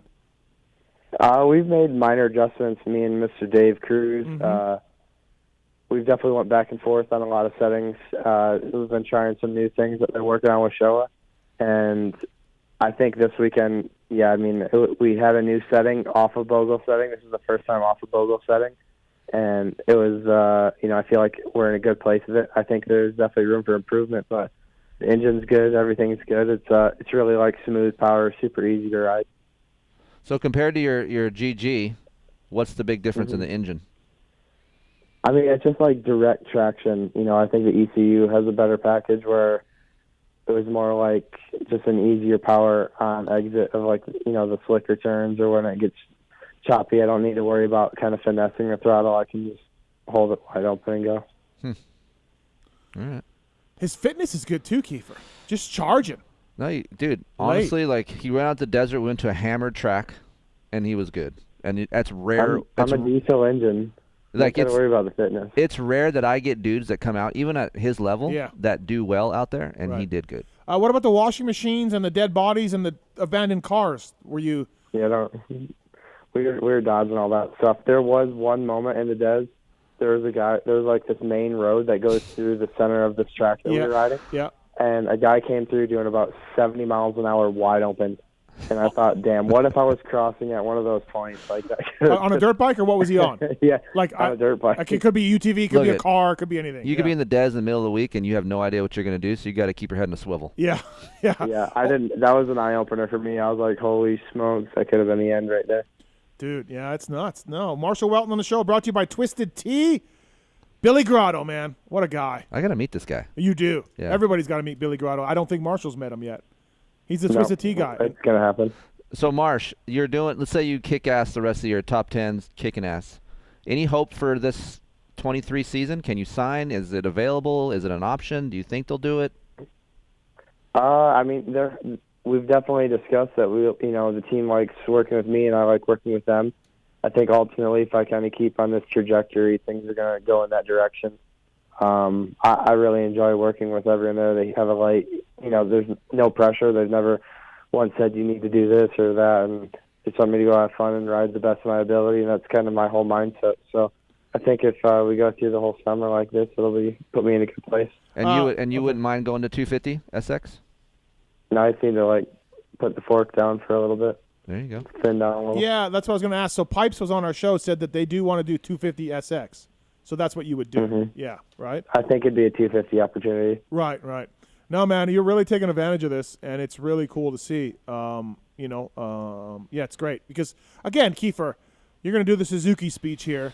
Everyone, hey, Kickstarter, hey, older bike, blah, blah, blah. But, dude, if Eli Tomac got on a Suzuki, he'd be winning. Yeah. You know what I mean? Like, I myself make fun of the kickstart. And, we all have our shots. I mean, when you think back to Roxon, not that long ago, right. How good he was, it's like the bike's not that different from then. No, right. That, I think it's probably the same. So, Keeper, that's my point where you're like, hey, like. We talk trash because it hasn't developed, and every year it's the same bike, and it has a Kickstarter, so it's low-hanging fruit, right? So it's easy. Yeah. But some of the best bikes that I've ridden, most fun that I've had, has been on a Suzuki. I remember riding Mike Alessi's old Suzuki. That was probably one of the top 5 bikes I've ever ridden. And set up well, turned well, motor was good, easy to ride. So for me, honestly, guys like Marshall on this bike, Jamie from Twisted Development does the engine. He knows what he's doing. Marsh hops on a 250. That's fast as shit. Mumford, they got a lot of hole shots last year. I feel like the bike's got a good package. And right. Yeah. It's proven to be good over the years, too. Even thinking like JS7 and 14. You could put JS7 in that 14 and, was it St. Louis or Toronto, whatever that race was. Yeah, Toronto, yeah. And it's like he would still be a podium guy with that ride right now, Like, Marsh is the perfect guy to talk about this because he was on his own deal. He could make his gas what he wanted. Mm-hmm. He did what he wanted. I can attest that my gas, I thought I had such like an ultimate package. Right. And it just wasn't it. And I was a little bit bummed with myself because I invested a lot of money into it, and it's not that my bike wasn't good. I really enjoyed riding my bike, but it wasn't.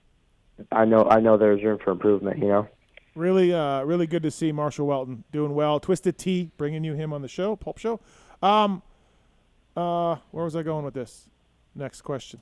Oh, yeah. You mentioned it earlier, Marsh. Kawasaki, There was a guy named there, Dave Cruz. He worked for Kawasaki. He was one of the I don't know which rod. I think he worked for Adam. He was Adam's chassis guy, I think. Suspension guy. And he got hired by HEP last year. Smart guy. I think he's really helping that team out a lot. I really enjoy working with Mr. Dave. He kind of just brings like a neutral approach to everything, and he's easy to talk to. Where, you know, I'll have like feedback or whatever from testing days or racing, and he has an open mind. And I feel like he already has kind of an opinion of what he thinks his bike's doing, and then he lets me talk, and then kind of goes from there. And we kind of just meet in the middle with kind of what he's thinking also. Right. So he's been really good to work with on both ends. Yeah, it's been good for the team to step up too and hire a guy like that. Yeah. That's another salary, right? A guy that's been familiar with Showa stuff for a while, so that's beneficial. Yeah, absolutely. So Phil sent you a congratulatory text. So Phil's on board. So we think Phil is kind of avoiding you a little bit, right? It's not really his arm that's still sore. I don't know. I think I'm in his head a little bit. Yeah, kind of what I think too a little bit. And does Phil come back this year? Yeah, he's gonna come back for a Unadilla. Maybe, I don't know. Yeah, who knows? I will see. Maybe he's gonna retire. Maybe he's gonna retire. I don't know. Dude, I don't think no. Dude. What's how are you getting along with Hartraff? Me and Brandon are good. He's really good to work with. Did you know him before at all? Yeah, I've known Brandon for a while. We actually lived together in Seth Eric's apartment. Oh, I had no idea. Bit. Okay. Oh, so all right. So you guys go way back. So that's cool. I feel like that's a good mix, Brandon and Marsh. Those are both of them have very dry sense of humor, so it's I think it would work very well. It's cool. We've had some good battles at the practice track where we pushed each other too, so we've kind of fed off each other. So Marsh, we know you love doing all these extra races and you chase the money around, whether it's the privateer Yamaha El Privateer race that we did, or whether it's going to Brayton's race or whatever it is. And you know, now with off weekends and stuff, and now you're on a team. None of that can happen anymore. You can't get any money anymore. Yeah, hopefully I can like put that into more of a professional career instead of trying to, scrap up money. Right. Yeah, exactly. Right. No, I mean, do you have any plans for the off season, or do you? If it depends how this thing goes with Twisted Tea, you maybe do World Supercross or something, huh? There's for sure talks of it. Yeah. Dude, Marsh is just on an upward. Look, this is what happens when you go to the high des. Oh, here we go. Oh God, here we go. Shit changes.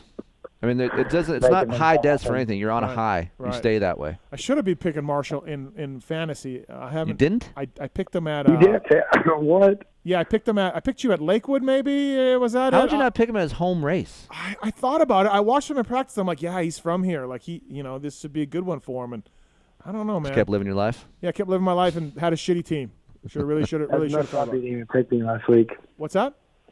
That's messed up. He didn't even pick me last week. No, I had an 8 handicap. Wow. Is your voice hoarse from saying Redbud too much? What's wrong with you? I think so. There it is. I just found it nice. Oh, there you go. Wait a minute. So I saw a photo from after the race last week. You were talking to some fans. Did that go anywhere? No. Nowhere? Hmm. Okay. All right. That's too bad. Hold on. What about I'm trying to pull up Welton's fantasy points here. Okay, Welton, I've heard a lot of talk about this Justin Hill guy, your buddy, or your acquaintance. So I picked Troll Justin 44 Hill. points. I picked Justin Troll Hill. 44 points. I picked Tyler Stepik 30 points. I picked Rod Bell 9, and Marshall Weltin 66 points from Redbud 2022. Wow, 66 points. Yeah. Was the highest scoring guy? You were not. You were 6th highest. Who was the highest? Jeff Walker. Yeah, 2020. Yeah, 2020 Shout out to for Jeff Walker. Yeah, Tristan Lane next. Marshall, so I was telling Keefer today when we were in the pool, hanging out like friends do. Yep. About this guy from this band after the race with the Mick Fleetwood. That was quite the story, huh? It was, yeah. Now you don't know this guy, or you just met him? No, we just met. Yeah, so he's in like a legit band. Really? Yeah. Yeah. Sleeping with Sirens. Yeah, nice guy. Do you know the band at all, or? I do now. Okay. Yeah, really. And he was like, listen to the Pulp Show, he said, and he was a fan of Marsh. Yeah. Really? Yeah, he said he could get me a ticket, any artist, any band. Really? Any artist, any band, anytime. Yep. I think I'm in.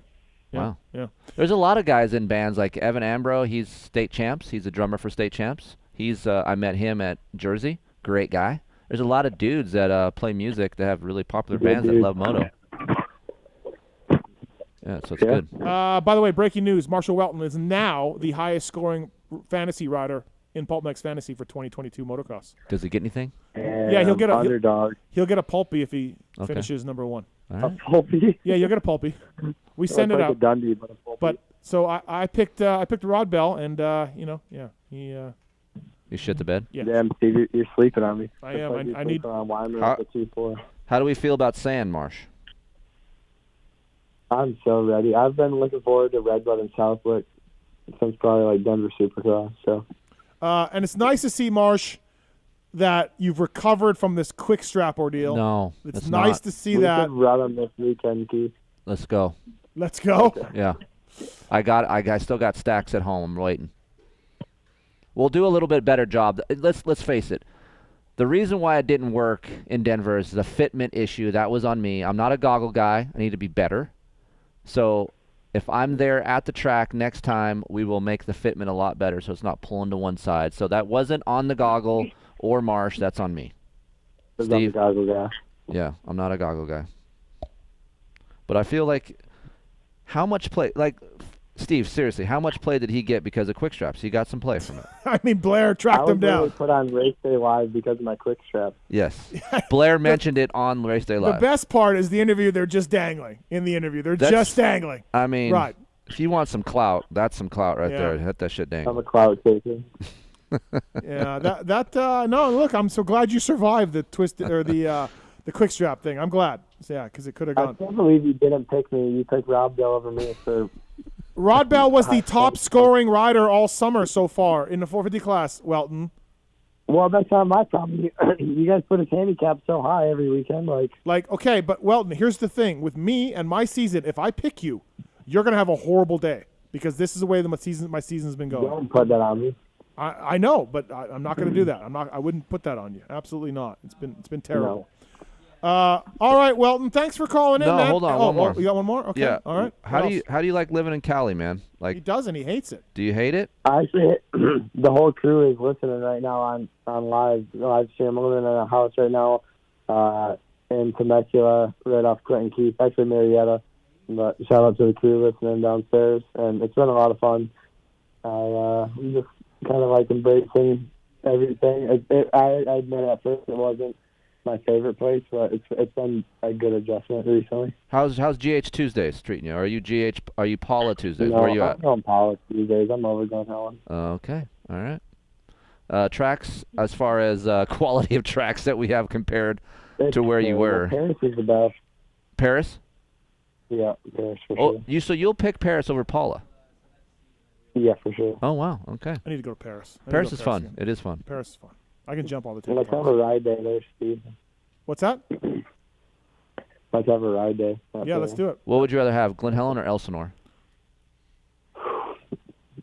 Glen Helen. I mean, Glenn. Yeah, isn't that even a choice? I know. I just wanted to make okay, sure. All right. Okay. Elsinore's at the bottom of the list for sure.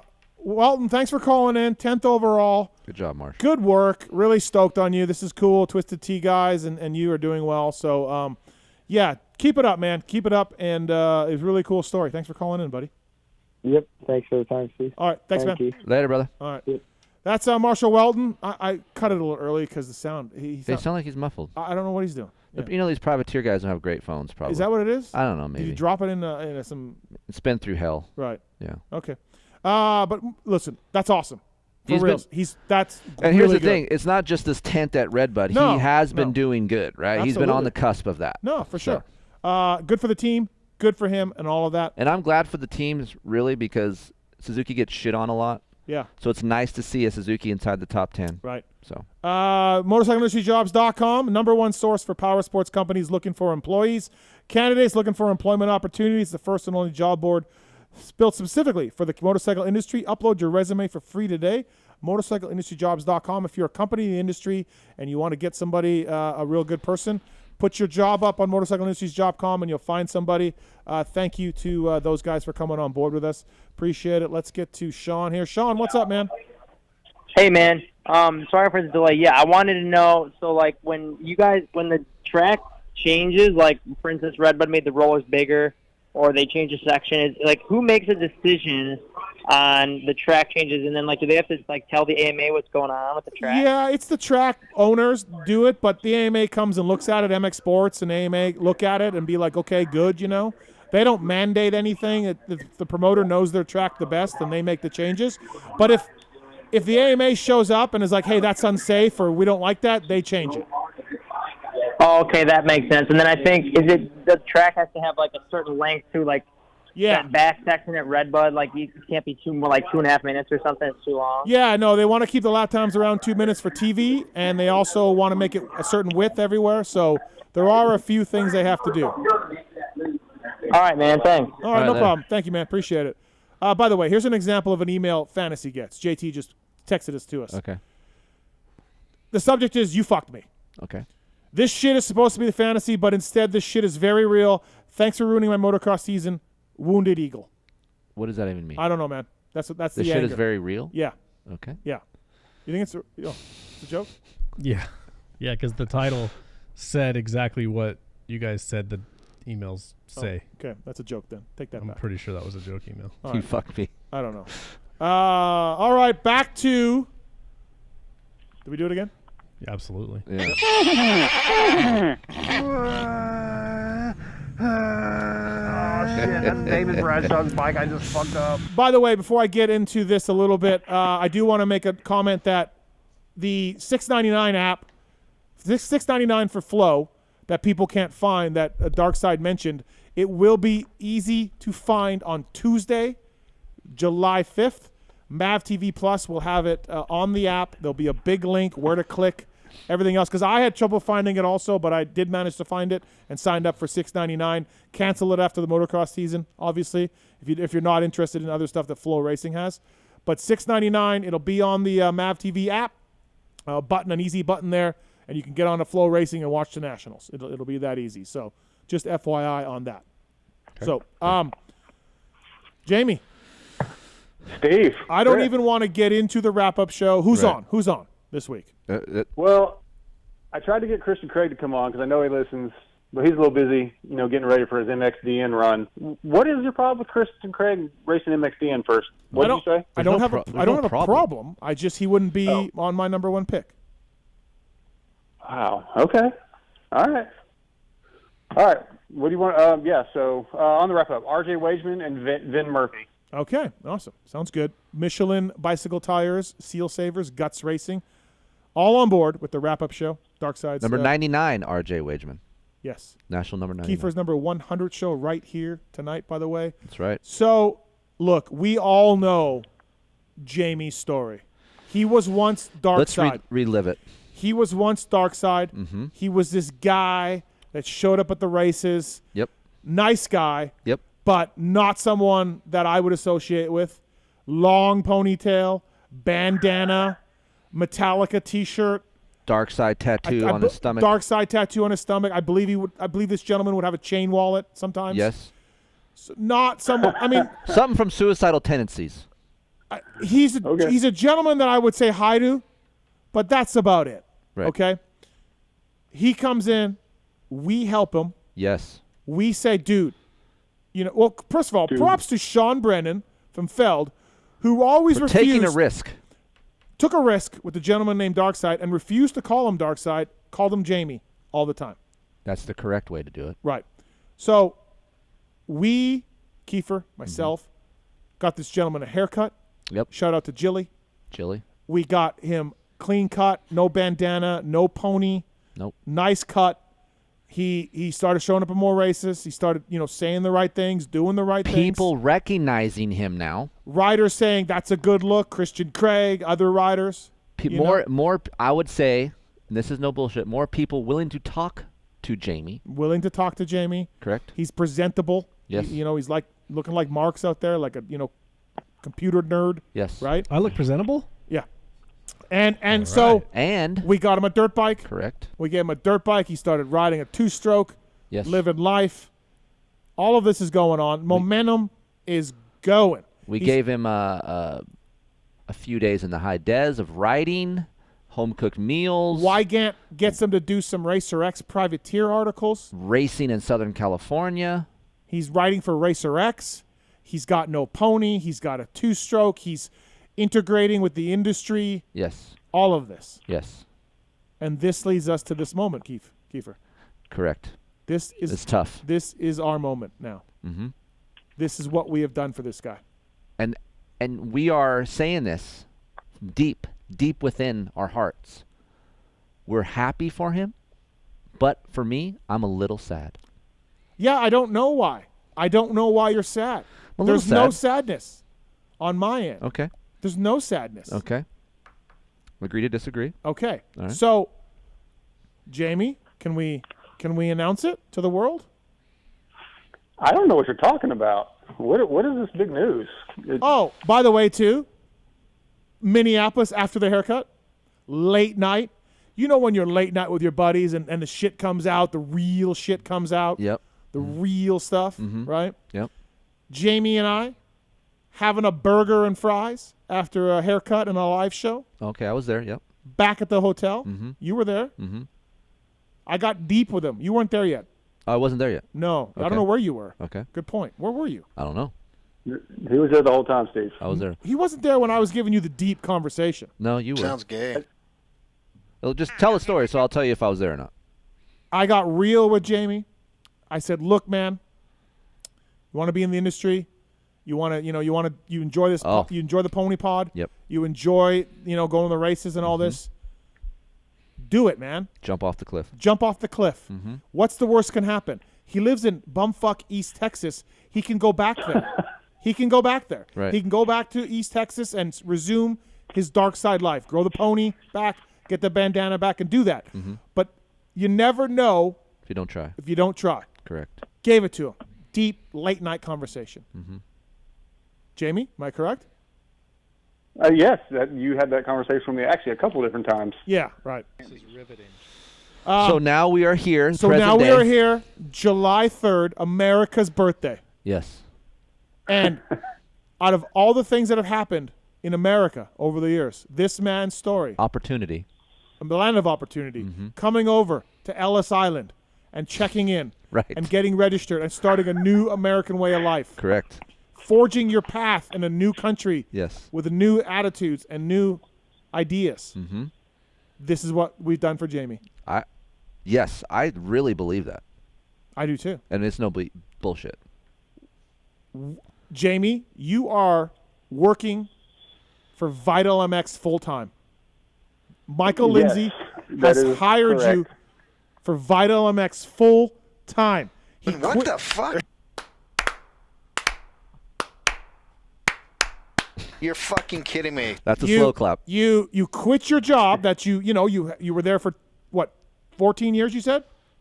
13 years. Haven't quit yet. It's not official. Haven't signed anything, but should be Wednesday of next week. 13 years at some job where he laid in a ditch. Just digging ditches. Right.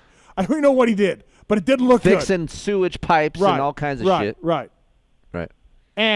Michael Lindsay needed a couple guys, needed a guy, and you've been doing riding for Racer X. Wygant has helped you. I've helped you. Keefer's helped you. You made a name. You changed your game, and now you're at Vital full time. You're in the industry, Jamie. Yeah, I cannot deny that PulpMX and Racer X were great stepping stones to the next big thing. You jumped off that cliff. Yes. You're like Thelma and Louise. You drove off of it. Very true. I did. It was a little scary, but yeah, the offer came in, and I was like, all right, what would Steve Mathis do? And I jumped. Dude. Yeah, right. You're making more money, right? You're going to get to cover more races. You're going to get a dirt bike. Correct. We want our bike back, by Correct. the way. We want our bike back. So Too bad. I'm keeping the two-stroke. Wow. Marks, don't you think he should give us a bike back? Nope. He cut his hair for that. That's fair and square. Yeah, but he's getting another bike. He gets another bike. You didn't know that at the time. You didn't know that when you made the deal. Tallon? Nope. He's working for another media company, so I think the old media company should get their equipment back. Give that man a raise in the corner there. Give that man a raise right over there, Marcus. Unbelievable. That title showed up last week with my name on it. So, what did your old job say? Well, I haven't exactly told him yet. I just Hopefully I that told boss him isn't Wednesday. listening. No. I mean, I kind of hinted at it. Told him I had an opportunity, and my big boss, basically said he wouldn't. He understands me wanting to do something better for myself, but he basically said you're not really replaceable because I've been there so long, and they rely on me for everything. But it is what it is. They understand. It's significantly more money. The Vital MX offer, right? Yeah. It's a pretty significant bump. Yes. Plus, adding in that now they're going to pay for the travel when I go to races, and plus the bike and all the other stuff that comes along with it. Yeah, it's a significant bump. Marks, we changed his life. You sure did. We changed his life. I mean, can you believe it? Next up is you. I've changed your life. You have. I've changed your life. I think I've changed yours, Steve. I've changed yours. Yeah, that's true. I would have to back Marks on that. Okay. Okay, seriously though, Jamie, I feel like this. Why are you sad? Okay, I was pissed off at first. I know. I was pissed off, and then I talked to Jamie, and he said some things and he didn't know I was mad. Jamie called me, and he said he said he talked to you, and the things that I would have done, he did.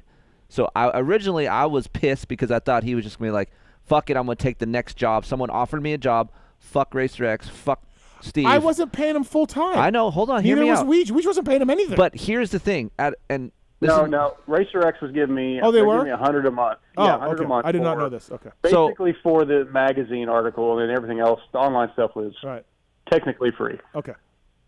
When I originally heard, hey, he's going to Vital, I'm like, God dang it. Why would he just bail on Racer X and Steve? But he actually talked to you. He did the things that I would have done myself, which backed me down. But it doesn't. I'm still bummed out because I would rather have him with us, but I'm happy for him that he gets a chance to do something that he wants to do. He's going to get to go to races. Yeah. Michael Lindsay said he'd go to California for the month of January. Right. He can wake up in the morning. What time do you start your work where you dig and ditch, you're laying in the ditch all day? Well, I have to be at work around 8, but I get up at 5:15 every morning, usually to do whether it be cut audio for wrap up or whatever. I'm working around 5:30. I'm in the studio working every morning. Dude. I don't have to do that anymore. And you're going to be enjoying something that he's going to wake up in the morning, be able to bicycle, be able to go dirt bike riding, get some work done, call some riders, do a podcast, work in the industry. With short hair. With short hair. That was one of the things I literally thought of. I can actually get more than 5 hours sleep now. I can actually probably work out. They want me to ride, which is what Chris wanted. And Chris, I don't know if you know this, but the whole reason Michael offered the job was because Steve and Weege, in a group text, apparently said, hey, you should hire him. So, it wasn't like I was bailing on them. Those guys were helping me, which, again, the fans that always have all the hate towards Steve, behind the scenes, Steve's a pretty nice guy. He's a big teddy bear. Like I said, this was what I thought before I knew all the information. Okay, so now the one drawback to all this, Jamie, is that the wrap-up show may be going away.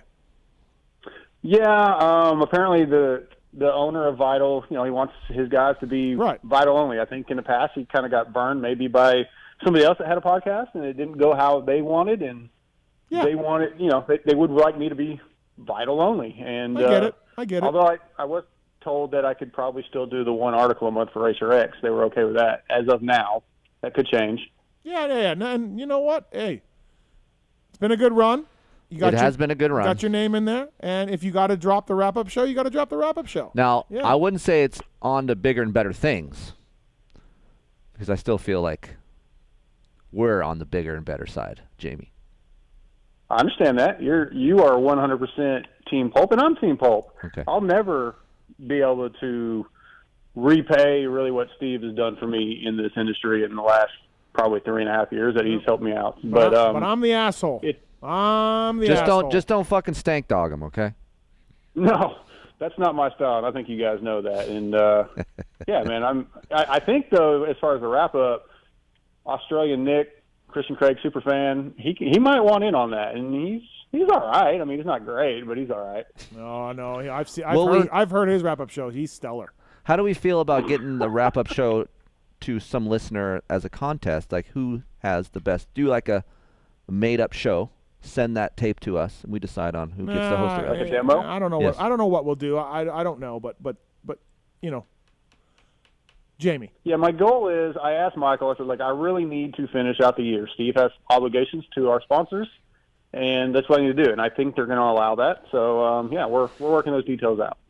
Here's the thing, like we're gonna see Jamie at the races just cool guying us now. Oh, it's gonna be bad. really bad Yeah, now. it's bad. Yeah. You guys are my boys. Yeah. Not when Keefer, you. I want to come out to Glen Helen. I want to come back out and ride again. So yeah, that's hopefully, you guys won't cool guy me because we're not the same people, not the same company or whatever. We changed his life. We changed his life. We really did. Yep. The haircut really can't bumped it off. argue that. Like, it's sort of a joke to some degree, but you guys did make a difference. There's no doubt. You're not getting the Vital job with the bandana and a ponytail. You're not getting That it. is 100% accurate. That is, you are not getting that. I would have to guess that's pretty accurate. I Thank you. would like to Thank think you. most of it was he saw how hard I work. Originally it was a part-time deal. Michael made me an offer like 3 weeks ago, 6 articles a month at a certain dollar amount per article. And I said yes. And that first week I probably gave him more than he asked for in 1 week. And he was just like, all right, I got to hire you. Because I am a worker, which I think hopefully you've seen that. Like I don't fuck around when it comes time to get something done. So unless it's in the des and you got a sticker in your fucking finger, then you're that's hospital time. Oh God, helicopter me out. Yeah. Fair point. But if it doesn't work out and you don't like it and you don't like Michael Lindsay and you don't like Vital and everything else, you go back to your job in Texas and you start over. So is that opportunity hopefully. still there? You think it would be? Honestly, unlikely. They'll hire somebody, and they're limited to it. But it's a pretty big turnaround there most of the time. So maybe. I'm definitely not going to leave on bad terms. I mean, I'm going to give them a notice, and this is going to do. Go ahead. This is a feel-good story because honestly, like the reasons why I offered when we did this, like, hey, cut the pony, we'll get you a bike. You're a good dude. Like, it's sad that, I mean, I'm guilty of this as well. Like, we judge people on what they look like before we get to know them. Even though I don't want to live my life that way, I'm guilty of that as well. I had no idea, right? But if I walked by you, I would just think you're another Hessian that loved dirt bikes. And you're going to slam some beers and talk some shit, right? So I don't know until you really get to talk to someone. And then this was a perfect example of why I was wrong, right? Like, you never know what people are like until you get to know them. So, absolutely, I'm guilty of it myself. Tallon, if you would like your life changed, let me know. Do I get a YC250 out of it? Maybe. Do I get Darkside's bike? Maybe. Yep. Yeah, we'll put hand guards on it. We'll get Yar. Big tank. Yeah. No, you get Yar. Yeah. Speaking of that, how's the chick situation? How does she react to this? How are we doing? She was congratulative and positive about it, but the situation's still about the same as it was. That's something that we need to. That's the next step. Is we need to make it better or not. Yep. That's the next step. Yeah, that's in the process of being worked on. Okay. There's a lot of good stuff, man. I'm excited. I'm gonna get a shop built. I might need some more room for all these motorcycles now. Yeah, think about that. You had one bike. Now you're down. Yeah. Now you're gonna have a bunch of bikes and. Are you still going to be an X-Band rep? Can you still do that?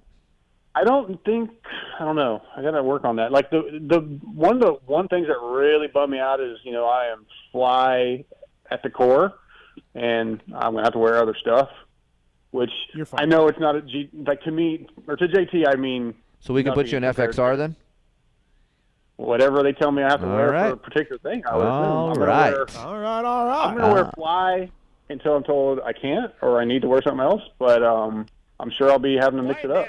We're going to get that Darkside butt patch on for FXR. It's going to be dialed. Hey, if I'm asked to wear FXR, that would be my second pick anyway. So FXR is good stuff. Those guys are awesome. Andy White, right? Yep. Yeah, he's a good dude. Well, congratulations, Jamie. Congrats, man. Yeah, this is Marks. Anything to say to Jamie? I texted him. I do think we give Darkside a hard time and everything, but in all seriousness, I think it's a testament to hard work pays off. I think he has proven that he's busted his butt to get to where he is. So, congrats, buddy. And thank you, and I appreciate you building the Moto X Pod show out. It works great. You're welcome. Let's face it, you can be a good worker, but if you're an asshole, no one wants to be around you. So that's facts. Can you go in the forum and tidy that up a little bit? Can you tell people not to blame me for Mav TV? Just work on that. I don't know that they would listen because even your own forums blame you for shit. So I think you're kind of fucked on that. You mean snowboard or is there? Yeah, well, snowboard, the YouTube chat, you're going to get it everywhere. There's Steven. the secret form That's that he the doesn't world know we live about in. until you just blew it out. Yeah, exactly. I want to be in there. How come I'm not in there? There's a thing with like their wives and like naked chicks. Really? Yeah. How come I'm not involved? Oh, Marty Party. Because you said it's too much trouble. No. Marty Party's fun. Nudes? That's not too much trouble. I'm in. Well, you gotta log in. You gotta start an account. If it's for nudes, I'll log in and start an account. I'm in. All right, let's get you in then. Is Tallon posted anything of Yar Yar in there? Does Yar Yar No, even give you anything?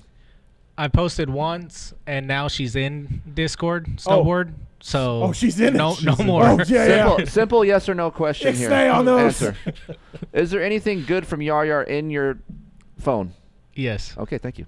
That's all I want to say. In the vault? In the vault. Right. Well, listen, Tallon, anything to say to Mr. Jamie? Congratulations and good luck in the forum. Yeah, thanks.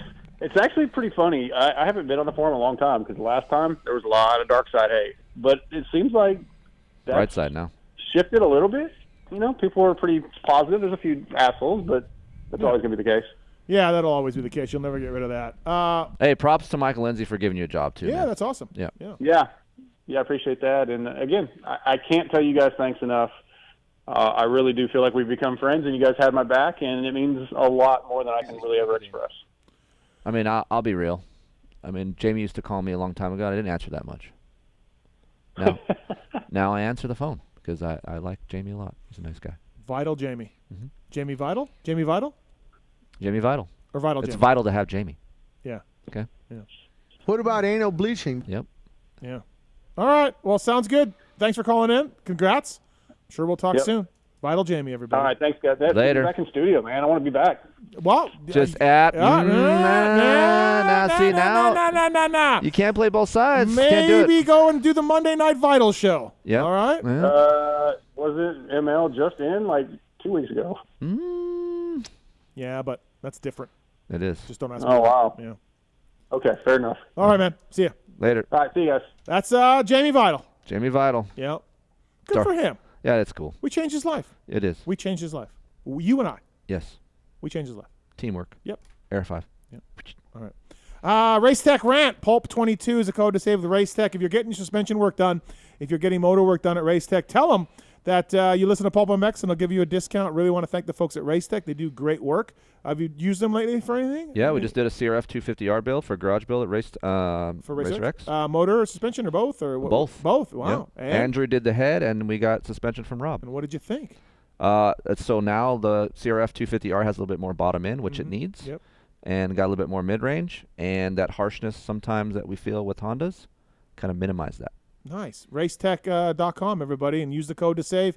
And Keefer likes it. They'll work on anything, any model, and they got parts and suspension work for anything out there. And if you got a vintage bike, yeah, people don't really know that. They do a lot of vintage stuff. Yeah, they do a lot of vintage stuff. They've done all my stuff, my vintage bikes that I've had too. Yep. So Race Tech Rant of the Night, real simple here. Listen, there's a lot of assholes in the world. And 3 weeks ago, maybe longer, somebody called in about vlogs for rider vlogs and the pros and cons of that, and we went back and forth on that. And I said on the show, look, I would never do a vlog like the Deegans or Chad Reed. I just wouldn't do it. It's not for me. I wouldn't put a target on my kid's back. I wouldn't document my kids' lives, the ups, the downs, the crying, right?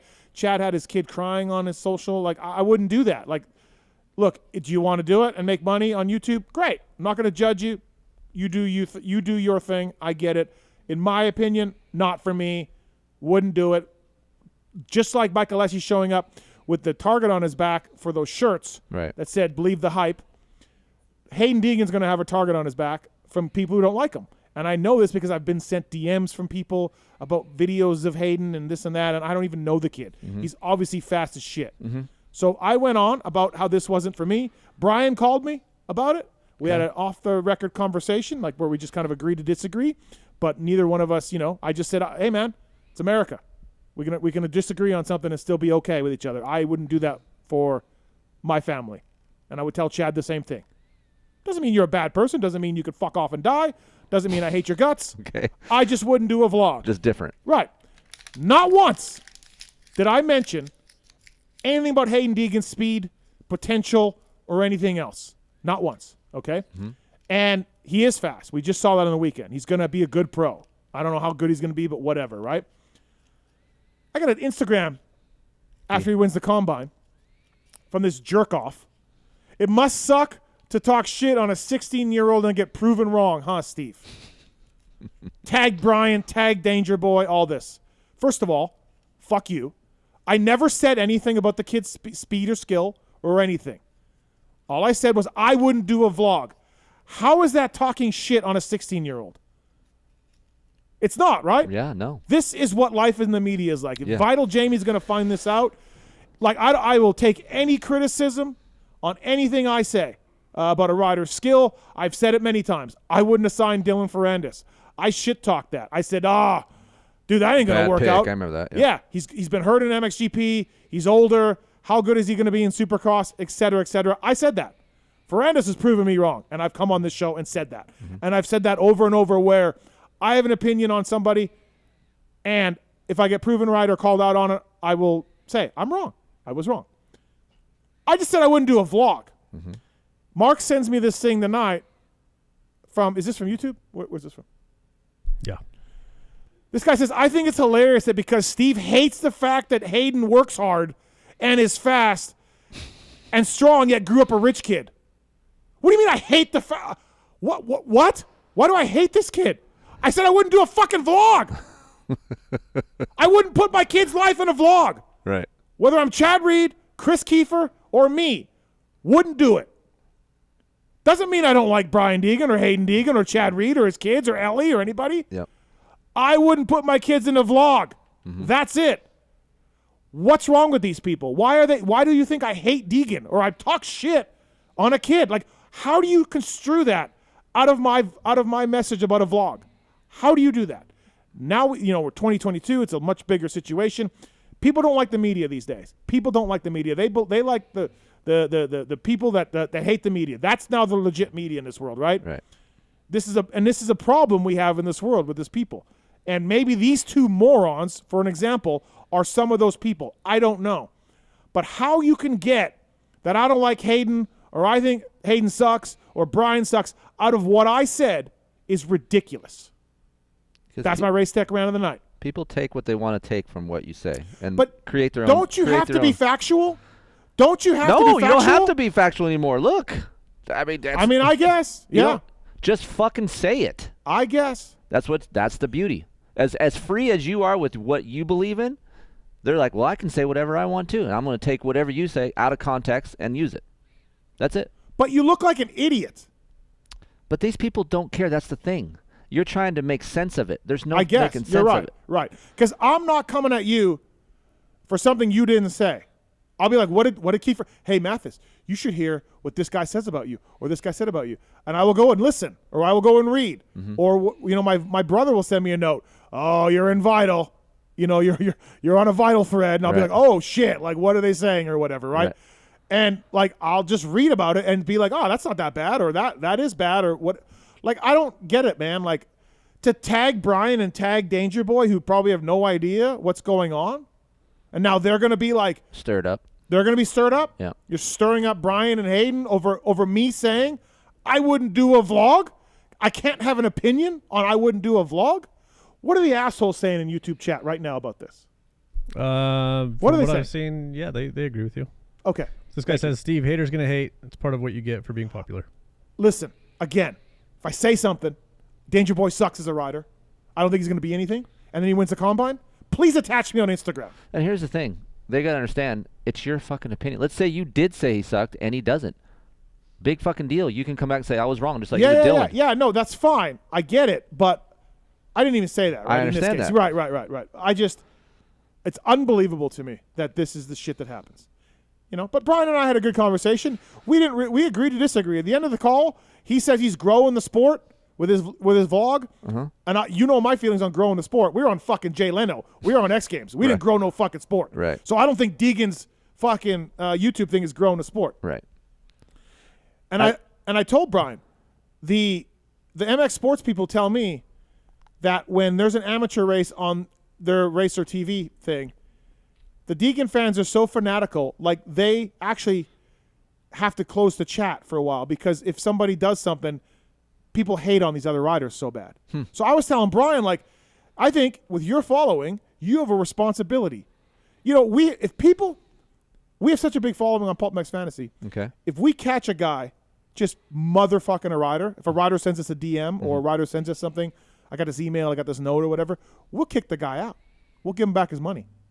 Like, we have a responsibility to monitor our following. Do we do it all the time? No, but if a rider brings it to our attention and it's really bad, we'll kick him out. Fuck you. You can't be in our game. Okay.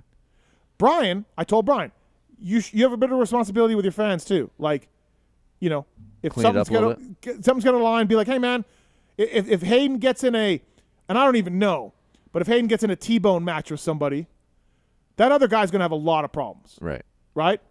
Brian needs to be aware of that and be like, hey, man. Because that's actually true. Later on in life or in the racing career. Because T-bone battles happen all the time and every weekend. And, you know, Brian needs to – I just said, hey, man, I think you should be a little more responsible and make sure that people know that slamming into a dude or whatever is racing and, you know, you can literally control the pitchforks and the torches. Just be aware of that. That's all I said. So I'm on the other side of things. I don't think it's horrible to have vlogs like Deegan's. Like, I personally don't watch it. Yeah. But I have watched the reads, and I think some of that, watching their parenting sometimes, I like because I can appreciate it, because some of the parenting skills that I think are missing nowadays, it's nice to see that those are still there with them. Like, they're holding their kids accountable on certain things they do, and I do that with Aiden. So I can relate in some ways. So I don't really necessarily don't care either way if there's a vlog. And I don't necessarily agree that there's a target on his back now because he has the vlog. But I do agree the fact that because he has grown up in a family that is known, has had the opportunities because his dad has money, I think that's already hate there from people that are jealous. My example to Brian was, when he was asking me about this, was a couple years ago, Hayden cut the track at a race. I don't even know what race. I don't even know what happened. Well, I know what happened, but I don't know in the context of it. He came together with another rider, got pushed off the track, and like kind of went straight and cut off a tabletop or a jump or something, and then jumped back in. It wasn't the worst thing I've ever seen in the world. I've seen Jason Anderson do way worse, but it wasn't great, you know. But whatever. I don't give a shit. It was an amateur race. I don't care. Right. But I must have got 5 to 10 DMs with the video clip in it saying, you know, fuck this kid, entitled piece of shit, thinks he could do whatever. Like, you know what I mean? Like, and I'm like, that opened my eyes to like, holy crap. Yeah. This, I mean, at the time, 2 years ago, Hayden would have been, I don't know, 13, right? 14. Was he 16 now? Yeah. Whatever. These people hate this 13-year-old kid. Was it the smartest move ever to cut the track? No, it wasn't. Right. Like, but whatever, you know, shit happens. And I was telling Brian, like, You think you're exposing that more because of that? Well, yeah, exactly, right? Because you have this vlog and you're held up to this standard and you're doing all this stuff. You're going to have these haters. And you're going to have haters for Brian being successful and having money.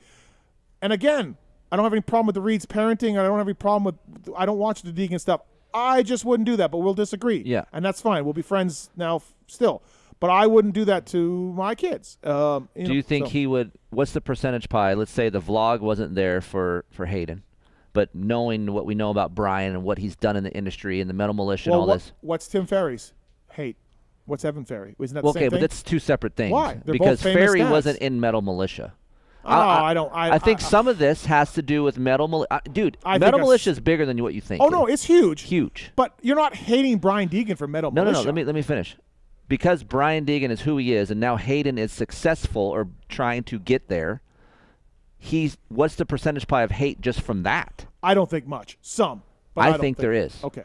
Some, but not much, in my opinion. I deal with it on a lesser level because of Aiden. People think Aiden's entitled or he gets all this shit because of me, and he does.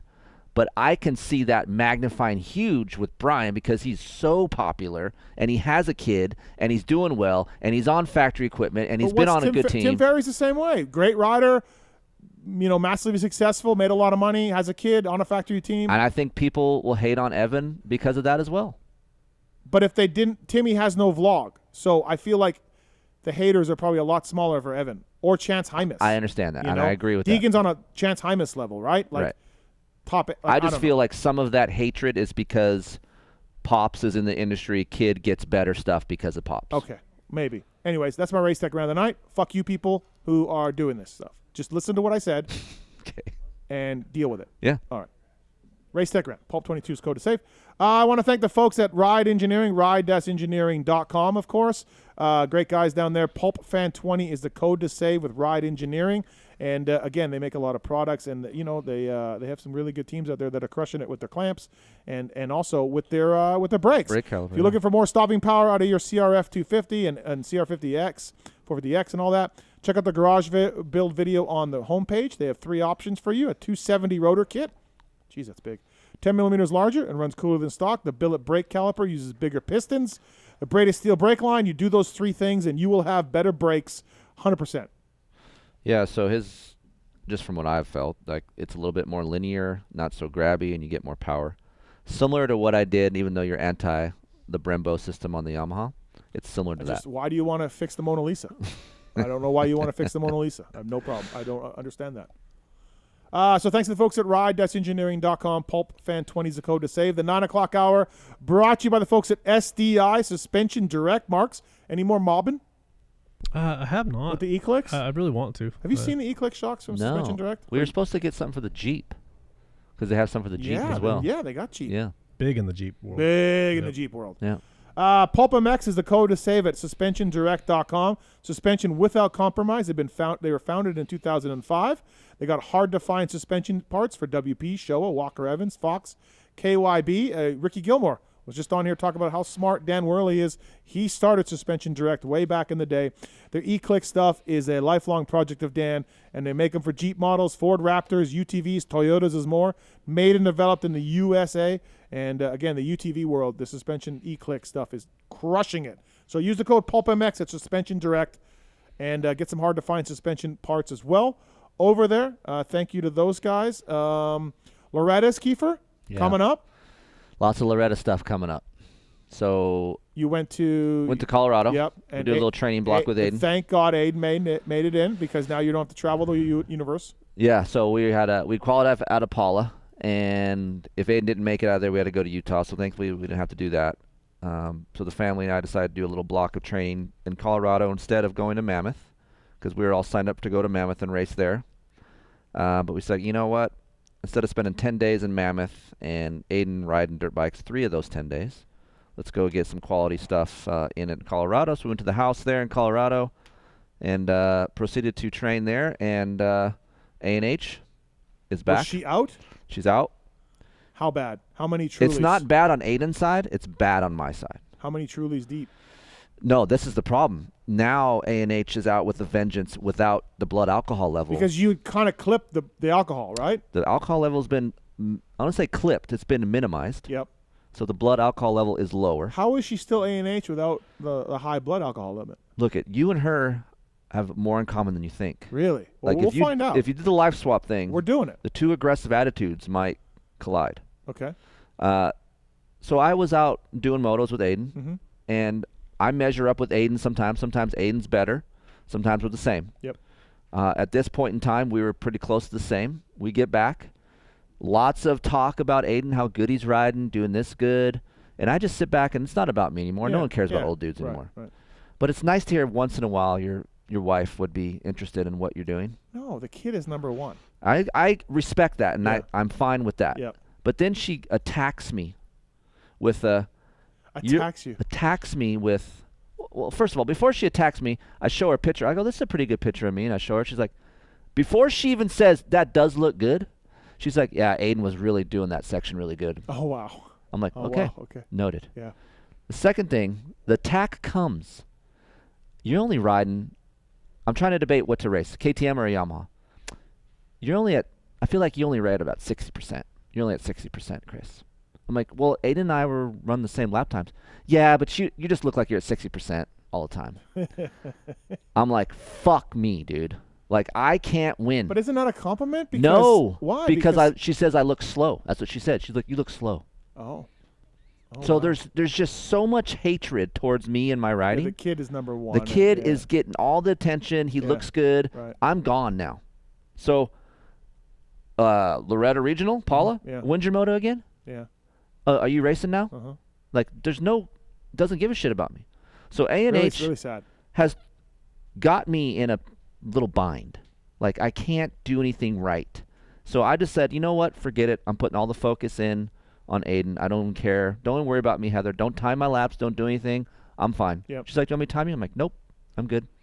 So that's where we're at now. We're already at $1,300 in for the entry. No. It was $5,000 for our motorhome for the week. So yeah, we're gonna be at $10,000 again for the Never whole thing. mind the regionals and all those expenses. Yeah, I haven't counted that yet. Right. So we leave. Chasing the dream. So Aiden's riding 250B and Schoolboy 2. You could have a lot taller ceilings if you didn't go to Loretta's. I could. Yeah. I probably could go on a nice vacation. Yeah, you could. Which you guys will never do. You notice that Pookie and I completely out. Yeah. Like we don't even bug you guys anymore. Yeah, it's probably better. Yeah. Yeah. It's because there's no You're- money. no. There's nobody available. You're gone. It's done. You're gone. It's gone. It's gone. So between training, getting his parts, and all that stuff, so it's a full-time job just keeping him going. do you think A&H even watches your motos at Loretta's? Yeah, she'll watch. Okay. But if I win or get 8th, it's the same reaction. I really thought the lower blood alcohol limit would help this situation out. And okay, I should tell you about that. It does help a little bit, but the edginess is still there. Yeah, yeah. So it's like having a suspension setting that's kind of harsh, and you only fix it halfway, and you still feel some of that harshness. Yep. That's how A&H is. Wow. And, good luck. Good luck. And the fact that she's on, Travis will be at the house sometimes. She's on amateur results. She's looking at mammoth results while we're in Colorado. She was. I last time I was at your place, she was like, "Hey man, this kid got whatever at this regional." I'm like, "What?" Me and Aiden look at each other sometimes. She's like, "Oh," and she'll be talking in the kitchen. Yeah. And we're in the living room. And she's talking about amateur racing, and me and Aiden will be like, "What the fuck is going on?" It's really overwhelming at times. And her excuse is, "Well, would you rather have a mom that doesn't give a shit, huh? That's what you want? You don't want a mom that doesn't give a shit?" You're like, "Yeah, but can you just meet in the middle?" I'm like, "Can you just back it down, not look at amateur racing Yeah, results?" Like, right. I think she was looking at a regional at like High Point when I was there. Or we're driving. "Oh, did you see so-and-so Instagram? Like, he did this." And me and Aiden are like, "What in the fuck?" Yeah. Like, it's okay. Let's talk about something different. Wow. So she's all in. She's excited about Loretta's. Yeah. I'm already drained. Well, your bank account's drained. It's drained. You're emotionally drained. It's You're a succubus of financially Loretta's. Like, drained. I just want to get there, enjoy the week, and be done. And Right. I'm going to be so relieved when it's. Well, she told us today that there was a concert after Loretta's, and you're like, "Leave me alone." I told her, leave me alone after Loretta's. You don't talk to me. Don't look at me. Just leave me the fuck alone. What a family vacation this sounds like. Hey, Mark's like, "Come to Loretta's. It seems like a great time." We got this gentleman going into bankruptcy, and he's telling his family, "Don't talk to me." Don't talk to me. Right. I'm so out on that. Oh, It's it's about 2 months of my life that it's tough. You know what? Like, look, Loretta's is great. 20-minute motos, heat and humidity, all that. But the more I talk to, like LeBlanc's not going back. Ryder D is doing it, but if he had crushed it, he wasn't going back. Some of these OEM people I talk to are like, "Dude, it's the 450. That track is no longer valid for a 450. Like, it's not a great test of a 450. It's a smaller track. It's stuck in its ways, and the bikes have gotten so much faster and so much better." They're like, the other amateur nationals are now doing longer motos. Yep. They're prepping their tracks. The combines are great. Like, the OEM people I talk to are like, "Dude, yeah." I still feel like it's good. I'm not. The reason why I'm doing it is to set him up to try. If hopefully he does good and he gets on the radar. That's all I care about. Just get on the radar, right, and see if there's some possibility. Yep. And that's kind of how you got to do it. Right. I think Nick Way and Joe Aloff and his kid, they're all in. Like, they're traveling the country, going all these races. Like, I'm not at that level. Right. Like, yeah, you've always said that. Yeah. I just want to use it as a tool to make him a better dude. Right. And hopefully, if it works out, great.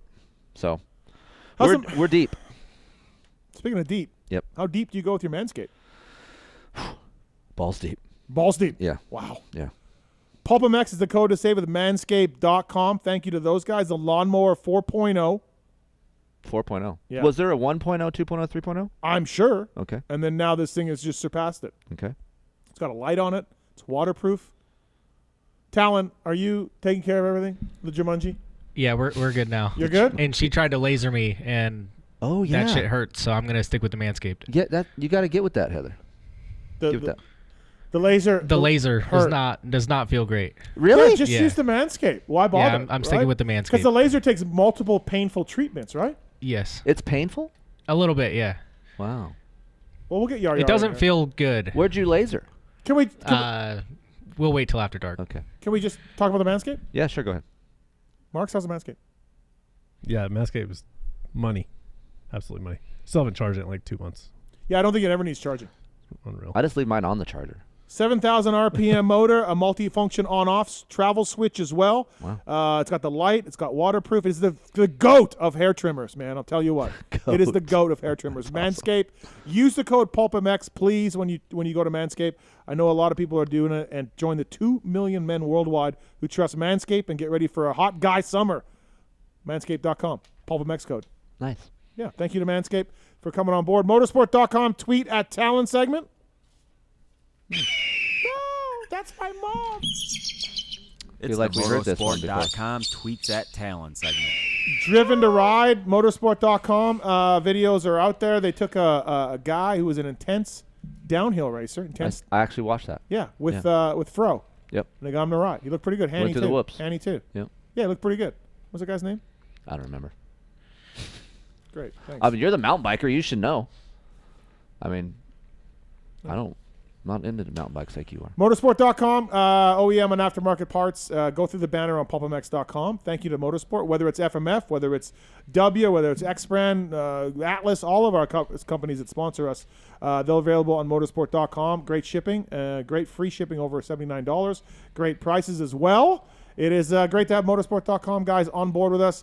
The questions are submitted to @PulpMX Show, and guy in the corner there, Laser. Takes the best ones and asks us. Let's do this. All right, first one from Bob Bradstreet. So I know you pushed Barsha for the 250 for MX Nations and even asked him about it, but what about Craig since his team has the best bike and he's rode it this year? No. Okay. I'm not out on Craig. He would be my third or fourth choice. Yeah. Well, he's good on 250. Yeah, right. Right. We know that. Tom Hamill says he loves Keefer. And how can riders sit out races even though they are healed partway through a season? They skip the entire series and leave potentially hundreds of thousands in bonus money on the table. Well, hundreds of thousands is a little much. Right. Yeah. I mean, you're hurt.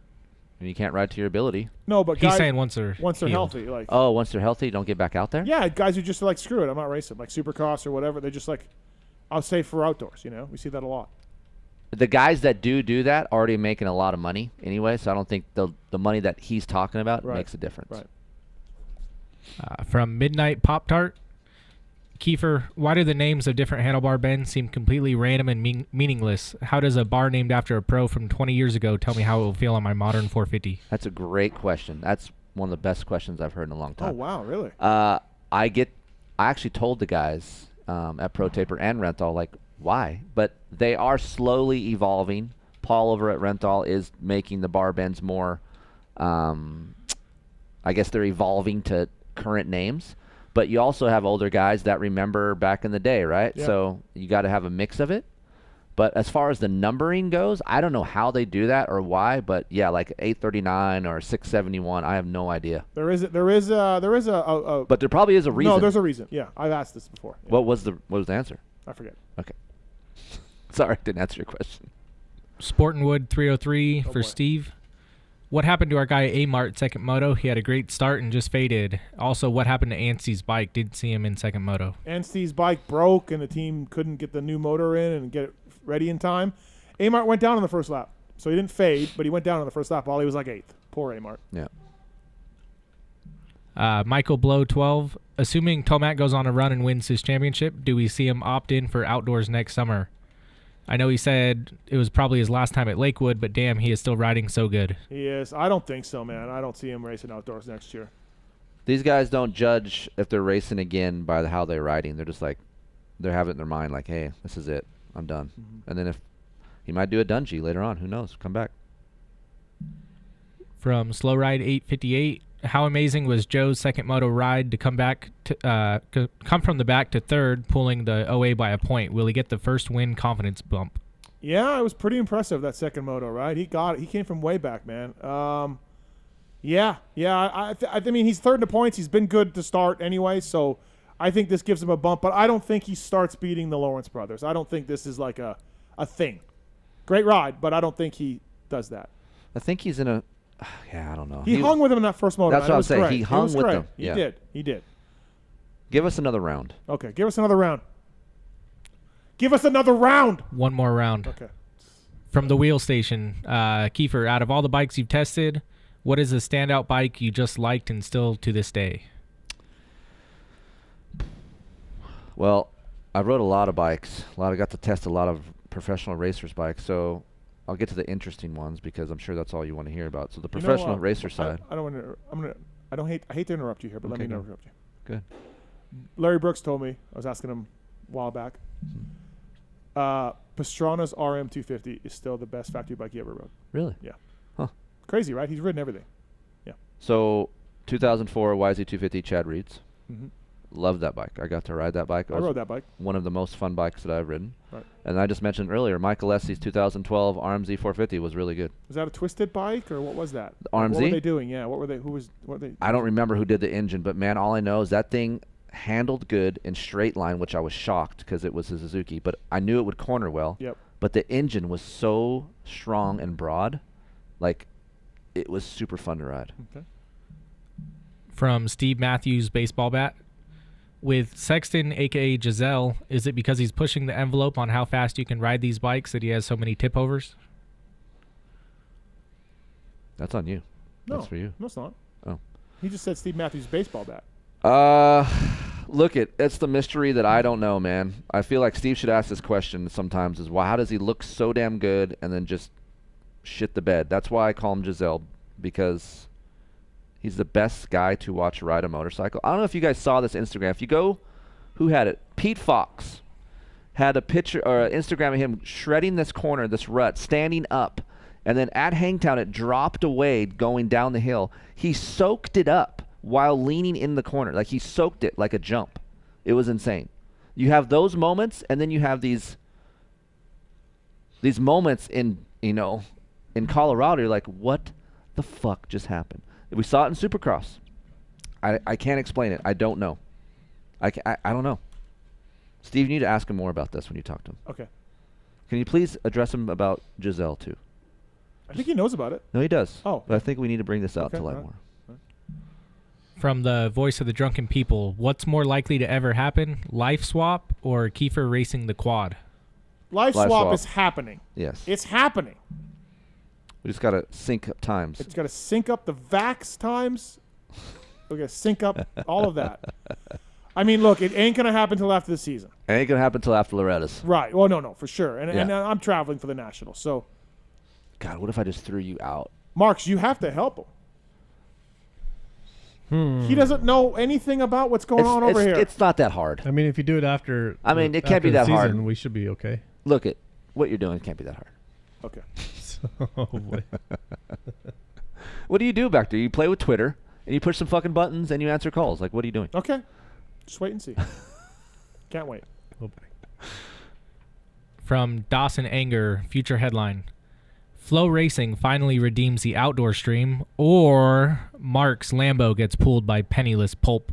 I like that. Don't touch my Lambo. Yeah, I'll go first one. Flow Racing fixes this thing. Flow Racing's a good app. Yeah. Seems like they know what they're doing. Kiefer watches amateur racing on it. Yeah. A&H watches regionals. She's on Flow while she's at the race. She's on Flow watching Eastern Tennessee area qualifiers. Coming live Yeah. from Massachusetts. Right.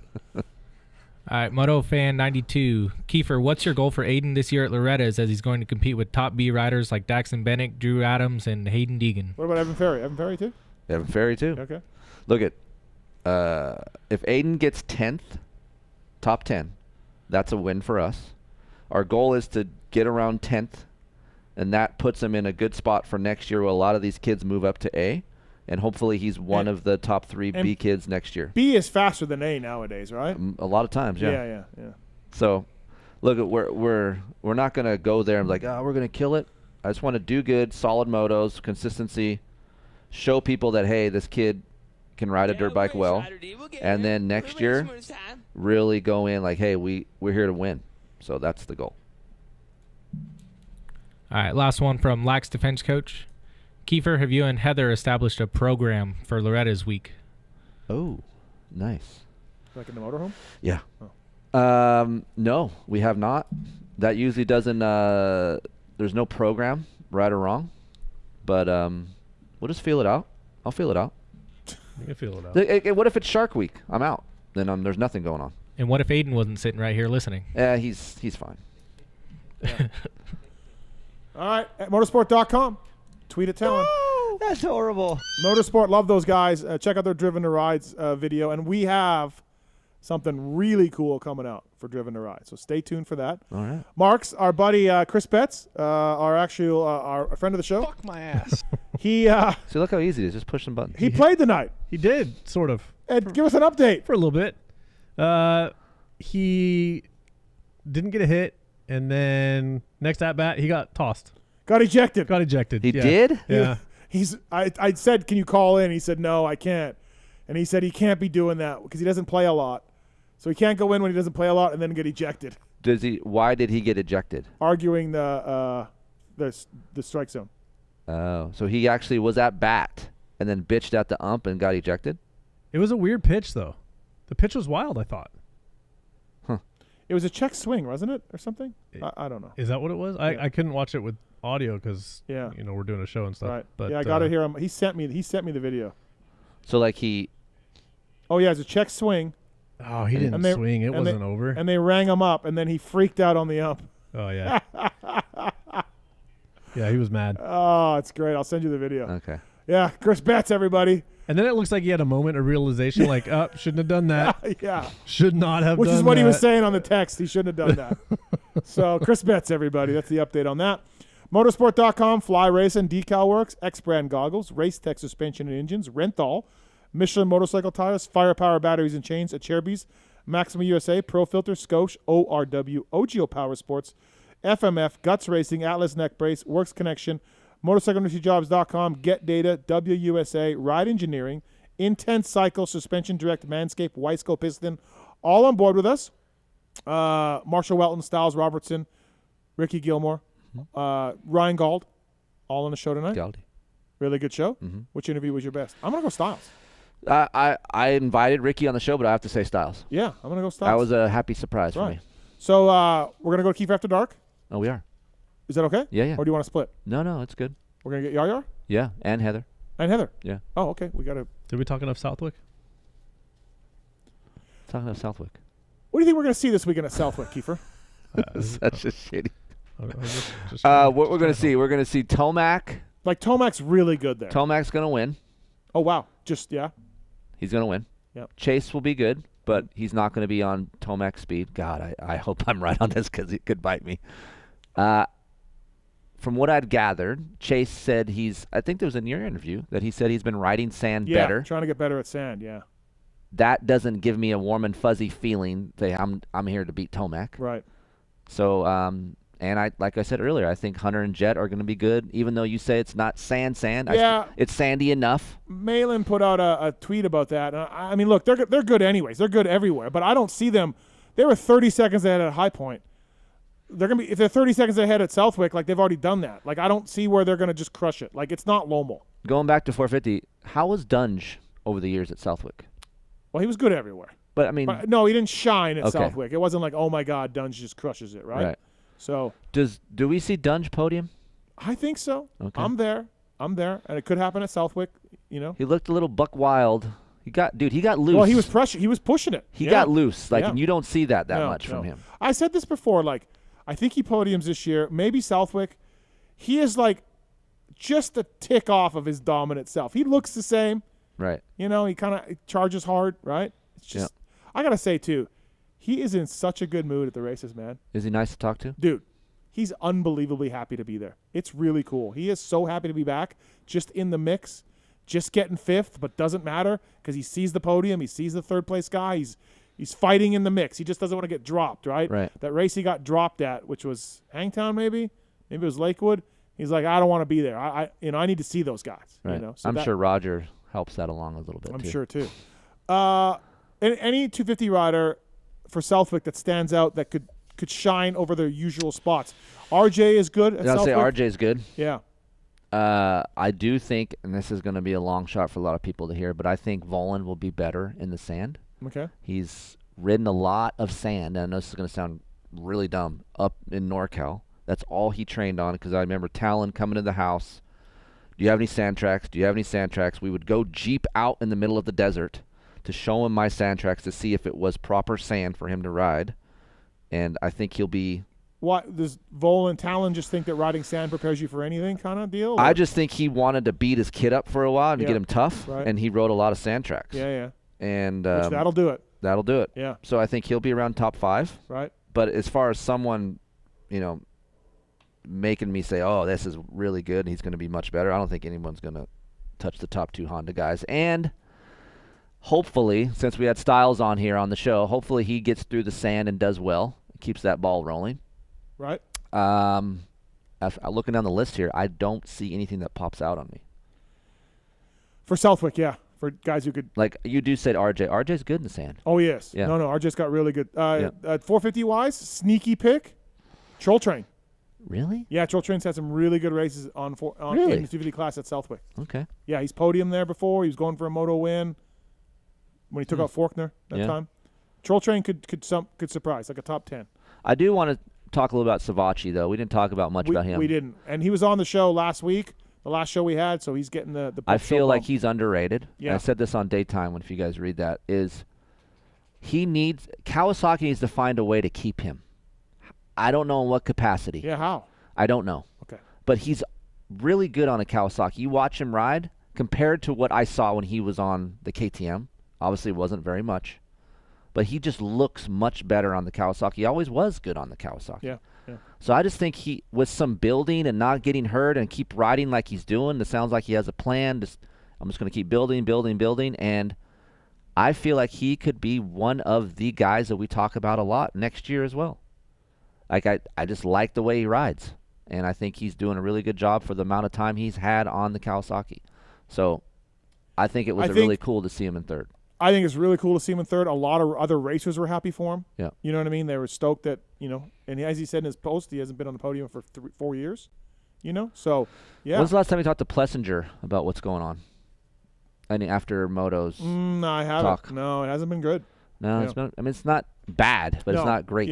Yeah. It was okay. But yeah, it's not ideal. He's in the mix. It's not terrible, but it's not great. So Southwick, Tomac, you like Tomac to win? I do. Kenny, I think, will be good. He will. Chase will be good. After that, is Christian good in Southwick? Christian will be good in sand. Yeah. He's good in sand. Right. He's tall. You Right. get through that. All right. Well, looking forward to that. Round 6, halfway after this weekend. So, all right. Thanks to the folks at Arthur Draper. He's a friend of the show. He's a slow moto guy turned attorney. In fact, ambulances chase him now. If you've been in a motorcycle or car accident, if somebody or some idiot took you out, Arthur will take the time to know the clients, will take the time to talk to you personally. You don't get paid if Arthur doesn't get paid. All How's right. that? Help is only a phone call away, and Arthur's got your back. Visit arthurdraper.com. And, thanks to Arthur for coming on the show. He's got some listeners who have used his services, and, they've been doing really well with it. Fly Racing as well, flyracing.com. Thank you to those guys. Decal Works, of course, motorsport.com, all on board with us tonight.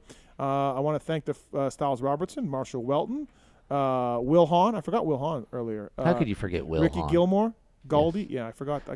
Ooh. I forgot to mention that. So let's swap it out. Let's end the show now. We're gonna go into Keefer After Dark. Mm-hmm. If you got little ones, you got kids, you know all of that stuff. Aiden, see you later. We're gonna leave, and we're kicking Aiden out of here. Yeah. Although good thing you can't hear anything downstairs. So no, can't hear anything. Nothing. Can't hear a word. Nope. So let's end the show. We'll be right back with Keefer After Dark.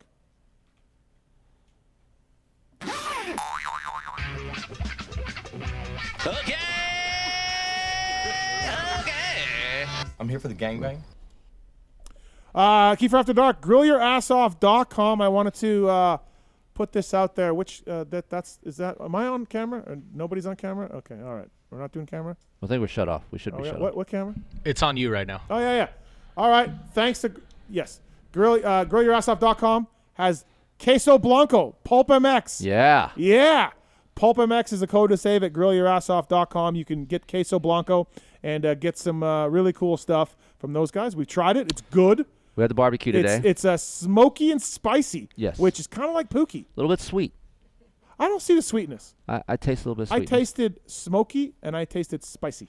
Anyway, Yeah. I love queso. Yeah. Who doesn't love queso? I will put cheese on anything. You Yeah. put cheese on dog shit, and I will like it. I don't know if I'm going that far, but I'm coming close. So, I think it's good. It tasted good with Cool Ranch. You're anti-Cool Ranch Doritos. Yeah.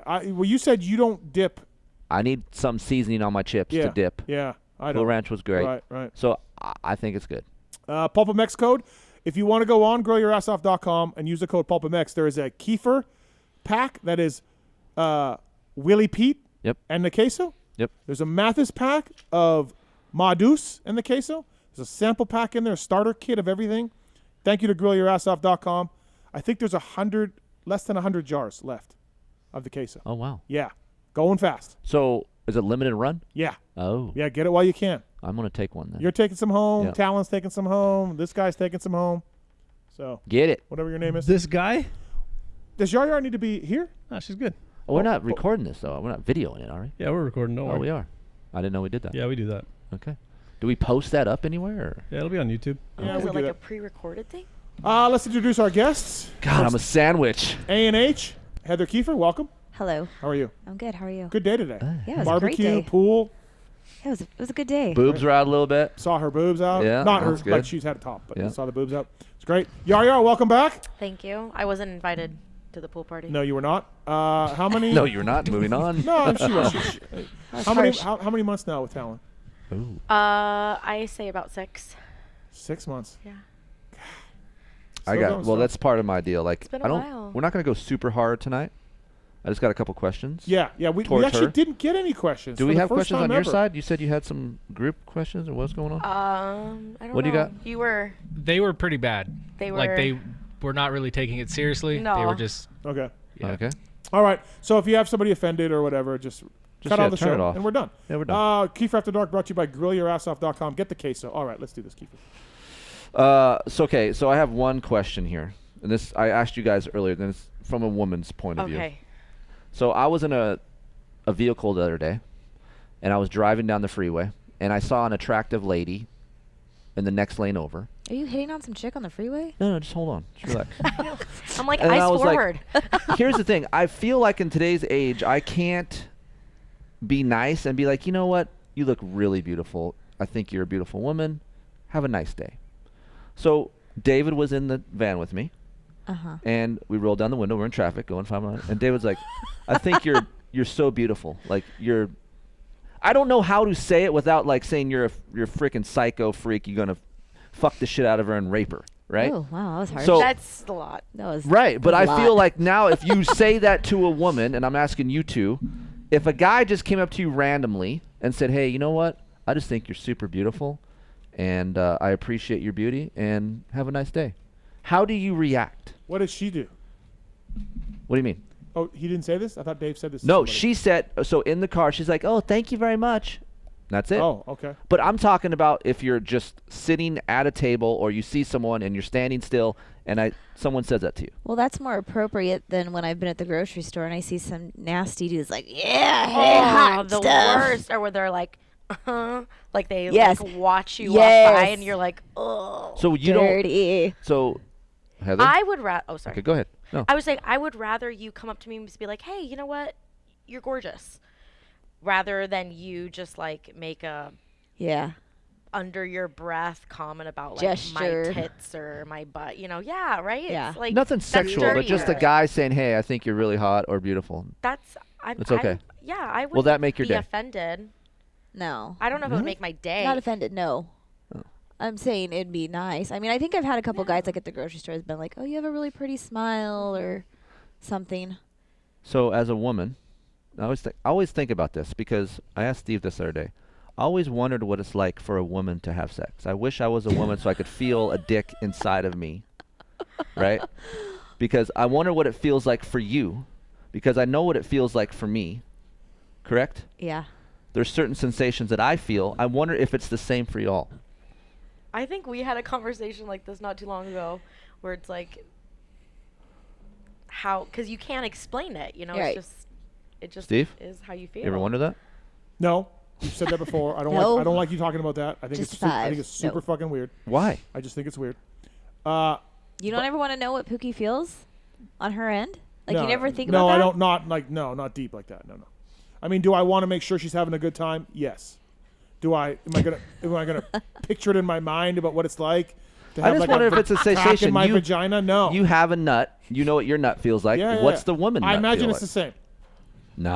I don't think so. Okay. No. All right. Well, Gotta be And then, different. and then Yeah. also, do not tell the chicks that they're beautiful. Don't do that. Does it make you look like you're some perv? Yes, 100%. Like maybe back in the 60s Okay. when we were a little bit more innocent about things and a little bit I more. think it also depends on like how you do it. Like Right. if you run across the grocery store to be like, you're just so hot, then I'm gonna be like, I have to go. I got to do it at home thing. Yeah, but if you're just like walking by, hey, you know, you've got really pretty eyes. Oh, thanks. I just wonder about this side of Marks? things because You can't say that to chicks. Okay. No, I don't mean you. I mean just in general. Oh, yeah, right. I would never do that. I just always think about the opposite sex because I know what I feel. I've been a dude for 46 years. On the other side of things, what's a woman feel? Like, I'm always curious about that. Like, I don't ever get saying, hey, man, I know I'm ugly, but I don't get, hey, man, you're a great-looking dude. Oh, I tell you that. But it doesn't mean nothing because you have to. Oh, it doesn't mean nothing. This is why he gets 60%. Right. Mm-hmm. I just feel like I'm a nice guy. I want to say you're beautiful. That's it. That's all. I'm out. Have a good day. Like, I appreciate it. I don't think you can do that anymore. It depends on how you I you guess, approach it, yeah. how you present it. Mm-hmm. Yeah. I agree. Okay. You know, you're standing in It's line. case by case for sure. Yeah, like you're standing in line, you're just like, oh, hey, like you have a pretty eyes or a pretty smile. Like, it's not creepy unless you're like, What about pretty? drooling. What about pretty tits? And then I see you slowly like put your hand into your pants, like, yeah, you got a pretty smile. What about pretty tits? I like your. I like your pretty cannons. tits? Yeah. I don't. I like And her I will pants. fucking kill you. Okay. I don't know. I got followed in the grocery store one time by a guy, and the manager noticed, and he like came and told me. I think. And that was creepy. Yeah, I feel like every girl has a story like that. Yeah. Right. At least Yeah, one. I agree. Like they literally walked me to my car because they were like, this guy is totally just like throwing the vibe out. And I'm like, oh, okay, cool, thanks. And the other thing, I have one more thing, and that was it, Okay. is for Yar, since I knew you were coming. Okay. What is the ratio? I mean, how often do you see Tallon during the week? Look, I like how he had to look at Tallon and think about his name. Hey. Yeah. Well, big announcement. Tallon and I. Tater? Is that what you call him? No, Tallon. Oh, you said Tater. She said Tater. Who the fuck's Tater? We'll talk about that. That's what her 3-year-old calls me. Oh, okay. So okay. he's Yeah. Tater to us. We call Okay. him Tater. Right. Okay. Tater tot? Talent. Is he- it is Tater tot. Is he dad yet? Is he dad yet? Well, I mean, she's got a dad. Yeah, He's I know, great, but- she has like called him like dad. Oh, or boy. She tells him she loves him every night. Oh. But wow. here, we do live together now. What? What? Yeah. When was this? When did this Oh, wow. What happened there, Tallon? Just slipped your mind? Yeah, tater tot. What's going on? My dad, the market's good right now. So my dad got rid of the house He said- that I was living at and is living with his wife, which he's been living with for a while. So he took advantage of the market and sold his house. And then I was homeless and she took me in. On his birthday dinner, his dad goes, "Hey, I sold the house. You have 30 days to move out. You spend a lot of time at Yari's house, right? You good?" Yeah. And that's what he's just We're like, kind of I pawned guess him off. you're moving in. And I was like, well, if you're gonna go somewhere and pay rent there, like, shit, pay my rent. All right. You know, so now So is I he don't. paying the rent? Well, my best friend, I own my own home. Okay. And for like my best friend lives with me, and then so it's her, me, and Tallon now, and we end up paying like me and Tallon each spend like $200 on the rest of my mortgage. That's another question I have. As a woman, and Tallon, how old are you, Tallon? 28. 28. It's like, hey, I don't got a place to live. You're still attracted to a guy that maybe doesn't have, like, I don't got my own place, or I'm going to go get my own place? Tallon a deadbeat. Yeah, no. This is a straight up question. No, I understand what you're saying. No, I don't think that it's I think as long as you're trying to better the situation, like, I mean, if you're just living at your car, you're like, yeah, this is, well, it is what it is, baby. You know that I'm going to be like, oh, maybe not. Well, I pay him $120,000 a year to answer the phones. I Oh, don't do understand. you? I don't understand. What's the problem? She doesn't know about that. What's the problem? He's just acting like he got no place to go. Yeah. To So save you're some saying money. he could have had the Lamborghini a long time ago. Yeah, like, dude, he gets. Yeah, I don't know what he's doing with that money. No, but I don't think it's a turnoff. I mean, I think that everybody has ups and downs, and not like I was very fortunate that I was able to buy my house really young, and I don't think that everybody, especially in this market, has that opportunity. Yeah, and that's bad now. I don't really judge you for it as long as you, like I said, as long as you're trying. I mean, Tallon, you know, he works full-time job. He does this. Like it's not like he's just sitting on my couch. He contributes. Absolutely. You know, he does the dishes. Like he does more than what he's. Okay, so this leads me to my question. So you're seeing each other every day. Mhm. What is your guys' ratio during the week having sex? Like, what's your perfect ratio during the week? Out of the 7 days, what's your perfect ratio for having sex versus not? How old are you? I'm 28. 28, okay. I'm a couple months older than Tallon. And then I'm going to ask Tallon the same. What would his ratio be? 7. Yeah. At least. Jesus, I six wouldn't- time over there. Yeah. Is that 7 in one day, or what are we? Swinging dick. Yeah. Want some dick? I got dropped for that somewhere. I would say anywhere between like 4 or 5. Like Okay. I'm okay with that. More. Sometimes I say yes, sometimes I say no. But Oh, so you have turned him down? yes. Yes. So is that usually when you're going to sleep? Like, hey, rolling over, hey, what's up? And then you're just like, nah, not tonight. God, it's all the time. It's in the middle of the day, and I'm like, yo, I got a kid. Okay. And he's like, well, there's a bathroom right there. Swing your cock. There's a bathroom right there. Marks? It's so. Don't act like she's never told me to go to the like. Hey, she's sleeping right now. Let's like go in here. Post It's ejaculation not just remorse. It's not. Just I got, okay, this spawned off another question in my mind. But Marks, what's your ratio? Yeah, 3, 4. Okay. Probably And it doesn't happen that often. And but- those 4 is just not pity sex, like, yeah, I'm going to do it because I'm married, like, on her end? Or, like, yeah. No. Okay. Yeah. Are you down with pity sex? No. I'm not either. No, like it has to be like exciting. Right. Okay, well, you guys have been together how long, right? 18 years? Yeah. So what's your average? 2 times, maybe, a week? Maybe 3. Yeah. If you're feeling it. Yeah. It's a lot going on. You know, we got amateur nationals. I Tired. mean, there's results going on. Like, when I hop in bed and I see the amateur national results, it doesn't make me quite It horny. is not that bad. Stop it. She's like, dude, she got 4th in the Eastern Regional area. Hey, did you see the results? I'm like, well, I had a hard on. Now it's gone. Thanks. Yeah. Might have came the Not earliest he's ever. As long as she's not reading the ever come. results like during. No, she doesn't do that. Okay. I know. Oh my God! And he's yeah. over there like, You get a yeah. hard on, you're fine. Last question. I just thought that was the last one. This is the last question Okay, now. When you're with someone for so long and you have a relationship with them and you guys are honest with each other, yeah, and you guys have been only 6 months in, has the question come up from him, am I the biggest or the best you've had? Yes. Okay, and are you honest with that? Yes. You have. So you told him no. Yes. Oh yes! Fuck yeah! But bigger doesn't always mean better. Right. Okay. Is that the truth? Absolutely. Really? Yes.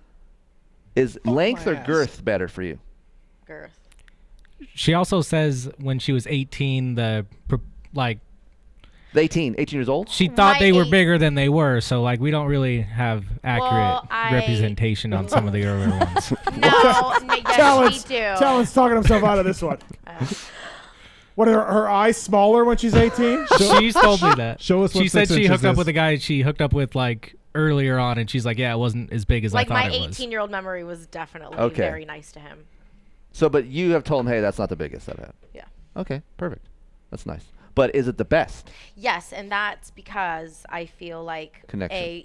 the connection, and we've taken the time to learn each other and to like see what does and doesn't work for us, rather than when you're 18 and you're just like trying to Stick it in and bail. Right. Absolutely. Yeah. So it's totally different.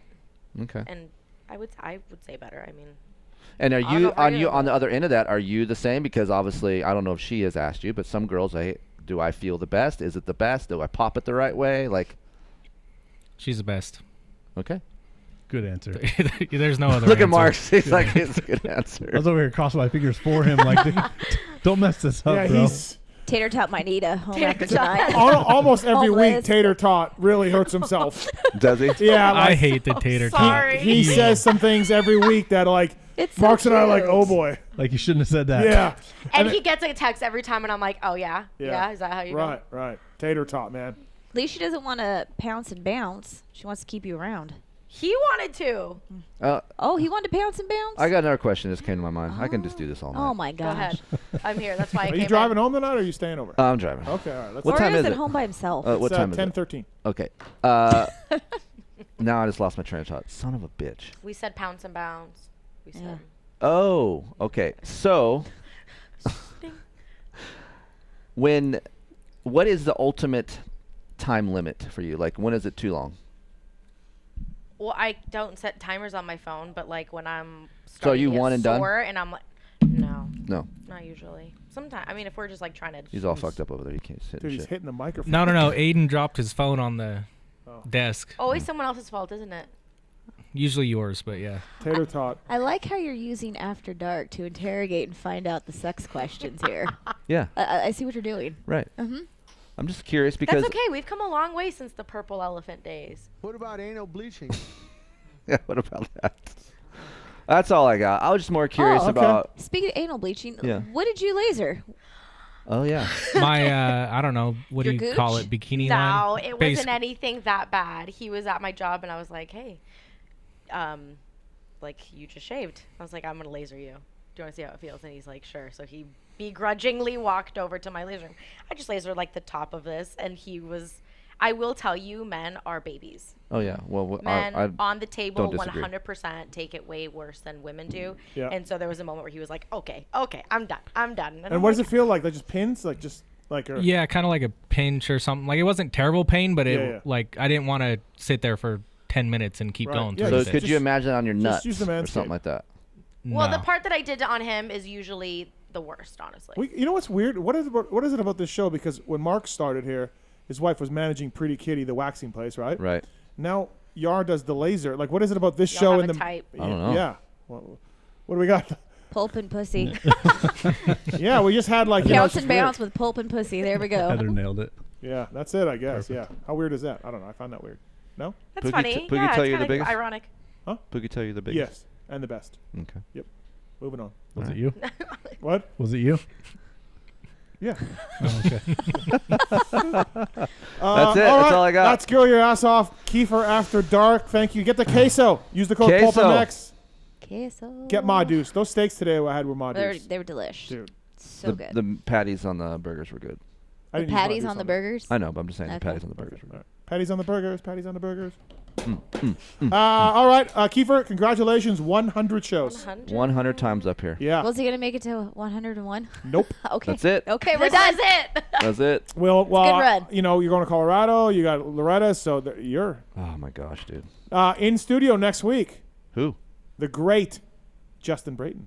Oh. JB. JB in studio. There'll be no After Dark then, for sure. No, there will be no No. After Dark. No, not at all. JB will be in. Looking forward to that. That's cool. Thanks, Yar. Always. Always fun to come in. for Thank you. having Yeah. me. Sorry about the pool invite.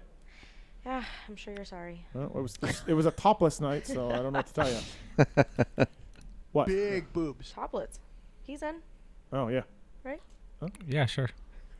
Thanks to our guys, Wil Hahn, Marshal Weltin, Stilez Robertson, Ricki Gilmour, and Gauldy.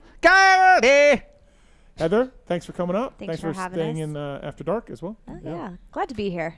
We had It's always a good time. it's pretty mellow After Dark. Yeah, it was real super. Yeah, I'm surprised honestly, we it didn't was get so questions. short. I don't Well, know. I thought we were gonna be Aiden's here. killing my vibe, dude. I can't do And that. we didn't get any questions. I don't know what happened. We normally get mean, 3 to 4 questions all the time. Was there nothing there? Somebody does a asked dick if you feel like to like be inside you? pegged. Oh yeah, they want to know if you like to be pegged. Oh well, Aiden. We did talk about this in front of Aiden the other day.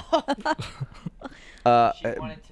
Yeah, Heather wanted to bone me with Aiden a goes, strap on. Right. She wanted to. Well, in all honesty, you want to know what it feels like to be a Yeah, woman. I there want to know you what it feels go. to You be know like what? a I man. am There so you there with go. you. Not in the butt. All the time. Well, you ain't got no other hole for me to Heard stick that, it in. And y'all are obsessed with it. So I'm I'm like, you not. know what? If you want to do this, then you should know what it feels like.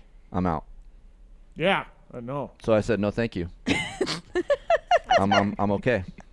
I'm But not. if you want to feel like what a woman I feels, got. Yeah, but I want. Then you got to get the full experience. But I right? want to have a vagina and feel it. I don't want to have a. We can go through that process. No. Yeah. Okay, well then. I'm there just we saying, go. if some Are you magical transitioning? fairy came down and said, "Okay, for a day you can feel what it's like," and you're a woman, I would totally agree to like have a dick for a day. Right? Absolutely. I how would much freedom do you helicopter have it. with being a dick? I would wake up and helicopter it. Really? Swing it around. You know, who used to check do out my that. cock, dude. Donald Upton. Yeah. Yeah, he's got a huge one, right? Huge dong, Yeah, yeah. that was the word on the street. Yeah. All right. GrowYourself.com. Thanks, ladies. Appreciate it. Thank you to Thank you, everybody for ladies. calling in tonight. Yeah. Talon? Tater Oh, tot. God. Good job, Tater. Yeah, Tater Now you tot. said- I am so That's what you're going to be sorry. called now, Tater. I'm out of Can here. we put, hey, Marks, next week. Are you in next week?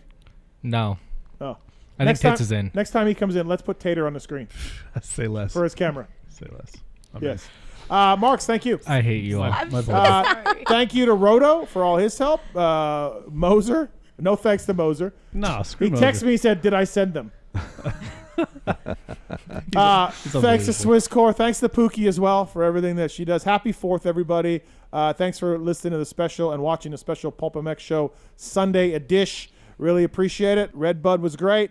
We'll see you next Monday night. Thanks, ladies. Thanks, everybody. Later. Bye. See you later. Bye. I said that I admire him and his fucking balls. There's something I want to get off my chest. And it's about that summer when you went away to community college. I got an offer to do Playgirl magazine. And I did it. I did a full spread for Playgirl magazine. I mean spread, man. I pulled my butt apart and stuff, and